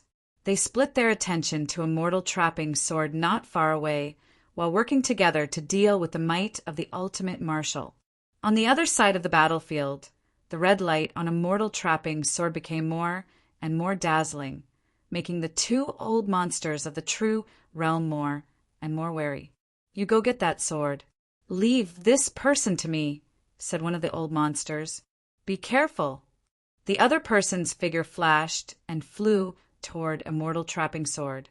Ugh! Suddenly, a muffled groan sounded. The old monster who went to snatch the sword immediately turned back, only to see that in the battle behind him, a broken stone sword silently passed by without any warning, directly piercing into the heart of the cyan-robed old monster. "This is immortal slaying." Before he could finish speaking, the old monster's figure collapsed. Even in death, he couldn't close his eyes. "Sorry, I said I wouldn't use a mortal trapping sword, but I never said I wouldn't use a mortal slaying sword." Ning Chen waved his hand and took immortal slaying sword. He looked at the figure not far away and said coldly, Chapter 788.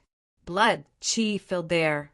Immortal execution appeared out of nowhere and pierced through the old man's heart, instantly destroying his vitality. "Now you're the only one left. Come." Ning Chen waved his hand and immortal execution flew over. Baleful qi surged, sharp and bone-piercing.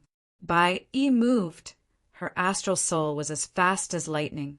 Immortal execution was as heavy as a mountain. The two swords moved at the same time, causing the wind and clouds to change. The old man in purple was shocked. He retreated again and again. Since he woke up, this was the first time he felt so close to death. The sword and palm collided. Not far away, immortal trapping sword's red light became even brighter. Borrowing the power of the earth, it sealed the battle. After more than 10 moves, the battle became more and more intense. Immortal execution's power was unparalleled in the world. Even those in the true realm didn't dare to be distracted. Sword art, extreme heaven! Extreme heaven appeared. Immortal execution's baleful qi soared into the sky. Boundless power pierced through heaven and earth, shocking the world. Seeing this, the old man in purple's expression changed slightly. He condensed his qi and focused on dealing with the incoming attack. Suddenly a change occurred. A red sword light streaked across, piercing through the old man's chest. How can this be? The old man in purple staggered. Before he could react, Bai Yi flashed and immortal execution appeared, piercing through his body. "Sorry, I lied when I said I wouldn't use a mortal trapping sword," Ning Chen said coldly and pulled out his immortal sword. Instantly, blood splattered like rain. The old man fell to the ground, his blood dyeing the earth red. A hero of a generation died with grievances. Looking at the corpses on the ground, Ning Chen waved his astral soul. Rumbling sounds echoed and the earth split open, swallowing all the corpses.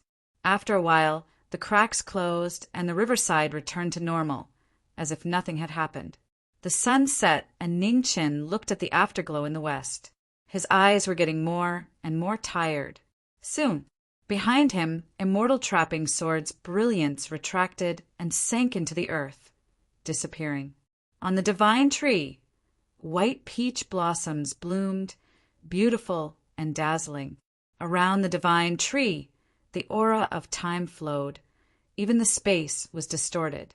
After a while, Bai Yi's figure disappeared from the riverside and returned to the boat. Inside the pleasure boat, a small lamp flickered. Ning Chen put down his sword and blade, and with a wave of his hand, an ancient and mottled zither appeared. It was the divine zither Yama King, the inherited divine weapon of the white tiger deity. After countless years, the body and strings of the zither had been damaged. Before the opening of the ancient battlefield, the waning moon house's master helped to repair the divine zither. During the battle on the ancient battlefield, the king of Hell's Tune, the judgment of 3 knights, severely injured the star venerables of various domains. This was a true weapon of slaughter. Unless it was absolutely necessary, it should not appear in the world. Ning Chen wiped the body of the zither. The sharp strings cut his fingers, and drops of blood dripped down, silently seeping into the zither. Outside the boat, a cold wind blew past, causing ripples on the surface of the lake. The pleasure boat also drifted along with it. The trees wanted to be still, but the wind did not stop. It was unknown when the storm in Jianghu would end.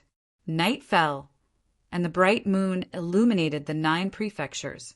On the pleasure boat, the sound of zither rang out.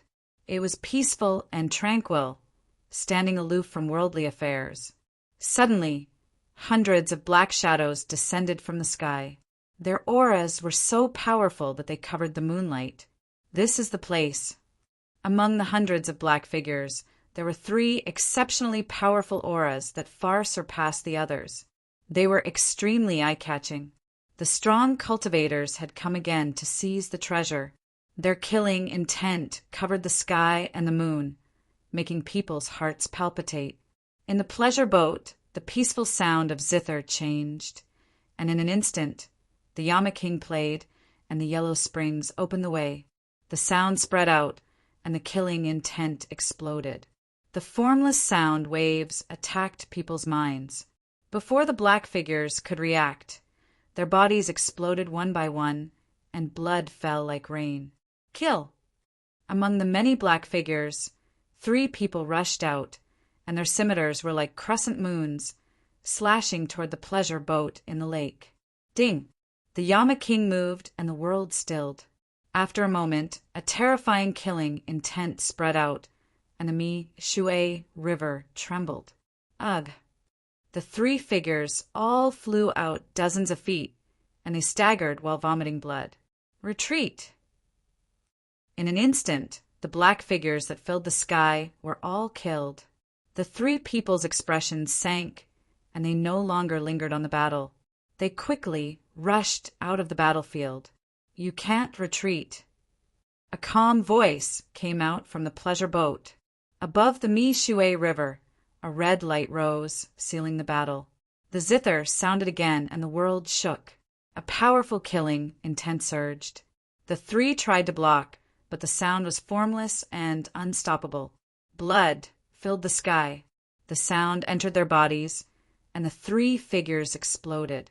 Blood and bones flew everywhere. The battle was over, and the zither music stopped. The lake surged, swallowing up the blood and bones, and gradually returning to normal. The moon set and the sun rose. Time passed. The riverside was no longer an undisturbed, pure land. Wave after wave of powerhouses spying on the treasures of heaven and earth arrived. However, without exception, all of them were buried here. At some point, the Mi-Shui River's water had turned red. It was so glaring that no one dared to approach. Rumors about the Mi-Shui River also quickly spread. 1 spread to 2, 2 to 3, and the entire world knew about it. The Mi-Shui River had a treasure that could allow people to live forever. However, this treasure was guarded by a monster, and anyone who approached would only die. Rumors could never be completely trusted, but no matter what, the terrifying rumors stopped many people who wanted to fish in troubled waters. After another 20 years, the Mi-Shui River had become a land of death. The blood-red water made it difficult for any living thing to survive. No one dared to approach it anymore. During these 20 years, countless experts had died here. No matter how many people came, none of them survived. The floating pleasure boat on the lake was as calm as before. The white-robed figure on the boat had almost all his black hair turned white. He did not have much lifespan left. Whether it was day or night, the deathly still Mi-Shui River was abnormally cold. The yin energy of countless cultivators lingered, causing chilly winds to howl and destroy the surrounding vegetation. After 20 years of killing, it was rare to find peace.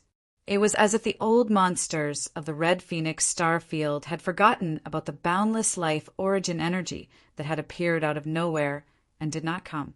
The snow-white peach blossoms on the undying immortality peach tree by the Mi-Shui River had already fallen. An azure divine fruit had grown at the center of the divine tree. Boundless life energy was faintly discernible. Even though the time and Yellow Spring's divine restrictions blocked it, one could still feel its incomparably powerful life energy. 10 years later, the life energy of the divine tree's fruit became even stronger. The white-robed figure appeared on the riverbank. He stood under the divine tree silently. His white hair was no longer black, and it gently fluttered in the cold wind. 100 years had passed, and the undying immortality peach tree's fruit was also close to ripening. No fear of death could be seen in Ning Chen's eyes. Instead, there was a trace of exhaustion and relief. Emo Gate's 9th son, it is indeed you. Just at this moment, light gathered in the sky, and many figures walked out. Each of them was at least half a step into the true realm. The 6 at the front were all above the true realm. This was a shocking lineup, and a shocking pressure swept out in all directions. The clouds in the sky changed, and the bright moon lost its color. I have been waiting for you for a long time. Ning Chen looked at the sky from before the divine tree and said indifferently, "Shameless boasting." First Ancestor Hong Wan walked forward and coldly said to the white-robed figure below. An exceptionally beautiful woman walked out from behind First Ancestor Hong Wan. She was wearing a wide dress, and the hatred in her eyes was difficult to conceal. It was hard to say who was right and who was wrong. The beginning of deceit would end with deceit. Everything was false. However, once you fell in love, you had to taste the bitter consequences. Hong Wan, retreat to the side. Ancestor Hong Wan calmly instructed.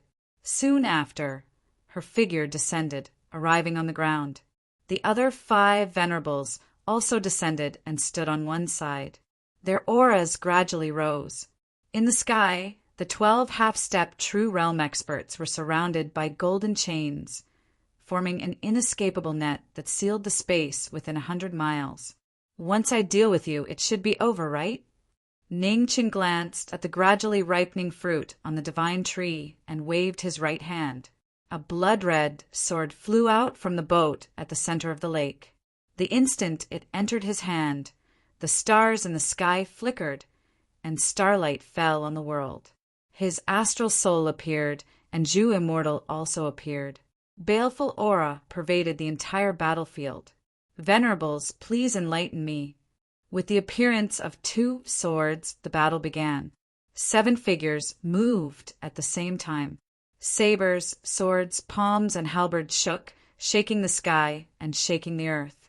There was a loud explosion, and the waves were 10,000 jong high. 6 against 1. Terrifying shock waves violently surged, shaking the world. True realm, ultimate martial, a martial art that transcended the limits.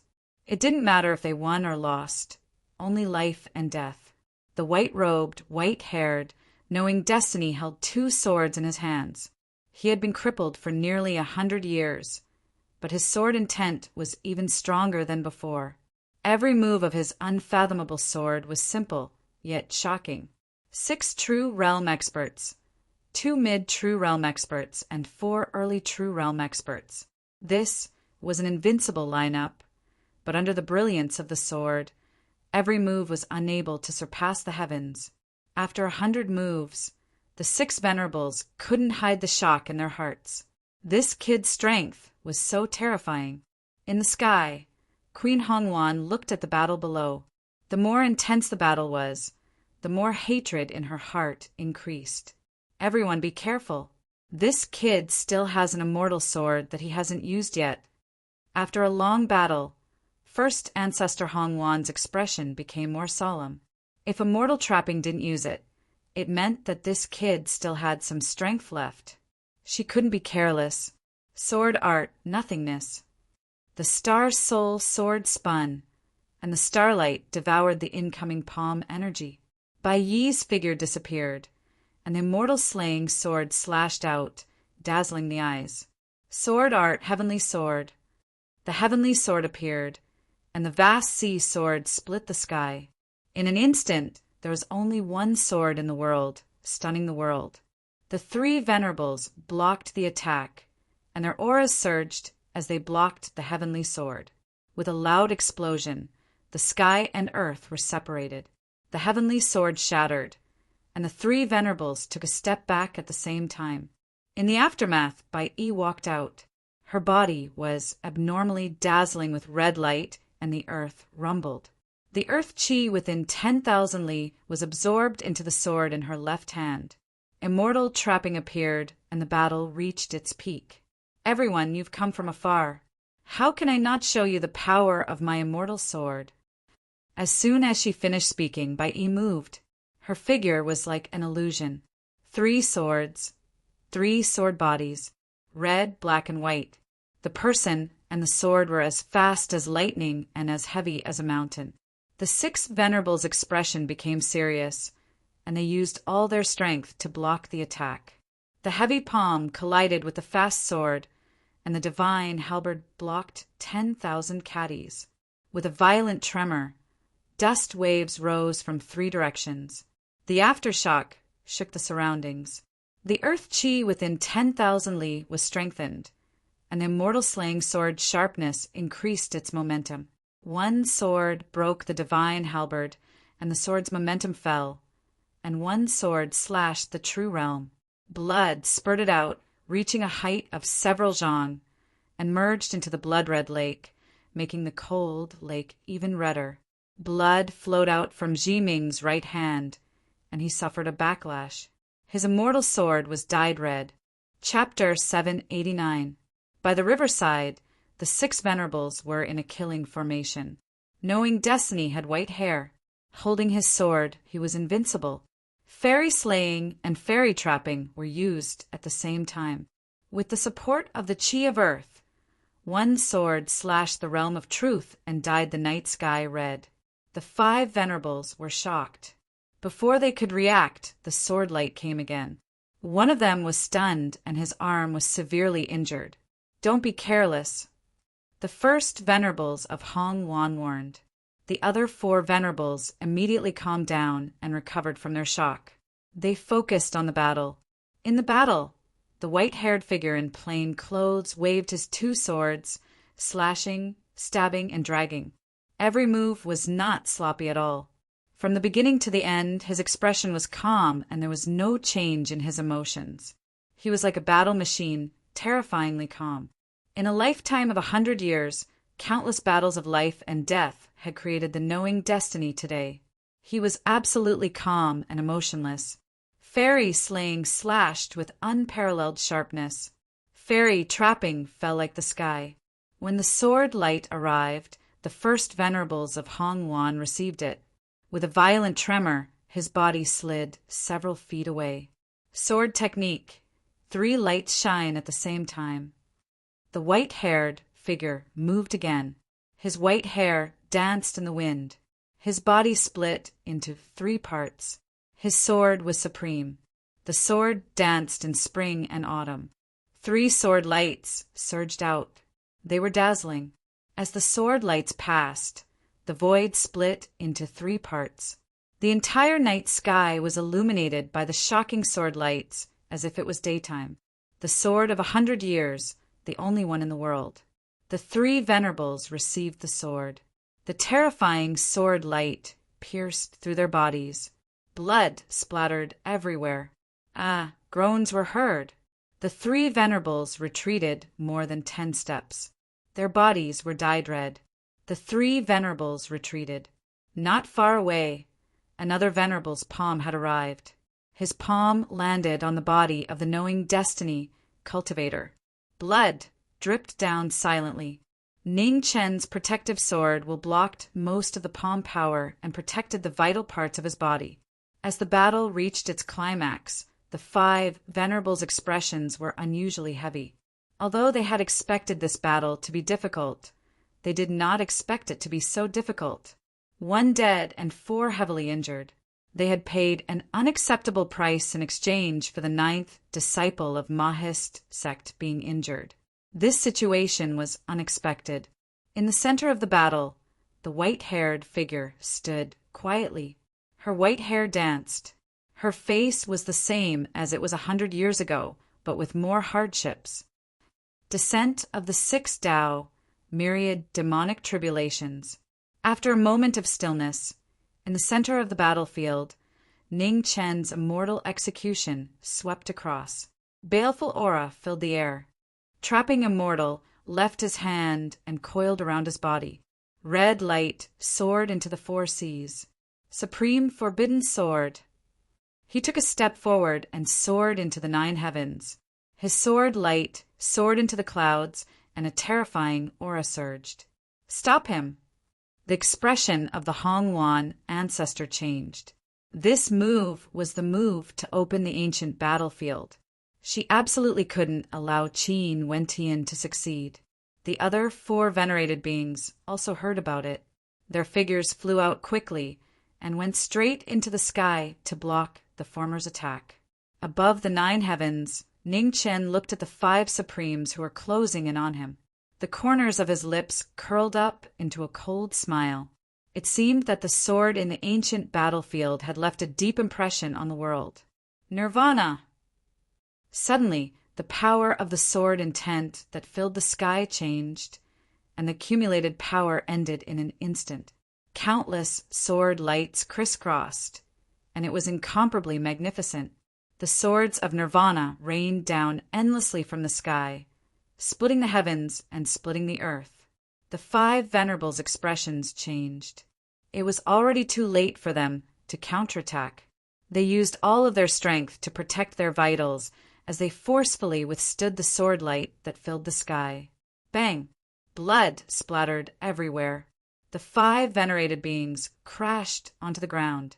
Sword chi filled the air. Ning Chen's figure slowly descended.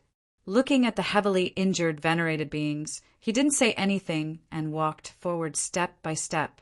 The venerated beings of the true realm stood up one by one. Before they could react, Bai Yi swept past them.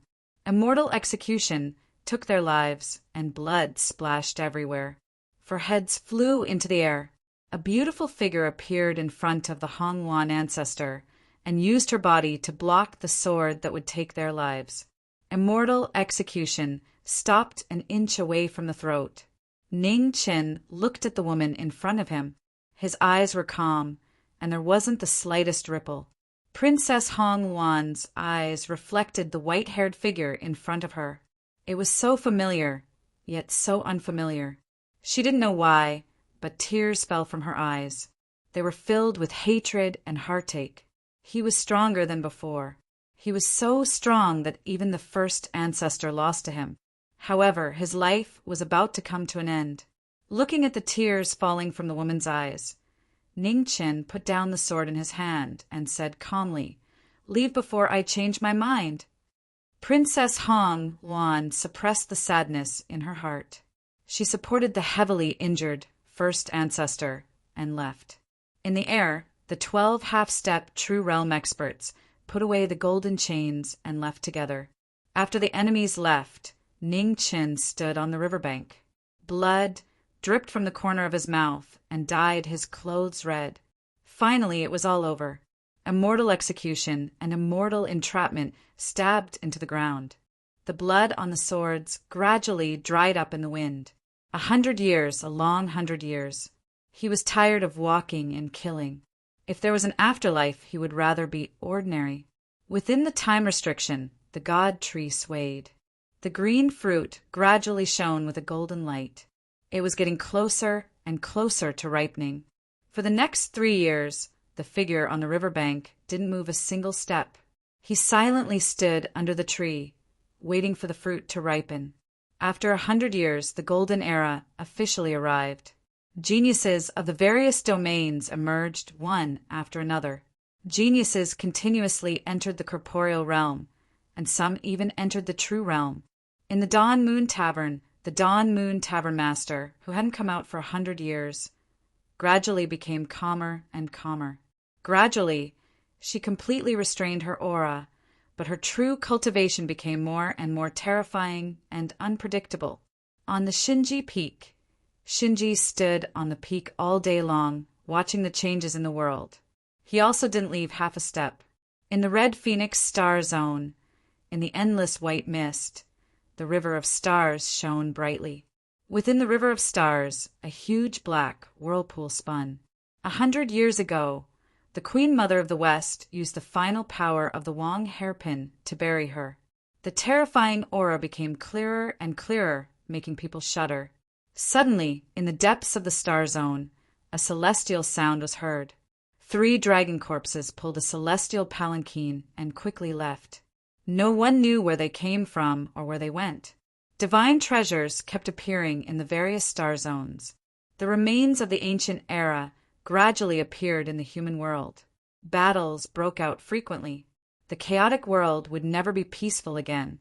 While the world was in chaos, the riverbank of Mi Shui was still terrifyingly calm.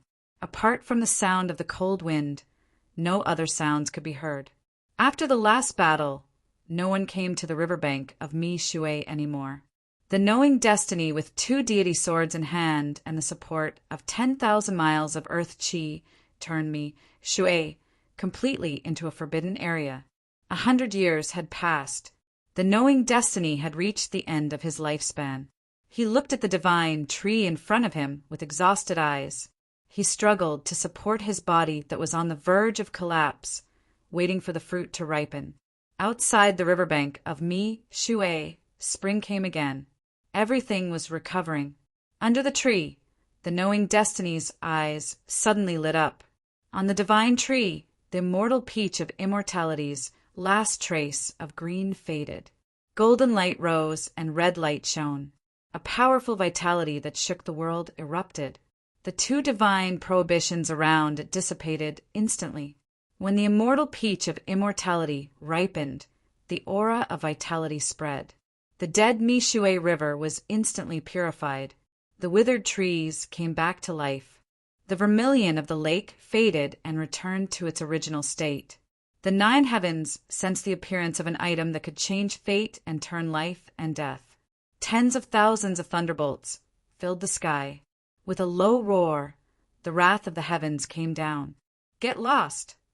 Under the tree, the knowing destiny who had been silent for countless days and nights shouted angrily. He waved his sword, splitting the sky. Chapter 790. At the bank of the Mi River, the peach of immortality had ripened. The clouds in the 9 heavens changed, and thousands of lightning bolts fell from the sky, wanting to destroy this heaven-defying item. Thousands of lightning bolts fell, and knowing destiny was enraged. He slashed with his sword, and the lightning bolts in the sky were scattered. The trapping immortal flew up into the sky, and rays of red light spread out, forming a barrier between heaven and earth. The lightning bolts rumbled and kept hitting the immortal sword. It was difficult to pass the barrier. Below, Ning Chen walked to the divine tree step by step, looking at the ripened fruits. After a while, he waved his right hand and took the peach of immortality. At this moment, above the void in the distance, the void rolled, and the old monsters who had been waiting for many years appeared. They were all shocked when they saw the peach of immortality in Ning Chen's hand, the immortal divine medicine. Ning Chen ignored them. He waved his hand, and an ice coffin appeared in the crisscrossing sword light. Inside the coffin, the woman who had been sleeping for 100 years seemed to be sleeping peacefully. Stop him! Seeing this, the old monsters immediately realized what Ning Chen was going to do. Their expressions changed, and they all rushed forward. Dozens of figures of the virtual realm, corporeal realm, and even the true realm, each more powerful than the last. They were old monsters who had been sleeping for countless years, just waiting for the opportunity to live forever. Now that they had appeared, they rushed over recklessly. Ning Chen ignored them and walked to the ice coffin with the fruit of the immortal divine tree. He opened the coffin with one palm, and the sword intent around him kept gathering, urging the power of the divine medicine to pour into the body of the woman in the ice coffin. Boom! The heavens were enraged by this heaven-defying action. The dark clouds in the sky turned blood red, and red lightning bolts fell from the sky, hitting the trapping immortal sword. The immortal sword shook, and even with the support of the earth chi, it showed signs of collapsing. Outside the Milky Water River, the figures of the old monsters flashed past and rushed forward. All of a sudden, from the ground, strange rays of light rose up. The Yellow Spring seal was activated, completely sealing off the area around the Shui River. Break it! Without hesitation, the old monsters channeled their true origin to the limit and attacked the Yellow Spring forbidden ground together. The majestic power hit the divine forbidden ground, and in an earth-shattering tremor, the Yellow Spring shook, and the seal shattered, showing signs of collapse. In the instant that the Yellow Springs were about to disperse, space-time began to twist and distort. Time appeared, instantly devouring the shock waves of the collision. Two great divine restrictions appeared at the same time, blocking the attacks of the supreme beings. Heaven and earth rumbled, immortal swords rose and fell, resisting the fury of the heavens. Under the flat peach tree it was peaceful. The white-haired man used his sword to refine the power of the immortal divine herb, and slowly infused it into the body of the woman in the coffin. After a few breaths of time, the divine herb in Ning Chen's hand dissipated bit by bit and completely merged with the ghost woman's body. Ning Chen, who had exhausted a great deal of his strength and whose lifespan had completely dried up, staggered and spat out a mouthful of blood, dyeing the ice coffin red. After a brief moment of silence, a sudden change occurred. The bloody ice coffin exploded, and the figure of a ghost girl in a bright red wedding dress floated out. The aura around her continued to rise, becoming more and more terrifying. 9,000 years had been condensed into one body. At this moment, strange, ghostly cries rang out between heaven and earth. The cries were solemn, stirring, and shocking. The void trembled as ghostly energy filled the air. Soldiers and ghostly generals appeared in the sky, numbering in the millions. They were illusory yet real. It was a shocking sight. Welcome, Yama King! Welcome, Yama King! Millions of soldiers knelt down to welcome the master of the underworld. The ancient phenomenon reappeared in the world, and it was difficult to distinguish between the real and the fake. Everyone present was shocked. Boom! Above the 9 heavens, crimson lightning fell crazily, colliding with the immortal sword again and again. Even the powerful trapping immortal couldn't withstand it. In the next moment, the clouds in the 9 heavens changed again. A golden brilliance appeared in the huge blood-red vortex, and the power of the crimson lightning multiplied. It shook off the immortal sword and descended to the world. In an instant, a figure in white flashed past, and with the last of her strength, she blocked the crimson lightning above the woman in the bright red wedding dress. A pool of blood splashed in the void. Ji Ming staggered, and blood kept dripping from his body.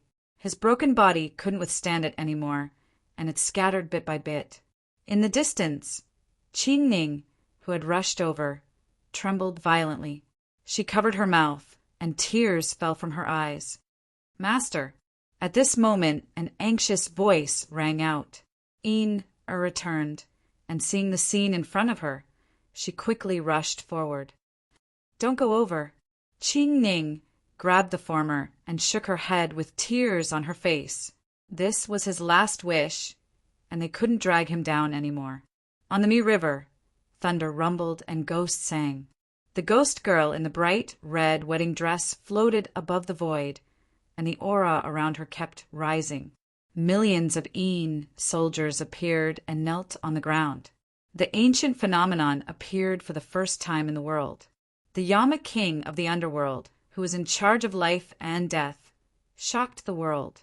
In the next moment, the ghost girl's eyelids moved slightly, and her bright red wedding dress instantly turned into white armor. A terrifying aura swept out rapidly. Did it succeed? In the distance, Qing Ning looked at the figure standing in the void and murmured. The appearance of the Yama King shocked the world, and the ghost sang even more deafening. The ghost chi in the air could be seen for thousands of miles. Welcome, Yama King. Welcome, Yama King. No one knew if it was real or a reflection of the ancient times, but millions of Een soldiers kowtowed, welcoming the return of the Yama King. Life and death were about to be reversed. At the most critical moment in the 9 heavens, day and night suddenly reversed. The sun and the moon were in the sky, and the pure heavenly light fell from the sky. In the blink of an eye, the Een soldiers in the sky disappeared quickly, and the aura around the ghost girl showed signs of fading. Not far away, knowing Destiny, whose body was about to fall apart, saw this and shouted. His sword intent went beyond his physical body, and the spirit of the 3 souls left his body. The sword light lingered, protecting the soul that had left his body for a short time. Out of the body, Ning-chan was no longer restricted. The light around his body shook, and the sword intent rose endlessly. The last of his strength turned into a sword that covered the sky, blocking the world. With a loud bang, the heavenly light burned and the sword light flashed. The godlike figure blocked the heavenly punishment with his body and protected the ghost girl. If there is an afterlife, you will be the king and I will be the subject. In the distant ancient times, the voice seemed to echo in his memory. Ji Ming's eyes gradually became clearer, and his aura rose to the peak of his life. Boom! The sound shook the world. At the top of the 9 heavens, the sun and the moon were in the sky. For ancient modeled celestial swords appeared, and the terrifying power shook the world. The imprint of the ancient times, the 4 fairy-slaying swords, reappeared in the world. The sword of destruction engraved in the world turned into a heavenly punishment and fell from the sky. The pressure was unprecedented, and the void collapsed. It was difficult to bear the power of destruction. Above the void, the venerables couldn't retreat in time. Waterfalls of blood exploded, and blood and bones scattered between heaven and earth. The 4 celestial swords arrived, destroying the world, and slashing toward the ghost girl in the void. Those who defied the heavens were not tolerated by the heavens, and must be eliminated. The moment a hero steps on the battlefield, he is ready to lose everything. I, Ji Ming, have already lost everything, but this moment is the proof of my heroism. With a long shout, 4 sword lights flew around Ji Ming. His natal, astral soul, fairy slaying, and fairy trapping were shining brightly. He and the sword merged together and faced the 4 fairy slaying swords. Chapter 791. Above the Mi River, the sword light soared into the sky. Knowing Destiny burned his soul power, and the 4 swords collided with the 4 immortal slaying swords. The swords engraved in heaven and earth destroyed the heaven and earth, and the power of the immemorial celestial sword reappeared. The 8 swords collided with each other. There was a moment of silence, and then there was a scene of destruction.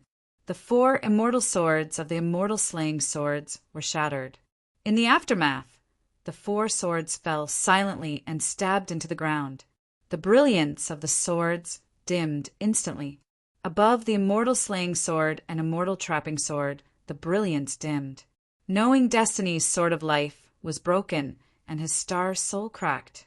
The 4 swords that had accompanied Knowing Destiny throughout his life were all heavily damaged. In the sky, Knowing Destiny's soul power was almost completely burned out.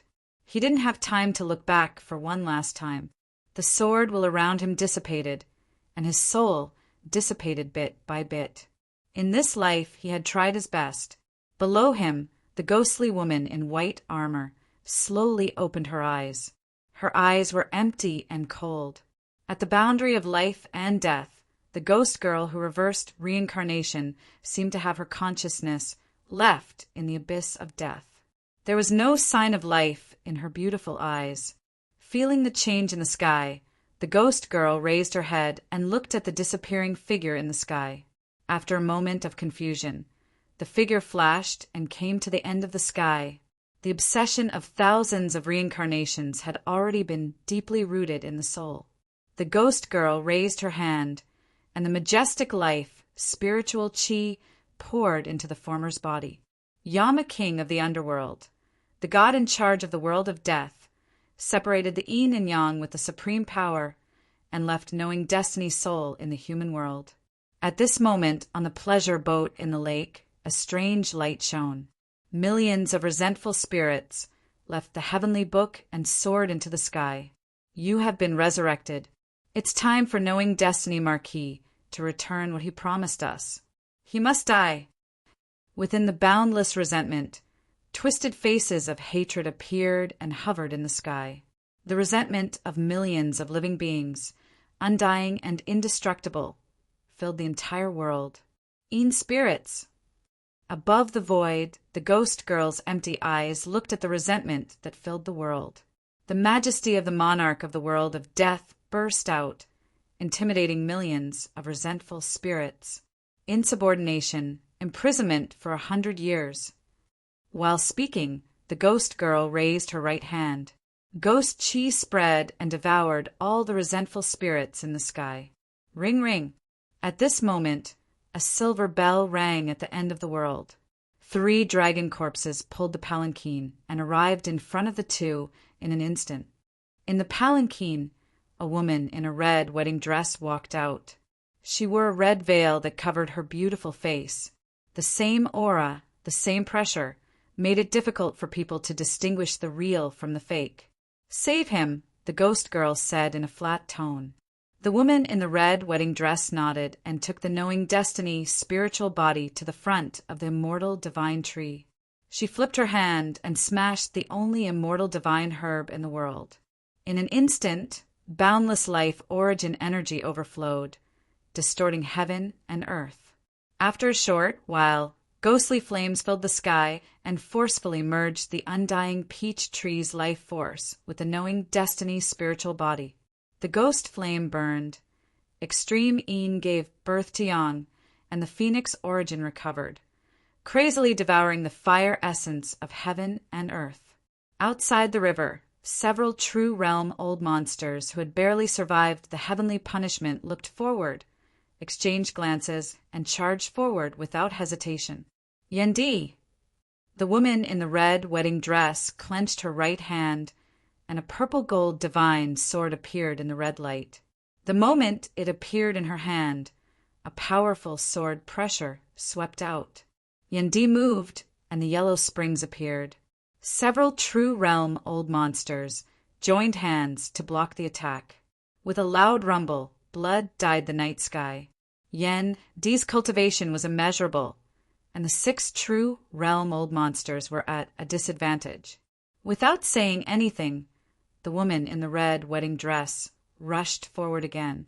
Her sword cut open the yellow springs, and 3 heads flew up. Red blood spurted out, blurring everyone's vision. Retreat! The remaining 3 true realm old monsters' expressions changed drastically. They immediately wanted to retreat, but it was too late. The red light arrived, and Yendi took their lives. Life and death were clear. Broken bodies fell to the ground, and blood dyed the ground red.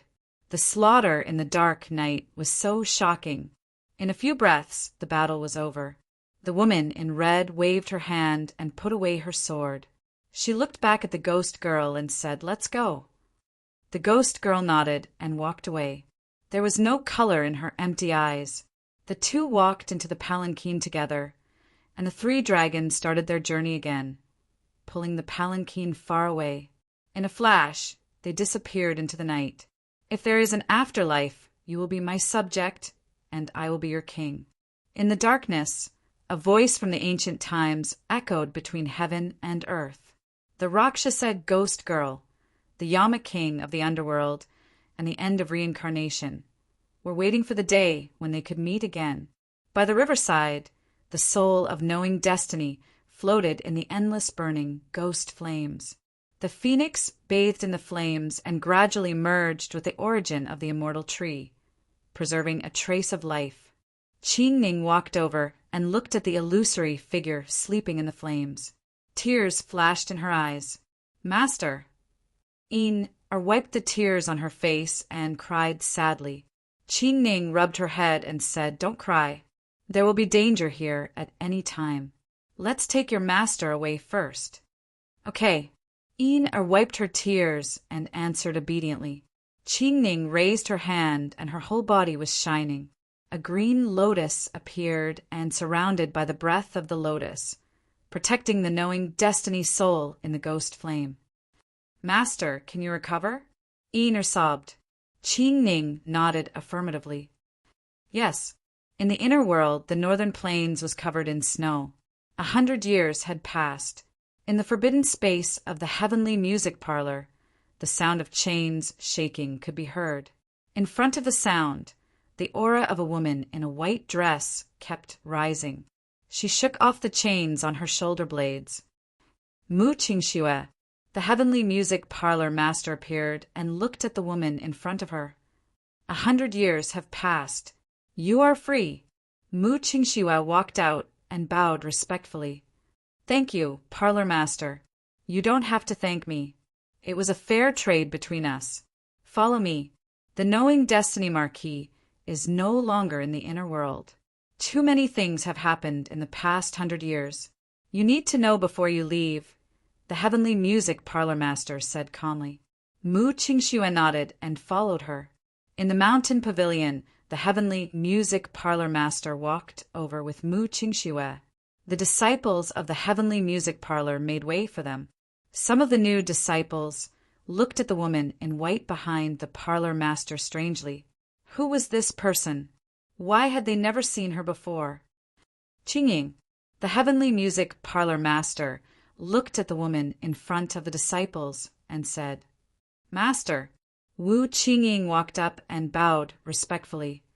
Tell her what happened in the past 100 years and the situation of the knowing destiny Marquis, the heavenly music parlor master said calmly. Yes. Wu Qingying accepted the order. She looked at the woman in white and sighed. 100 years had passed, and she hadn't changed at all. Unfortunately, the knowing destiny Marquis path had come to an end. Mu Qingxue looked at the former's expression, and his eyes narrowed. What happened? It's a long story. Wu Qingying sighed. Although I don't know where the knowing destiny Marquis is now, his lifespan has definitely come to an end. Mu Qingxue's body trembled. He said in disbelief, 100 years, and he still hasn't become an immortal? How is that possible? Chapter 792. At the Jade Moon Lake, a huge waterfall poured down from the mountain with a deafening rumble. It washed the smooth stone walls over the years. Below, a green lake flowed east with splashes. The scenery of the mortal world was absolutely beautiful. Hundreds of miles of verdant green, quiet and aloof from worldly affairs. It was like an otherworldly paradise, making people feel relaxed and happy. In front of the Jade Moon Lake, a beautiful girl sat on a rock. She kept kicking her fair feet in the water to entertain herself. Yin-Er, come back for dinner, Qingning said as she walked out of a small courtyard surrounded by bamboo not far away. Oh! Yin-Er heard her and jumped up. She ran back to eat. In the bamboo house, Qingning served the dishes and put more vegetables in the girl's bowl. She said, Yin-Er, push your master out for a walk after dinner. Okay. Yin-Er nodded obediently. She ate the food in her bowl with all her might. Her cheeks were full. Slow down, no one is fighting with you. Qingning wiped the rice grains from the girl's mouth and said softly, Hee. Yin-Er laughed foolishly and continued to eat. On the bed in the house, a white-haired figure in plain clothes lay there quietly. He had slept for 10 years and still had not woken up. Qingning walked forward and looked at the sleeping figure on the bed. Her eyes dimmed. It had been 10 years. Why had he not woken up? Qingning cut open her right arm. Blood that contained vitality dripped down and entered the former's body silently. Day after day, 10 years passed. Every time a drop of blood fused with the plainclothed man, his illusory figure would become more solid. After 10 long years, he was almost completely solid. Qingning's blood flowed through every inch of the reborn body. The vitality of the immortal tree merged with the blood and turned into flesh and blood. It subtly repaired the broken body of the knowing destiny state. The Yama king of the underworld who controlled death, the immortal tree that reversed life and death, and the origin of the phoenix that could be reborn from fire worked together to protect the life of the knowing destiny state. At the dining table, finished her meal and ran outside to push the wheelchair in. She helped Ning Qin down from the bed and then pushed the wheelchair out of the house. Don't go too far. Don't cause trouble. Qing Ning walked to the front of the house and reminded her worriedly. Got it. Responded and pushed Ning Qin, who was in a wheelchair, out of sight. Qing Ning shook her head, helplessly. This girl had been spoiled by Ning Qin. She was already so old, but she was still playful. Outside the Jade Moon Pool, in a small city that was about 100 miles away, pushed Ning Qin into the city, her big eyes filled with excitement. The streets of the city were bustling with noise and excitement. There was an endless stream of people coming and going, and all sorts of things were displayed in stalls along the streets, causing one to be dazzled. Auntie, I want a stick of candied haws. All right. When the woman selling candied haws saw the little girl in front of her, her eyes lit up. What a beautiful girl. Here. The woman took a stick of candied haws and handed it to the former. Thank you, Auntie. Paid for the candied haws and ate them happily. Miss, who is he to you? What happened to him? The woman looked at the white-haired man in the wheelchair and asked. This is my master. He's sick, so he can't wake up for now. I'm taking him out for a walk. Ina smiled. What a pity. A look of regret flashed across the woman's face. This young man didn't look very old, but his hair was already completely white. It could be seen that his illness wasn't a small one. Auntie, don't worry. My master will definitely wake up. Replied with a smile and continued to push the wheelchair forward. The small city wasn't very big, but it was unexpectedly bustling. On the wheelchair, the white-haired man was sleeping quietly, as if he didn't notice what was happening outside. Master, wake up quickly. Once you wake up, you won't have to sit in the wheelchair anymore. Ate the candied haws while muttering, heartlessly, Yo, what a pretty girl. After walking for a while, an irritating voice sounded. Raised her head and saw a young man dressed in luxurious clothes walking over. Behind him was a follower. It was obvious that he was a young master from a wealthy family. Don't cause trouble, don't cause trouble. Kept repeating Qing Ning's advice. She pushed the wheelchair around the two of them, intending to ignore them. Don't go. The young master took a step forward and blocked her path with a smile. Don't cause trouble, don't cause trouble. Muttered softly and changed her direction, preparing to leave.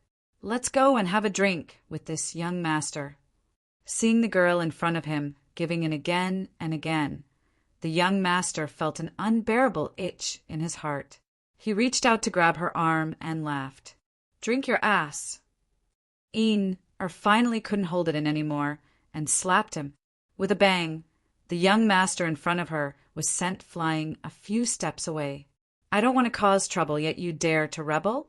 You dare to take liberties with a woman from a good family? You must be tired of living. Put her hands on her waist and looked at the young master, who was groaning in pain on the ground. Young master. The young master, who was scared silly, came back to his senses and quickly ran forward to help the young master up. He asked anxiously, Young master, are you all right? If you don't want to get beaten up again, get lost. Don't block my way. Since she had already caused trouble, didn't care anymore. She let go of her courage and shouted angrily, Just you wait. The young master crawled up pathetically and covered his face. He threatened her while retreating out of the crowd in fear. I am waiting. The next time I see you, I'll definitely beat you up so badly that even your mother won't recognize you. When she saw the expressions of the people around her, as if they had seen a ghost, she immediately smiled brightly and said, Uncles, as you can see, I was forced. If there's anything, you have to testify for me." The crowd dispersed. No one wanted to get into trouble. So irresponsible. Seeing this, Ener pouted. She pushed the wheelchair unhappily and continued to walk forward. "Master, wake up quickly. Your cute disciple is about to be bullied." Ener took a bite of the remaining sugar-coated haws and said incoherently, not far away, a man who was dressed differently stared at the girl in front of him. A dangerous aura constantly flashed in his eyes. Such a good furnace was really rare in the world. "Why, have you taken a fancy to that girl?" Beside the man, a woman dressed seductively asked. "A good furnace cannot be wasted," the man said gloomily. "It's best if we don't act rashly. Before completing the mission the Saintess gave us, we cannot reveal our identities," said the woman. "No problem, it's just a girl. I'll leave the man in the wheelchair to you. Although he's a sickly person, it's better than nothing," said the man. The woman thought for a moment and nodded. Although that girl had some cultivation, as long as they did it cleanly, no one would be able to find out. "Boss, give me 2 buns." In front of a bun stall, Ener stopped and bought 2 steaming buns. She then ate as she walked. "Uncle, cut me a plum blossom cake." In front of a pastry stall, Ener bought a plum blossom cake and then continued to walk around. "Aunt, I want a bowl of tofu pudding." For an entire day, Ener walked around the city. Her little mouth did not stop for even a moment. She bought whatever she saw. She walked around for an entire day and ate for an entire day. At dusk, Ener reluctantly looked at the streets that she had not finished walking around. She turned around and walked back the way she came. She definitely had to find a chance to come again. Next time, she would try to get more money from Sister Qingning. Outside the city, Ener pushed Ningchen out. After walking for a short while, she felt that something was off. Ener turned around and looked around. She coldly said, "Come out. Don't hide anymore." "Little girl, you're not simple. You noticed so quickly." A man and woman walked out. The man was gloomy and sinister, while the woman was seductive. Their auras were mixed, and they didn't look like righteous people. "Why are you following me?" asked Ener unhappily. "What an impolite girl. It seems I'll have to properly teach you a lesson," sneered the seductive woman. "Leave this girl to me." "You take away that man," said the man coldly. "Oh, you don't even have him yet. All right, I won't disturb you." The seductive woman's figure flashed, and she reached out to grab the man in the wheelchair. Seeing that, Ener was furious. She stepped in front of the wheelchair and extended her hand to block the woman's palm. With a pung sound, the 2's palms collided. Vigorous true yuan exploded, and the charming woman's figure was pushed back a few steps. Her expression became serious. She had underestimated this little girl. "Be careful. She's a tough one," said the woman. "Yes." The man nodded and stamped his foot. He instantly rushed forward and raised his hand to grab Ener's shoulder. Ener's figure flashed, and a scarlet sword came out of its sheath. She moved, and sword light shot out. Not far away, the seductive woman rushed forward to assist the man. After several exchanges, the shock waves shook the area. Ener was worried about Ningchen behind her, and her attacks were severely restricted. It was difficult for her to gain the upper hand. In the deadlock, the 3 of them constantly crossed each other. Dust and sand flew everywhere, and the ground cracked. Seeing that it was difficult to control Ener, the seductive woman looked at the man in the wheelchair in front of her. She thought of something and reminded the man. Her figure flashed, and she rushed forward. Sensing the woman's goal, Ener was furious. She changed the direction of her sword and stabbed it toward the woman. "Your opponent is me." The man blocked in front of her. He flipped his palm and blocked the sword light. With a bang, the battle broke apart. Between the 2 of them, the earth rumbled and cracked open. "Let's go." The seductive woman grabbed the man in the wheelchair. She didn't continue fighting and quickly left. "If you want to save him, then come with us." The man sneered and sent out another palm strike. He quickly followed. Ina was furious. She scattered the palm strike with her sword. Her figure flashed, and she chased after them recklessly. As the sun gradually set, the three of them flashed and disappeared in the blink of an eye. In front of the jade moon pool, Qingning, who had been waiting for the two of them to return, saw that the sky was gradually darkening. The two of them still hadn't replied, and she felt increasingly uneasy. After waiting for a while longer, Qingning's mood gradually sank. She didn't wait any longer and rushed in the direction Ina had gone. Not far from the small city, where the three of them were fighting, Qingning rushed over. When she saw the empty wheelchair, her pupils shrank. Something had happened. She could vaguely sense the remnant aura.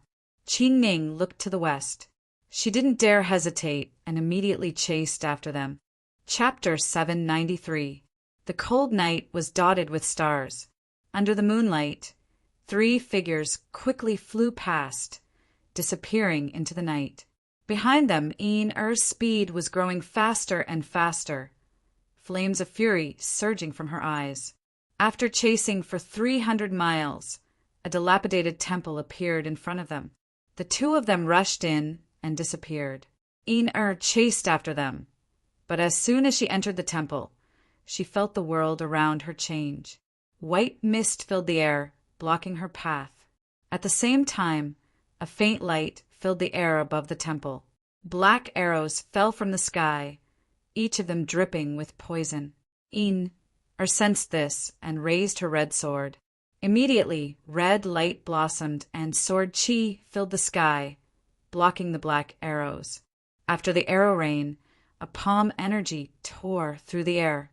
It was unknown where it had come from within the white mist. Yin-Er waved her sword and scattered the palm energy. She took a step forward. The white mist grew thicker and thicker, and they couldn't find its end.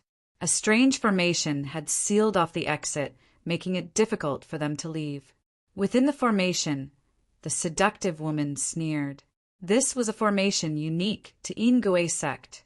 As long as it didn't see sunlight, the mist would never disappear. One night was enough for them to exhaust this woman's strength and capture her without a fight. Right at this moment, above the ruined temple, a green lotus bloomed, and a green divine spear pierced through the air. With a loud bang, it dispersed the mist that filled the sky. Corporeal realm. The two of them were startled. Up in the sky, a beautiful green figure descended from the sky. Her eyes were filled with killing intent as she approached. The two of them received the attack. With a violent tremor, they were both sent flying. Sister Qingning, Master is in their hands. Seeing who it was, Yin-Er shouted anxiously. Yes. Qingning nodded and walked forward step by step. Her expression was icy as she coldly asked, "Where is he?" "Inside," the seductive woman answered in alarm. How could there be a corporeal realm expert here? Who were these people? Yin-Er watched them. "I'll go inside and take a look." Qingning frowned as she looked at the dilapidated hall in front of her. She then walked inside. Yin-Er looked at the two of them cautiously. These two were very cunning.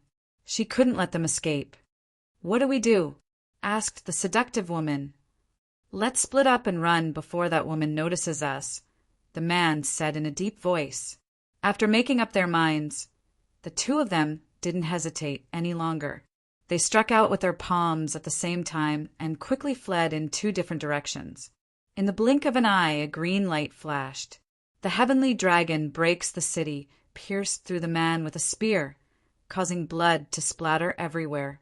On the other side, Yin-Er held her sword horizontally in front of the seductive woman, anger flashing across her pretty face. The woman wanted to resist, but the blue divine spear stopped an inch away from her throat. "Where did you hide him?" Qingning's face grew colder and colder as she asked in a low voice. "You will never find him." A trace of madness flashed across the woman's charming face. With a muffled groan, black blood silently flowed out from the corner of her mouth. Qing Ning's expression changed. She took a step forward and tried to save him, but it was too late. To the side, stood there, not daring to breathe loudly. She knew that she had gotten herself into big trouble and didn't dare to say a word. Qing Ning examined the woman for a while and frowned. Although her cultivation was not weak, her breath was mottled and messy. She was not a decent person. Qing Ning turned around and shouted, "Sister Qing Ning." Walked forward nervously and answered, "Go check what large sects there are in this region. These two people aren't weak, and they can't be from small sects," said Qing Ning. "All right." Hastily nodded and immediately left. Qing Ning stood in the ruined temple and released her divine sense, searching every inch of the area. There was a strangely shaped hall located at an unknown location. Within the hall, a strange yin qi filled the air. Women in revealing clothes were laughing and having fun. That decadent atmosphere made one's blood boil. Suddenly, a strange light rose within the hall, and a white-haired figure in plain clothes appeared and landed on the ground. A red-robed woman stopped smiling and walked forward. When she saw the snake-shaped mark on the clothes, she was disappointed. "It's Huan Ji's food." "How disappointing," said the pink-robed woman unhappily. A green-robed woman walked forward and glanced at the white-haired figure on the ground. She said in confusion, "Strange. Why would Huan Ji send a sickly person back?" "Who knows? Don't worry about her. Men, take her away and look after her." "Don't let her starve to death," said the pink-robed woman impatiently. "Yes." Two young men walked in with their heads lowered. They lifted the person on the ground and prepared to leave. "Wait." At this moment, a gentle voice was heard, and the girls immediately bowed respectfully. "Greetings, Saintess." As he spoke, an enchanting figure walked out. She wore a light pink dress that accentuated her exquisite and alluring figure. She wore a thin layer of makeup, and her beautiful eyebrows were slightly curved like willow leaves. There was a light vermilion dot on her forehead, and she was charming and moving. Her sparkling and translucent earrings hung down and swayed gently with her footsteps. Her black hair that was scattered around her shoulders was tied up with a blood-red hairpin and inserted diagonally into her flowing, cloud-like black hair. "Something happened to Huan Ji," said Yin Saintess indifferently. The women were startled. Huan Ji was at the mid-illusory realm. Even if she wasn't a peak expert, as long as she didn't encounter a corporeal realm old monster, she would have no problem keeping herself alive. Yin Saintess looked at the white-haired man and asked, "Was this person sent back by Huan Ji?" "Saintess, this person was indeed sent back by Huan Ji," the red-clothed woman respectfully replied. Yin Saintess walked forward and looked at the sleeping, white-haired man.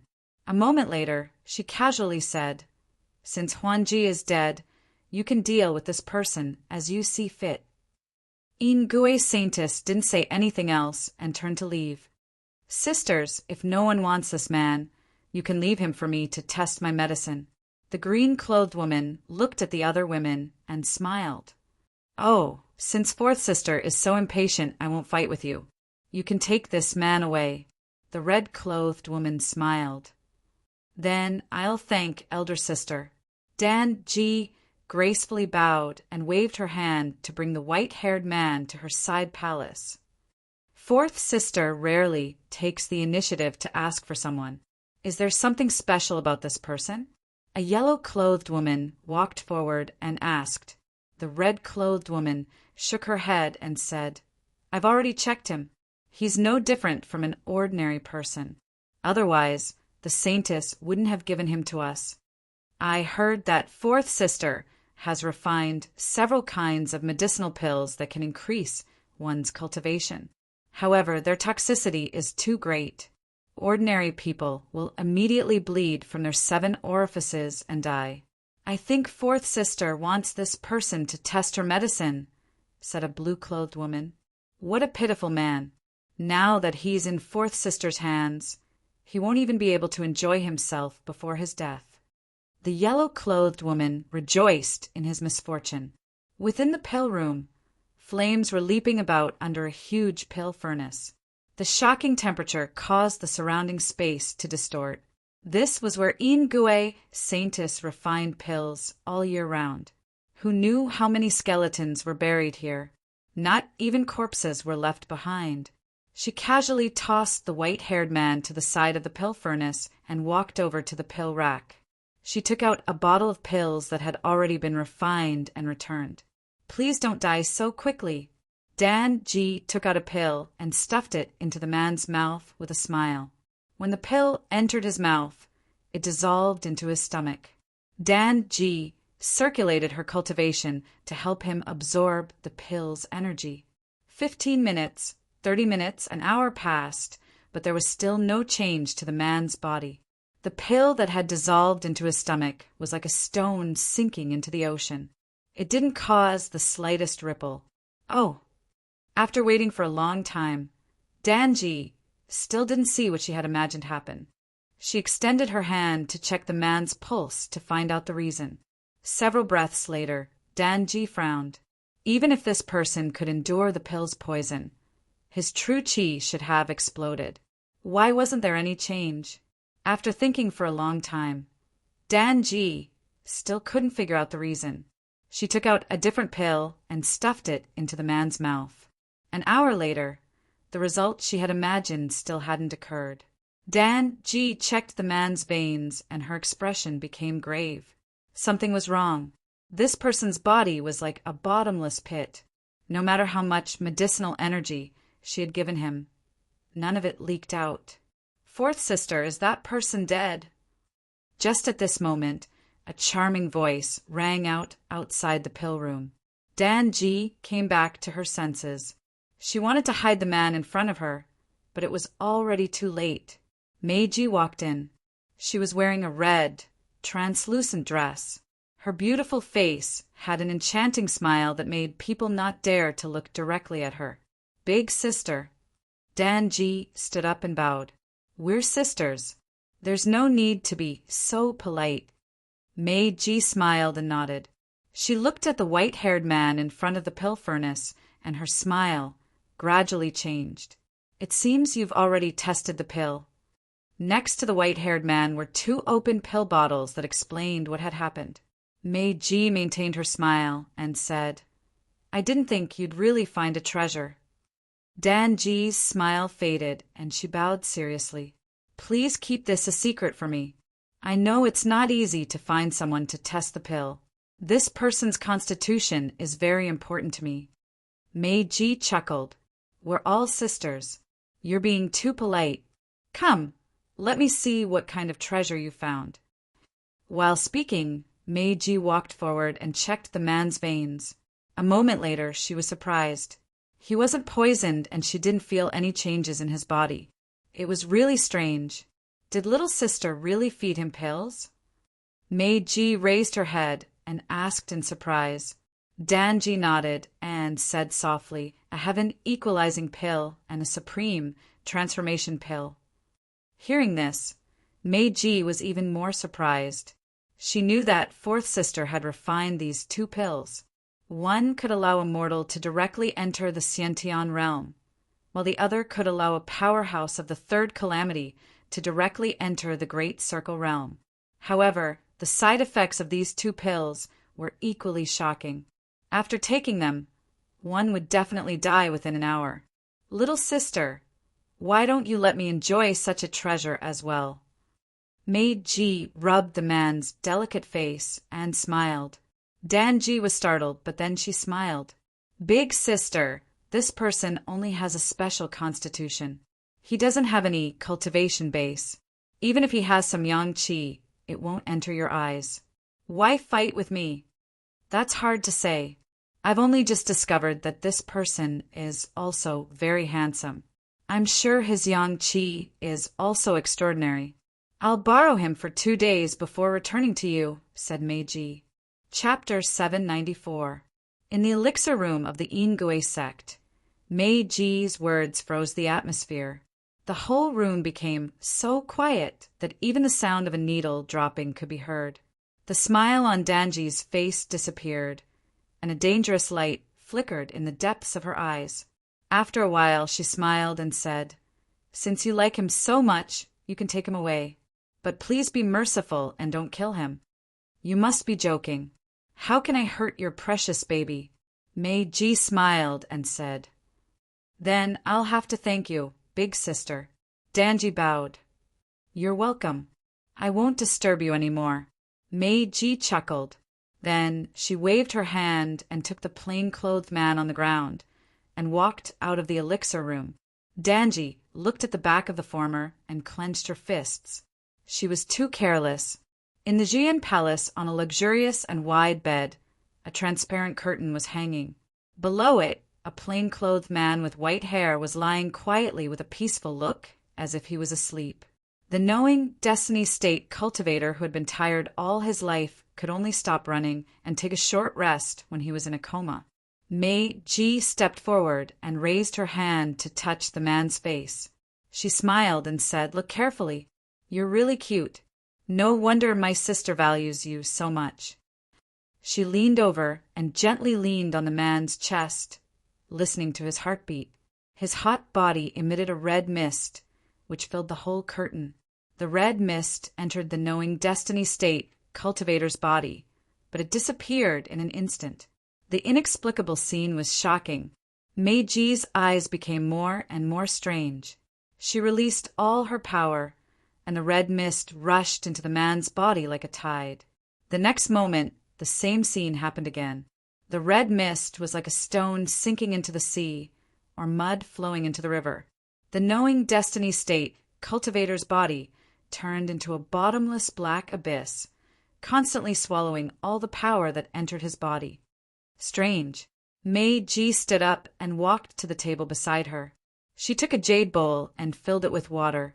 Then she walked back to the curtain and pricked the finger of the young man on the bed with a needle, dripping a drop of blood. When the blood fell into the water, it was no different from that of ordinary people.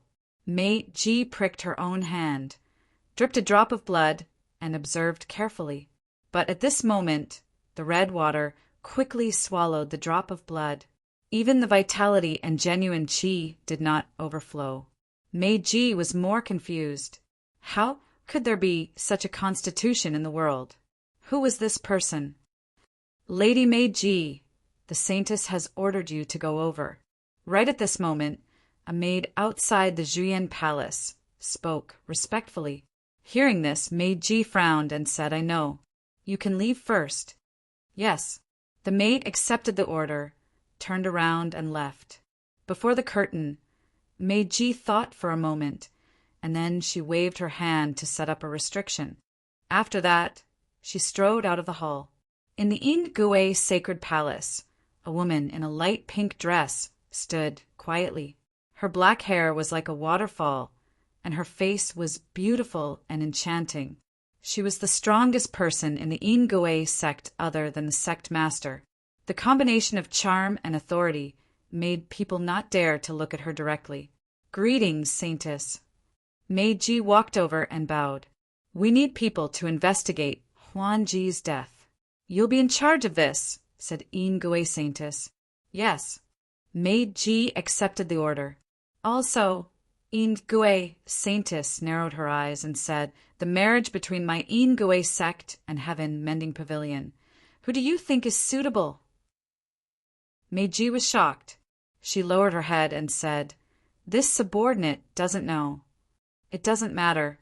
"Just say it," said In-Gui saintess indifferently. Meiji hesitated for a moment and said, "The people my sect sends to Heaven Mending Pavilion must be virgins. Right now, only fourth sister and seventh sister meet the requirements. Seventh sister has an unruly personality and is not suitable for marriage. However, fourth sister is the only person in my sect who is good at alchemy. The gains do not make up for the losses." In-Gui saintess nodded and said, "Let Danji prepare. 1 month later, Heaven Mending Pavilion will come to pick them up." "Yes." Meiji's body shook again. She respectfully accepted the order and left with a complicated expression. In the pill room, Meiji paced back and forth for a long time. In the end, she softly sighed and walked in. In front of the pill furnace, the green-clothed woman sat quietly.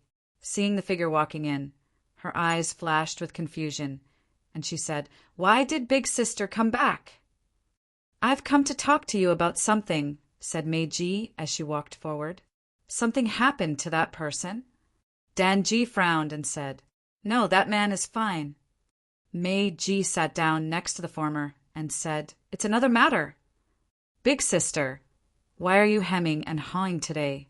"This isn't like Big Sister," Danji said doubtfully. Meiji was silent. Soon after, she softly sighed and said, "Saintess just called me over.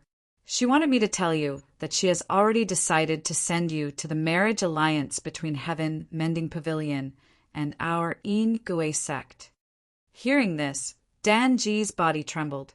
After a moment, she calmed down and said with a smile, "I know. Thank you, Big Sister, for coming to tell me." Meiji sighed again and said, "Little sister, prepare yourself. 1 month later, Heaven Mending Pavilion will come to pick you up." Danji forced a smile and nodded, saying, "Big Sister, Little Sister will leave in a month. Before that, can you let that person test Little Sister's medicine? After a month, that person will be Big Sister's." Meiji nodded. This time, she did not argue.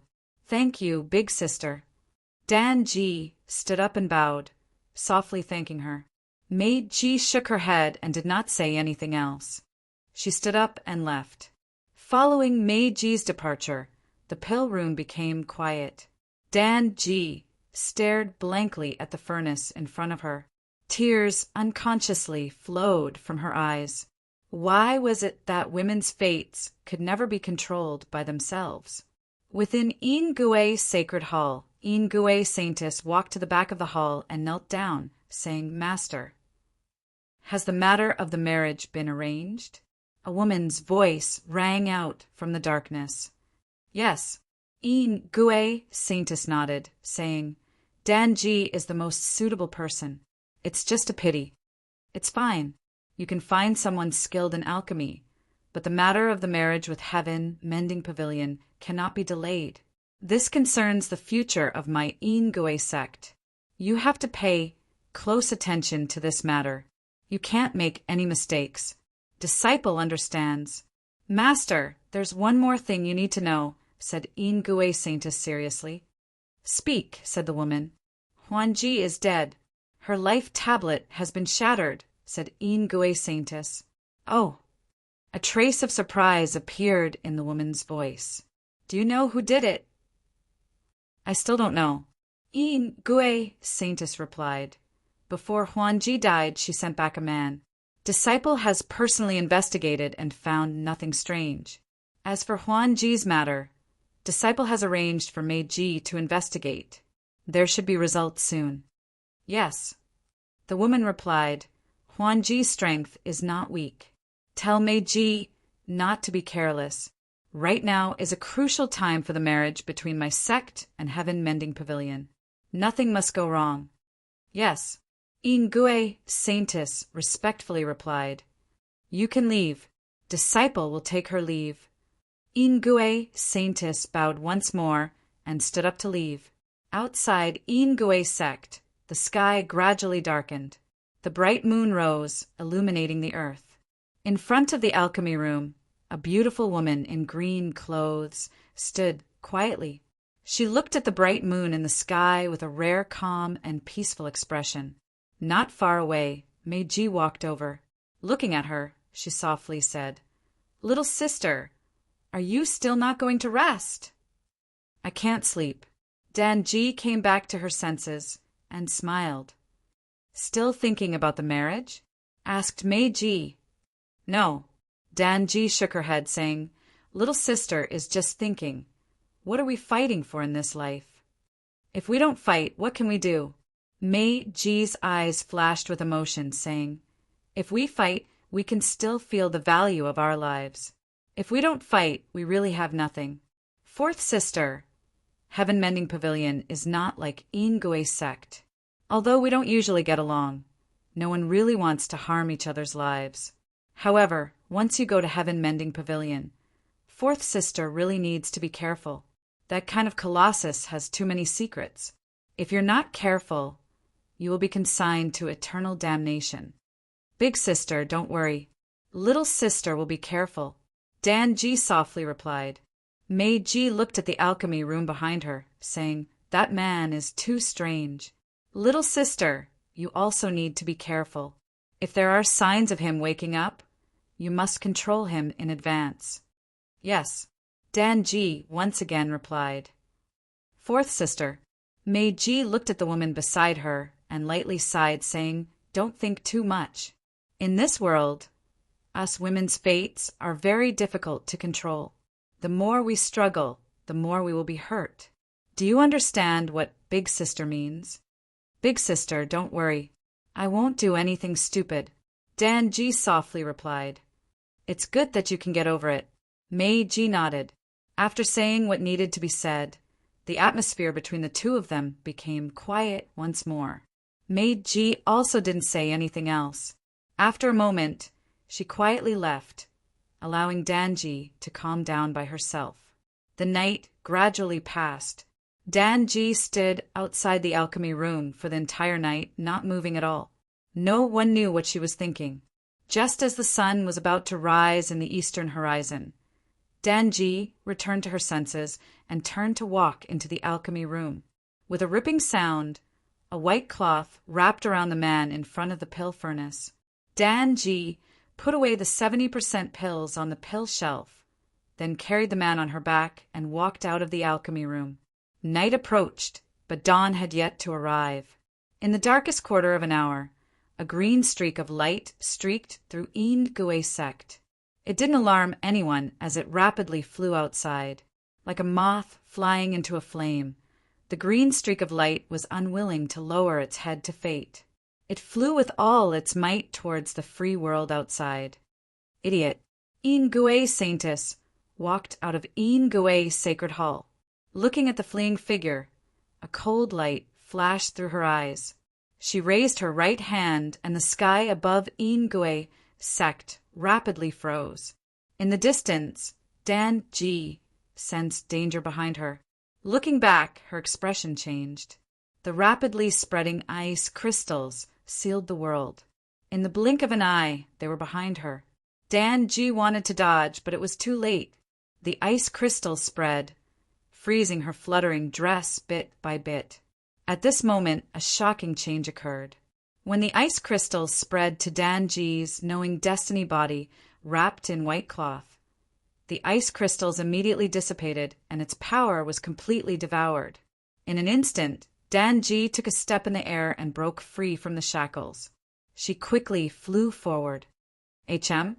In front of the sacred hall, Ingwe Saintess narrowed her eyes slightly. The person on Dan Ji's back was the man from before? Mei Ji, Qin Ji, Jinji, go and bring Dan Ji back, Ingwe Saintess said. Yes. In the 3 halls, the 3 Ingwe Saintesses received the order. They took a step and flew into the distance. Chapter 795. The darkness of dawn shrouded the world as a green light flashed by. Dan Ji, who had escaped from Ingwe sect, kept moving east to avoid the pursuit of the other Ingwe heavenly concubines. Ingwe sect's 9 heavenly concubines each had their own strengths.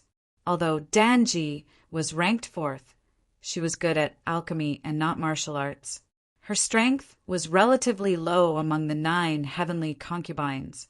Behind her, Mei Ji, Qin Ji, and Genji, the 3 strongest heavenly concubines of Ingwe sect, moved out at the same time.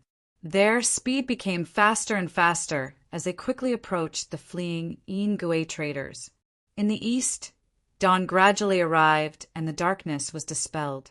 Dan Ji's eyes became brighter and brighter as she looked forward. Her figure didn't stop for a moment. 10 miles away, in the desolate primitive land, ancient trees coiled up into the clouds. In the blink of an eye, Danji's figure flashed and quickly disappeared. Big sister. Qin and Jianji saw this and called out. Yes. Meiji sighed and nodded. She stepped forward and stood in the air. Soon after, red mist filled her body and flames rose as she descended from the sky. In an instant, the entire primitive land was covered in flames. The scarlet flames burned everything. It was a terrifying scene. Qin and Jianji looked down and didn't dare to be careless. Although fourth sister's cultivation wasn't as good as theirs, she had many tricks up her sleeves. Otherwise, the saintess wouldn't have sent the three of them. Below, in the raging sea of fire, green mist rose and spread out along with the waves of fire that soared into the sky. Dodge. Meiji's expression changed slightly as she reminded them. When Qin and Jianji heard this, they immediately retreated to avoid the green mist that filled the sky. At this moment, a streak of light flashed through the mist and quickly went away. Fourth sister, you can't escape. Qin's eyes narrowed. She waved her left hand and a zither appeared. The zither's strings vibrated and a profound sound surged out like waves. 3,000 meters away, Danji staggered. Affected by the profound sound, her blood and qi violently surged. Jianji's figure flashed, and a sword light came at her with a speed as fast as purple lightning. With a slash, the sword light cut through her clothes and brought out a waterfall of blood. Danji flipped her palm and counterattacked. Her body shook violently, and she retreated a dozen steps before using the momentum to rush forward again. Chase! Qin put away her zither and continued to chase. Meiji and Jianji didn't hesitate as they quickly followed. In the east, the sun rose, and the first rays of the morning sun shone down on the earth. It was so warm. Under the first rays of the morning sun, there was a ruthless pursuit.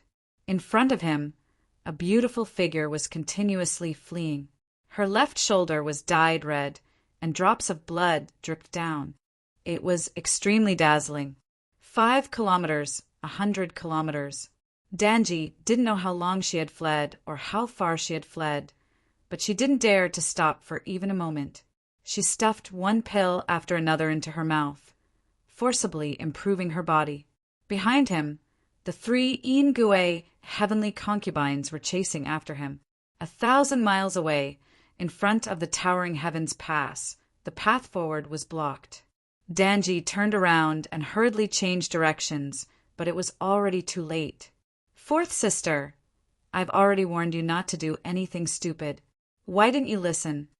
Meiji stood in front of her. She looked at the woman in green and sighed softly. You're also a woman. You should know why I'm leaving.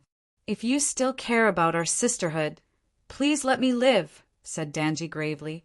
Hearing this, Meiji fell silent. After a moment, she shook her head and said, I'm sorry. If I can't bring you back, not only me, but even fifth sister and seventh sister will be implicated. You know the punishment for failure of the mission in the sect. We can't bear it. Big sister, don't waste words with her.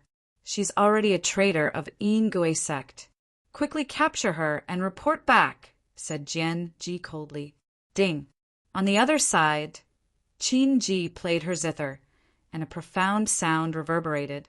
With a thump, the profound sound arrived. Danji retreated several steps, blood silently dripping from the corner of her mouth. There was no turning back. Danji took out a purple-black pill from her bosom and stuffed it into her mouth. Her eyes instantly turned black, and 2 drops of black blood silently flowed out. Not good. Meiji's expression changed, and she hastily said, Hurry and stop her! Just as she finished speaking, a shocking scene occurred.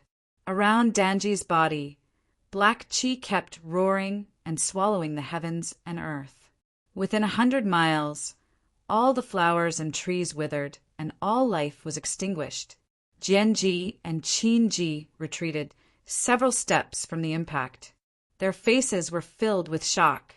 Not daring to delay any longer, Jianji's figure flashed, and the long sword in her hand turned into a thunderbolt. The sword's momentum was shocking, and it broke through the void.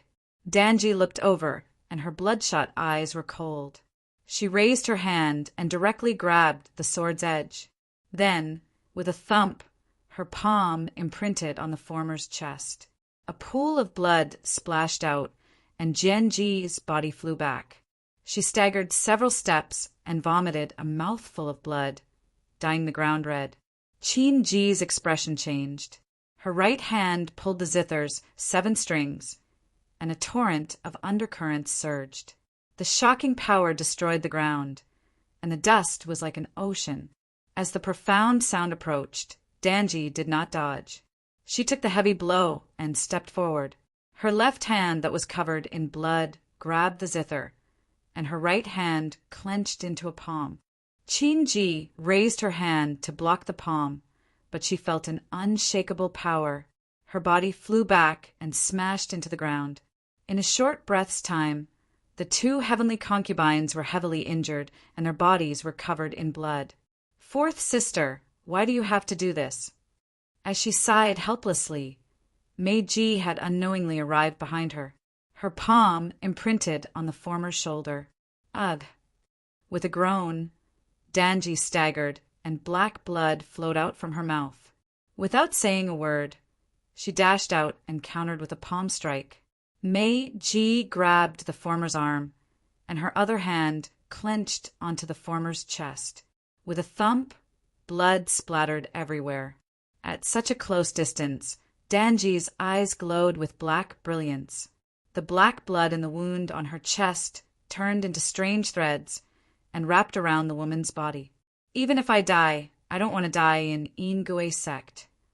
Danji raised her hand to seal her veins and said weakly. At the same time, the palm energy and sword gleam came from behind and pierced into her shoulders. Danji turned around and looked at the 2 of them. Her black eyes revealed a smile, and she endured the pain. She clenched her fists and sent the 2 of them flying. "Eldest sister, 5th sister, 7th sister, goodbye." As soon as she finished speaking, Danji took a step forward and headed east. Qin Ji and Jianji wanted to chase after her, but their injuries were too heavy. They vomited a mouthful of red blood, and their bodies became unstable. Looking in the direction Danji had left in, Meiji's red mist surged, shaking off the black threads that wrapped around her body. Her eyes flashed with sadness. "Fourth sister, I hope you can live happily in the remaining time." "Eldest sister, do we still chase?" Qin Ji and Jianji stepped forward and asked. "There's no time. Let's go back and report. Fourth sister has already eaten the yellow spring pill. She won't survive." Meiji sighed. "Okay." Qin Ji and Jianji nodded. 300 miles away, a large river flowed east. Suddenly, a woman covered in blood fell from the sky. Her blood spread and dyed the surrounding water black. Chapter 796. The sun rose and set. It was a cold night. Danji, who had been unconscious for the whole night, moved her fingers and slowly opened her eyes. His eyes, which were as black as ink, returned to normal. However, they had already lost their former brilliance and had become abnormally dim. Danji struggled to prop herself up and looked at the plain-clothed figure who had fallen to the side. She hesitated for a moment before carrying him on her back and walking towards the dense forest ahead. The quiet and cold forest became frightening at night. The roars of beasts rang out in the depths of the forest, startling countless birds. Danji walked with difficulty. The after-effects of the underworld pill gradually appeared. Her body and vitality quickly scattered, and even her 5 senses became blurry. Perhaps it was out of sympathy, or perhaps it was for other reasons. But Danji never left the man on her back. She knew that this person was useless to her because she would never have another chance to refine pills in this life. After walking for more than an hour in the forest, Danji no longer had the strength to move forward. She stopped in front of a large tree and put down the man on her back. I didn't expect that you would be the one to accompany me on the final journey. Danji looked at the young man in front of her who had yet to wake up. Her beautiful face revealed a sigh. The cold night gradually turned cold. Danji lit a bonfire under the tree and silently stared blankly. She knew that there was almost no chance for her to escape safely, but she didn't regret it. She knew very well what kind of existence Butian Pavilion was. If she went in, she would be no different from a commodity. The quiet woman in front of the bonfire had unusually clean eyes. No one could tell that she was the Ingwe Sek's heavenly maiden who was famous for seducing men. Only 2 of the 9 heavenly maidens were still virgins. The other 7 heavenly maidens cultivated the Ingwe Sek's secret method of gathering yang to replenish yin, who knew how many men had died under their skirts. Danji didn't cultivate this method not because she was kind, but because she didn't like it.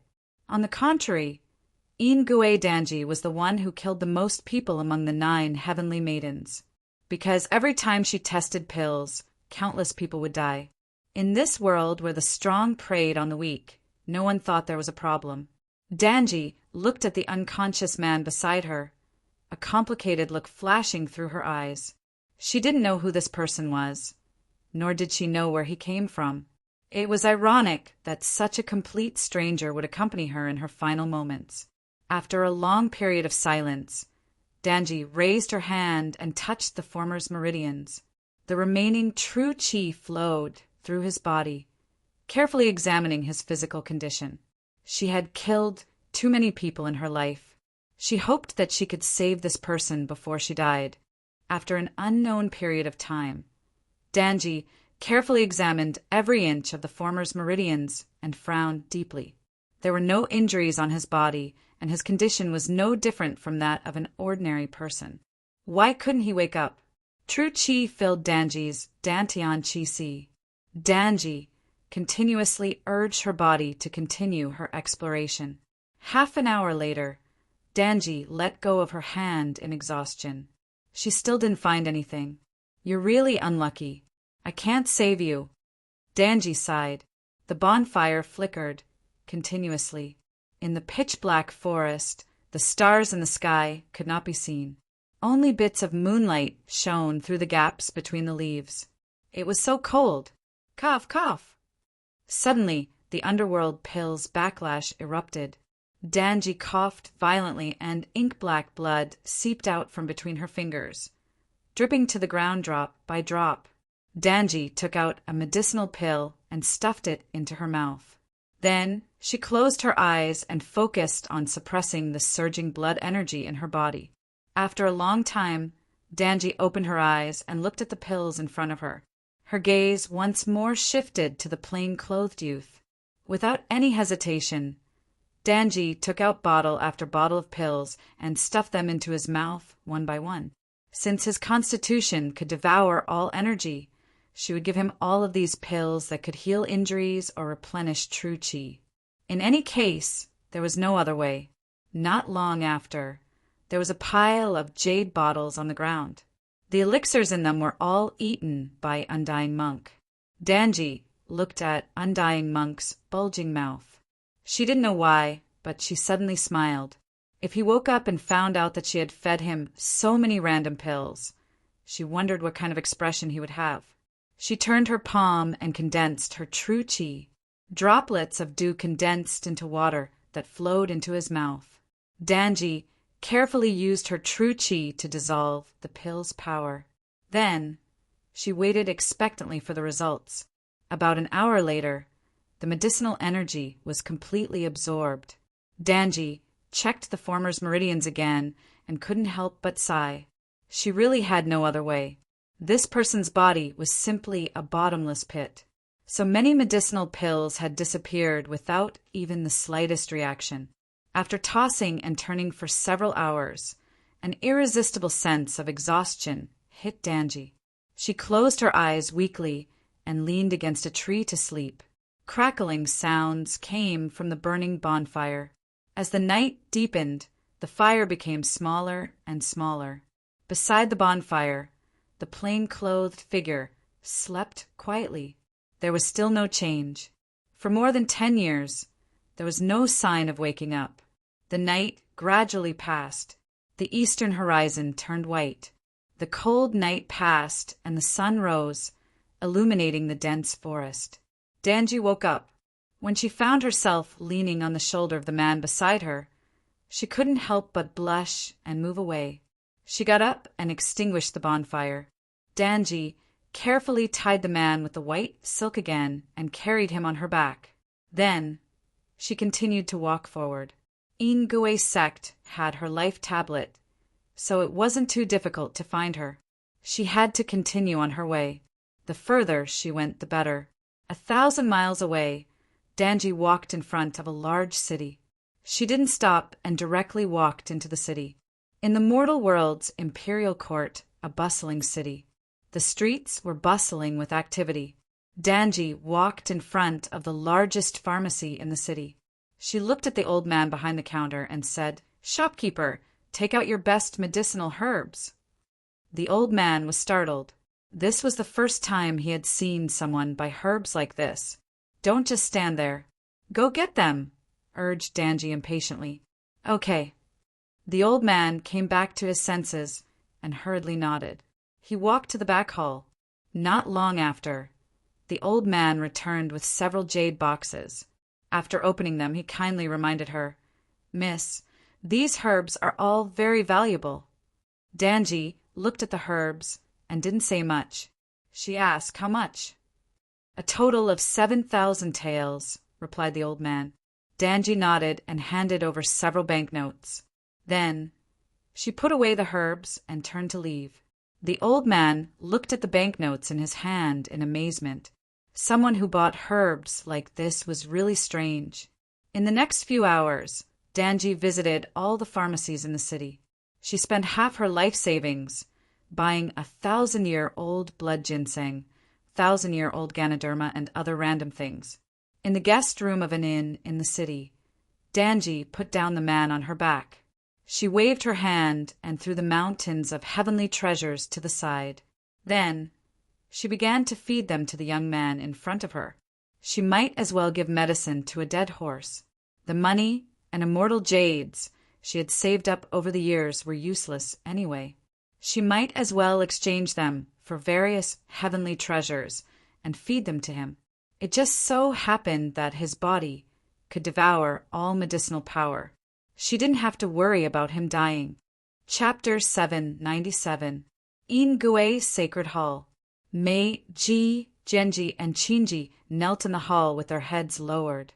Their bodies were tense, and they didn't even dare to breathe loudly. Failed. Ingue Saintess looked at the three and asked indifferently, "Saintess, please forgive us." Fourth sister took the Yellow Springs pill, and her cultivation greatly increased.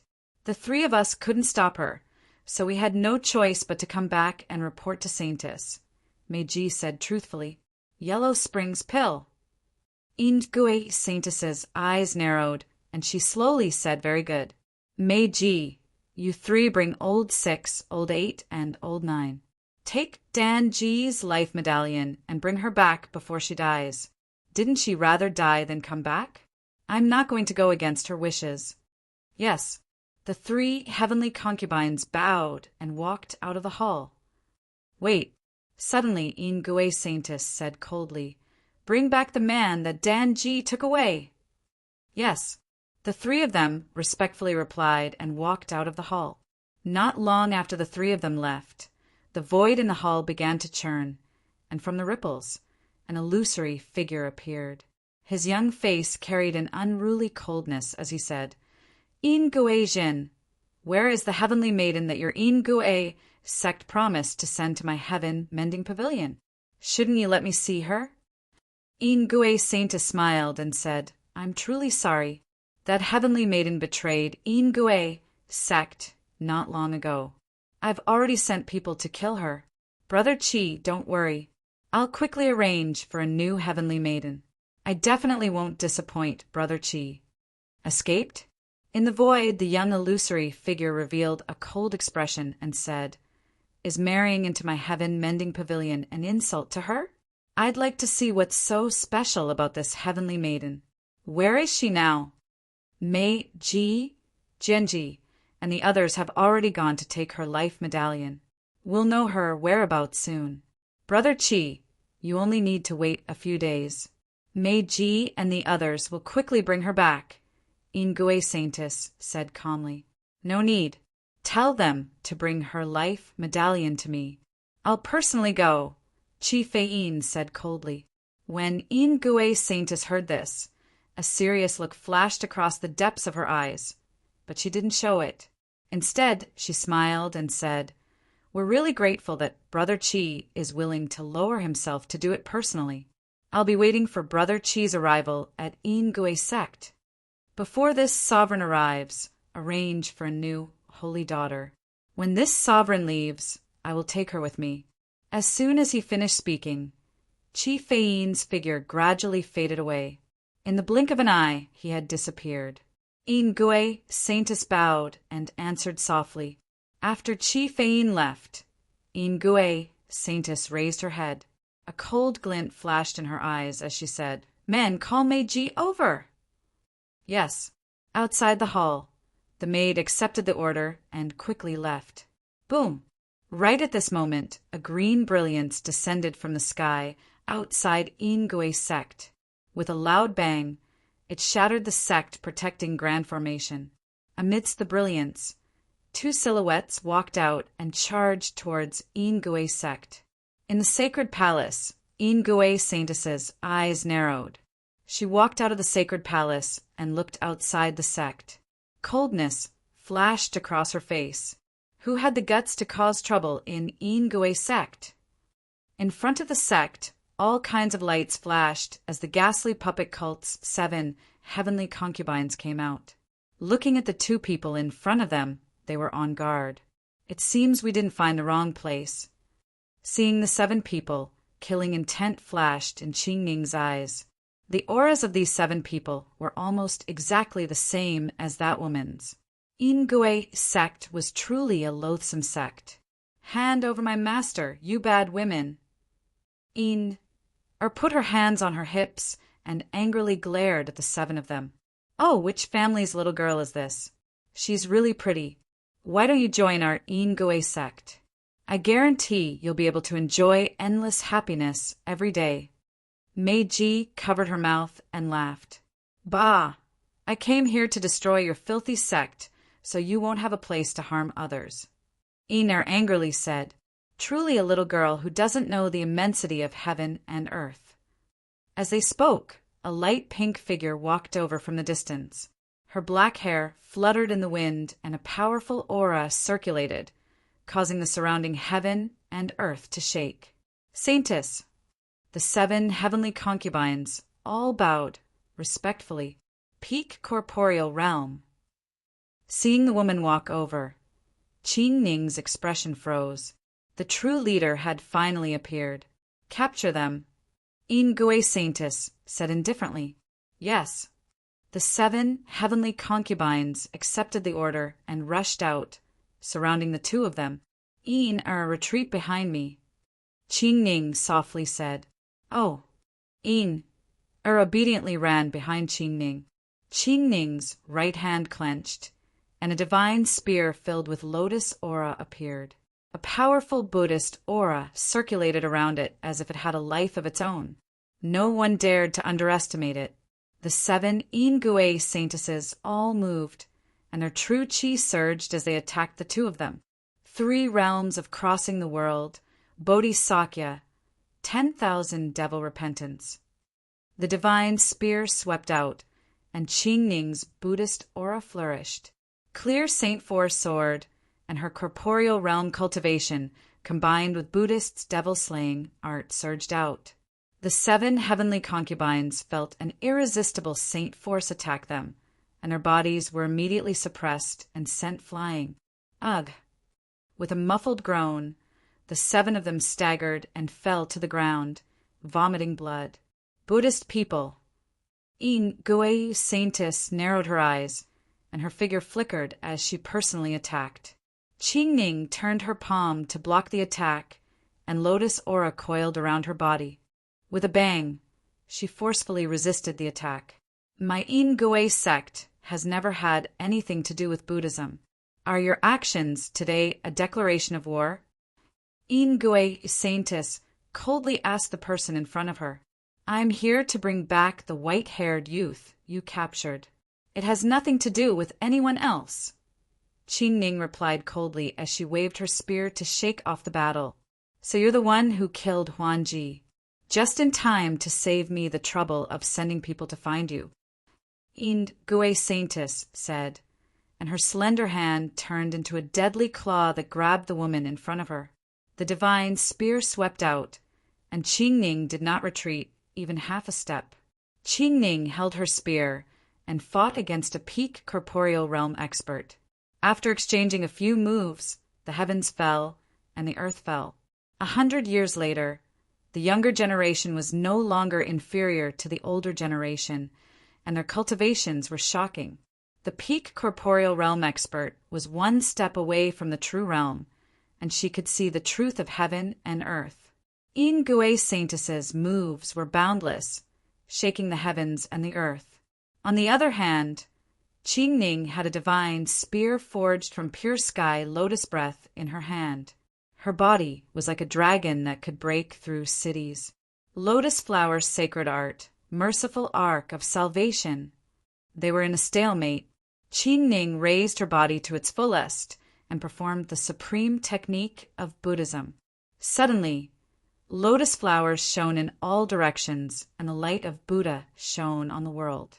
Above the void, green lotuses grew on their own. As the flowers bloomed and fell, the holy power of Buddhism dispelled all evil, slaying evil and saving the world. Seeing this, In-Gui Saintess's eyes narrowed. She used her In-Gui secret technique, and a dim light shone brightly to block the Buddhist power. In an extreme collision, Buddhist holy power and In-Chi devoured each other. With a loud tremor, the battle was split apart, and it was still difficult to determine who had the upper hand. In-Gui Saintess suppressed her killing intent and said, Miss, your strength is not ordinary. May I ask which sect you come from? West Jade Mountain, Qingning said calmly. In-Gui Saintess frowned slightly. West Jade Mountain was a sect she had never heard of. Logically speaking, such an expert shouldn't be unknown. The person you're looking for is not in my In-Gui sect. Not long ago, he was taken away by a traitor. Please return, In-Gui Saintess said indifferently. You're lying. Einer shouted from behind. Do I need to lie to you? In-Gui Saintess sneered and said, Believe it or not, but I'm warning you.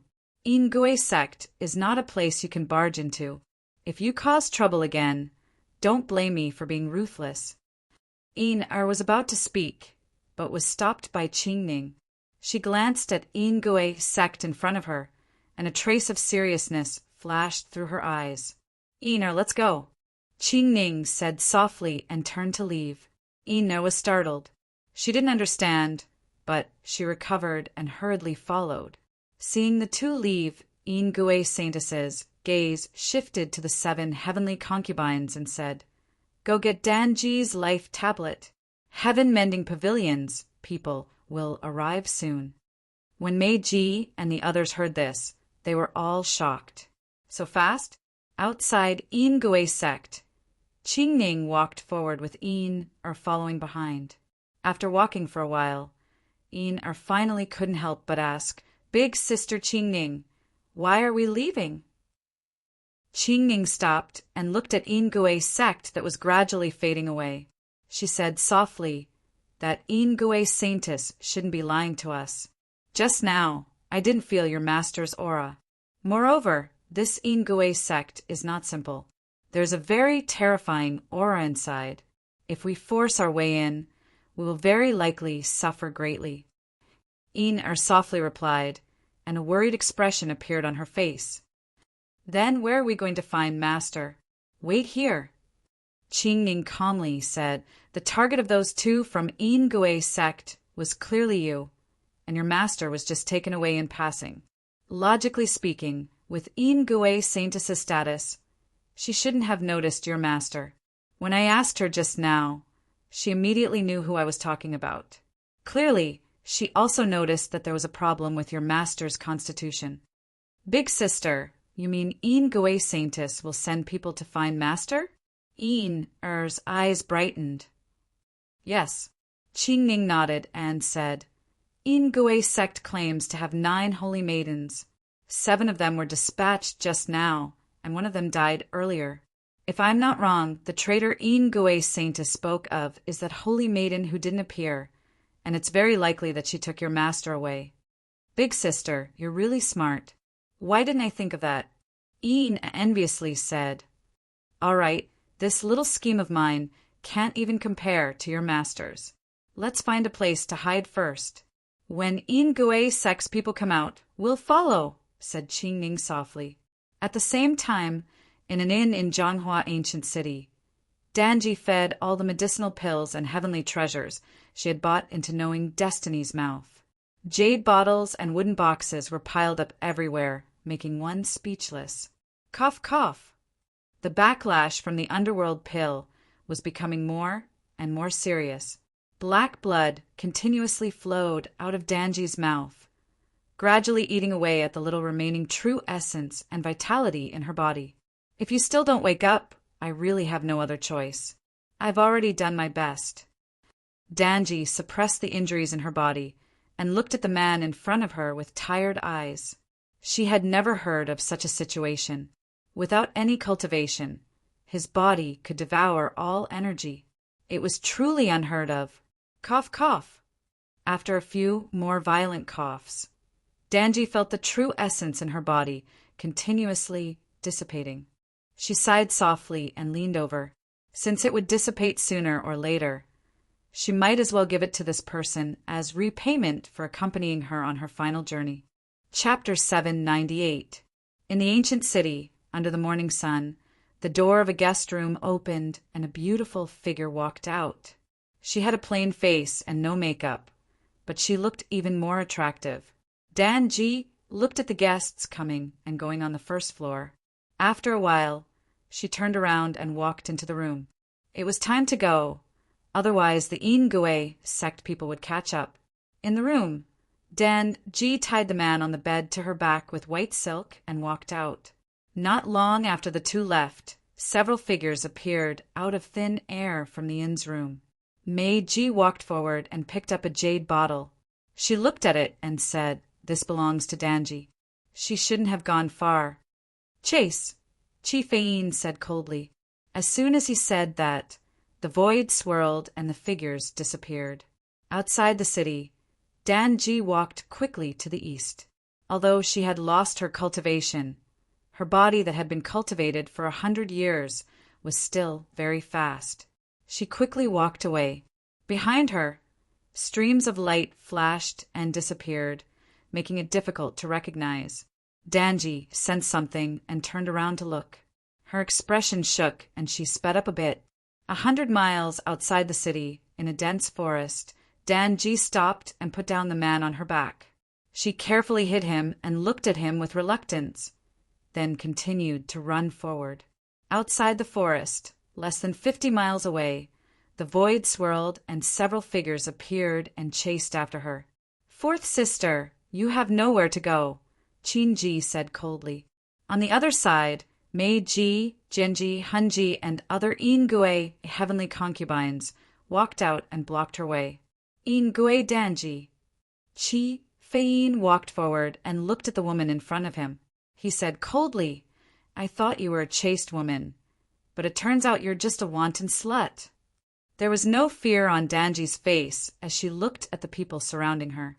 The corners of her mouth curled into a smile of relief. She raised her right hand and slapped towards her own head. Stop her. Chi Feiyin's expression changed, and he said coldly. Genji heard him and moved. She unsheathed her cold sword and rushed towards the woman in front. At this moment, the world changed. Boundless sword pressure filled the air and the void froze. 10,000 swords bowed down. Everyone looked back, only to see that in the dense forest in the distance, sword light filled the sky and rushed into the forest. It was like a torrential downpour, moving horizontally and vertically, magnificent and shocking everyone. This is Sword Chi. Chi Fein, Mei Ji, and the others were shocked, their faces filled with disbelief. In the next moment, the sword light that filled the sky shot over at an extremely fast speed. The shocking power split the heavens and the earth, and the space collapsed completely. Chi Fein's face sank. He took a step forward and rose into the air. His body's power was pushed to the limit. Suddenly, a violent wind swept out, turning into a black storm, blocking the sword flow. The sword light and the storm collided endlessly. As the sword light dissipated, the black storm rapidly weakened. Suddenly, a sword light broke through the storm and pierced through his body, bringing with it a large amount of blood. Next, thousands of sword lights pierced through Chi Fein's body. The sword lights pierced through, and blood fell like rain, shocking everyone present. Impossible! This unbelievable scene became the last thing Chi Fein saw in the human world. An instant later, his figure fell from the sky and crashed onto the ground. Young Master Chi, Mei Ji, Qin Ji, and Han Ji stepped forward and looked at the dead body on the ground. They couldn't help but tremble. In just one move, a peak corporeal realm expert had died just like that. Just who was the attacker? Senior, we didn't mean to offend you. Please let us go this time.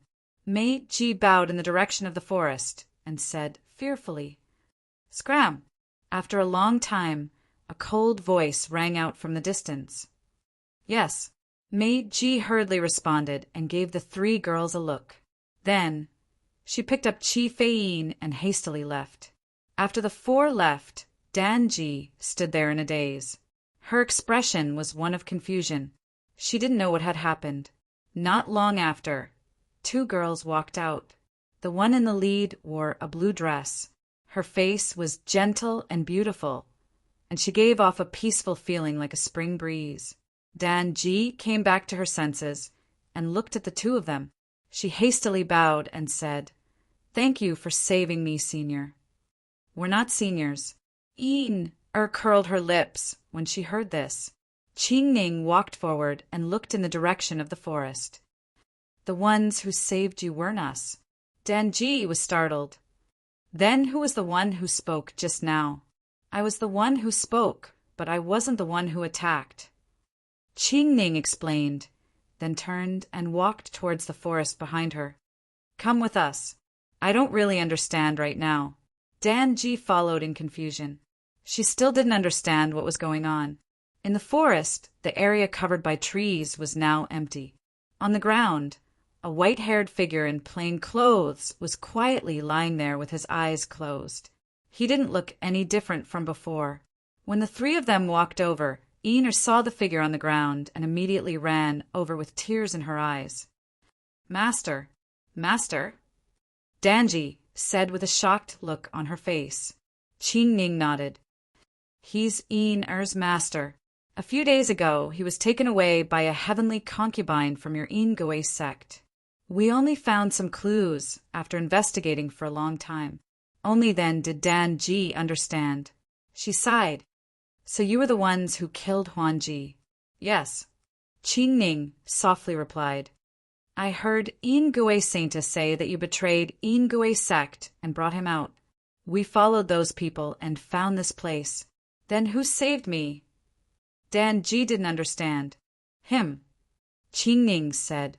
Dan Ji's expression shook. She said in disbelief, That's impossible. He was unconscious the entire time. How could he have attacked? I also don't know why, but the sword move just now is indeed something only he can use. Qing Ning said seriously. Sister Qing Ning, come quickly. There's a bug in Master's stomach. Shouted in panic. Qing Ning heard this and quickly stepped forward. She reached out and checked Ning Chen's meridians. What did you feed my master? Een pointed at the woman in front of her and said angrily, "It wasn't me. I didn't feed your master any bugs." Dan Ji quickly shook her head. "She didn't do it." Qing Ning retracted her hand and put down the former's arm. "This is a gu. It should be Ruashi. Sister Ruashi?" Een blinked and said in surprise, "Your master mentioned this to me before. However, we didn't care at that time because Ruashi would never harm your master. Since Ruashi didn't mention it, your master didn't ask." Qing Ning explained. "When I checked him yesterday, there wasn't any goo in his body." Danji was puzzled. "Then I'll have to ask you, what have you done to him these past few days?" Qing Ning said seriously. In the past 10 years, this was the first time Ning Qin showed any other reaction. This was a good thing. Maybe this was the hope for him to wake up. Dan Ji hesitated for a moment. Then she roughly explained what had happened in the past 2 days, including the herbs she bought for him to eat. "Ah, you gave my master so much food to eat." Er's heart jumped when she heard that. "I saw that he could absorb any kind of medicinal power, so I bought some heavenly treasures for him to eat." Dan Ji said awkwardly. Qing Ning heard this and frowned. "Is there anything else? Is that all? It shouldn't be the problem with these herbs." These days, she had found a lot of spirit herbs for him, but today's situation had never happened. Hearing the former's question, Dan Ji's face turned red. She stammered and didn't say anything for a long time. Qing Ning saw this and grabbed the former's arm. She probed with her true qi and frowned again. "Where's your true qi?" Qing Ning asked. The 9 heavenly concubines of Yin Gui sect were at least experts above the virtual realm. This Dan Ji was no exception. "I gave it to him." Dan Ji explained with a red face. "I took the Yellow Springs pill. My cultivation will quickly disperse. I brought him out. I want to save him." Qing Ning looked at the woman in front of her and said, "Can you tell me why you betrayed Yin Gui sect?" Dan Ji's eyes darkened. "Yin Gui sect wanted me to marry Butian Pavilion. I didn't want to, so I ran away." Qing Ning didn't ask any more questions. She understood what happened. "Sister Qing Ning, what are you talking about? What happened to Master?" Een asked with a confused face. "Your master is fine. We'll leave first in case more experts from Yin Gui sect come back," Qing Ning said. "Oh," Een answered obediently. She helped her master up and prepared to leave. Qing Ning glanced at the woman beside her and said, "You're coming with us." Danji was shocked. Then joy appeared on her face, and she nodded vigorously. When night fell, 3 people came to the small courtyard in front of the Jade Moon Pool. Een put her master in a wheelchair and pushed him into the room. Dan Ji followed them into the room, cautiously. She didn't dare to speak casually. "Come here. I'll take a look at your injuries," Qing Ning said. Dan Ji stepped forward and said sadly, "I took the Yellow Springs pill. My body won't recover. However, I'm satisfied to be able to break free from Yin Gui sect's control." Qing Ning stretched out her hand to check Dan Ji's pulse. Her eyes narrowed. It was indeed not good. This Yellow Springs pill was really overbearing. "Rest for a while. I'll prepare medicine for you." After a while, Qing Ning withdrew her hand and said, "Okay." Dan Ji nodded and said. Qing Ning left the room and went outside to prepare the medicine. Een saw this and immediately followed. "Sister Qing Ning, what's going on? I still don't understand." Een followed and asked, "What do you want to know? Why did the goo in your master's body appear out of thin air? Or how did your master save her?" Qing Ning asked softly. "Both," Een said expectantly. "Why did the goo in your master's body appear out of thin air?" "It's because that lady gave her virginity and all her martial arts to your master. If I'm not wrong, the goo in your master's body is the goo of love. Previously, it was severely injured like your master during the heavens tribulation. It hid in his body and only woke up after absorbing so many treasures, and that lady's primordial een. Ching Ning sighed softly and said, "As for why your master could save her, it might be because of this goo. That lady was in danger, and your master sensed it.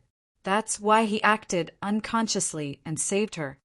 Pervert Een heard this and was furious. Previously, when she was bullied by those bad people, he didn't help her.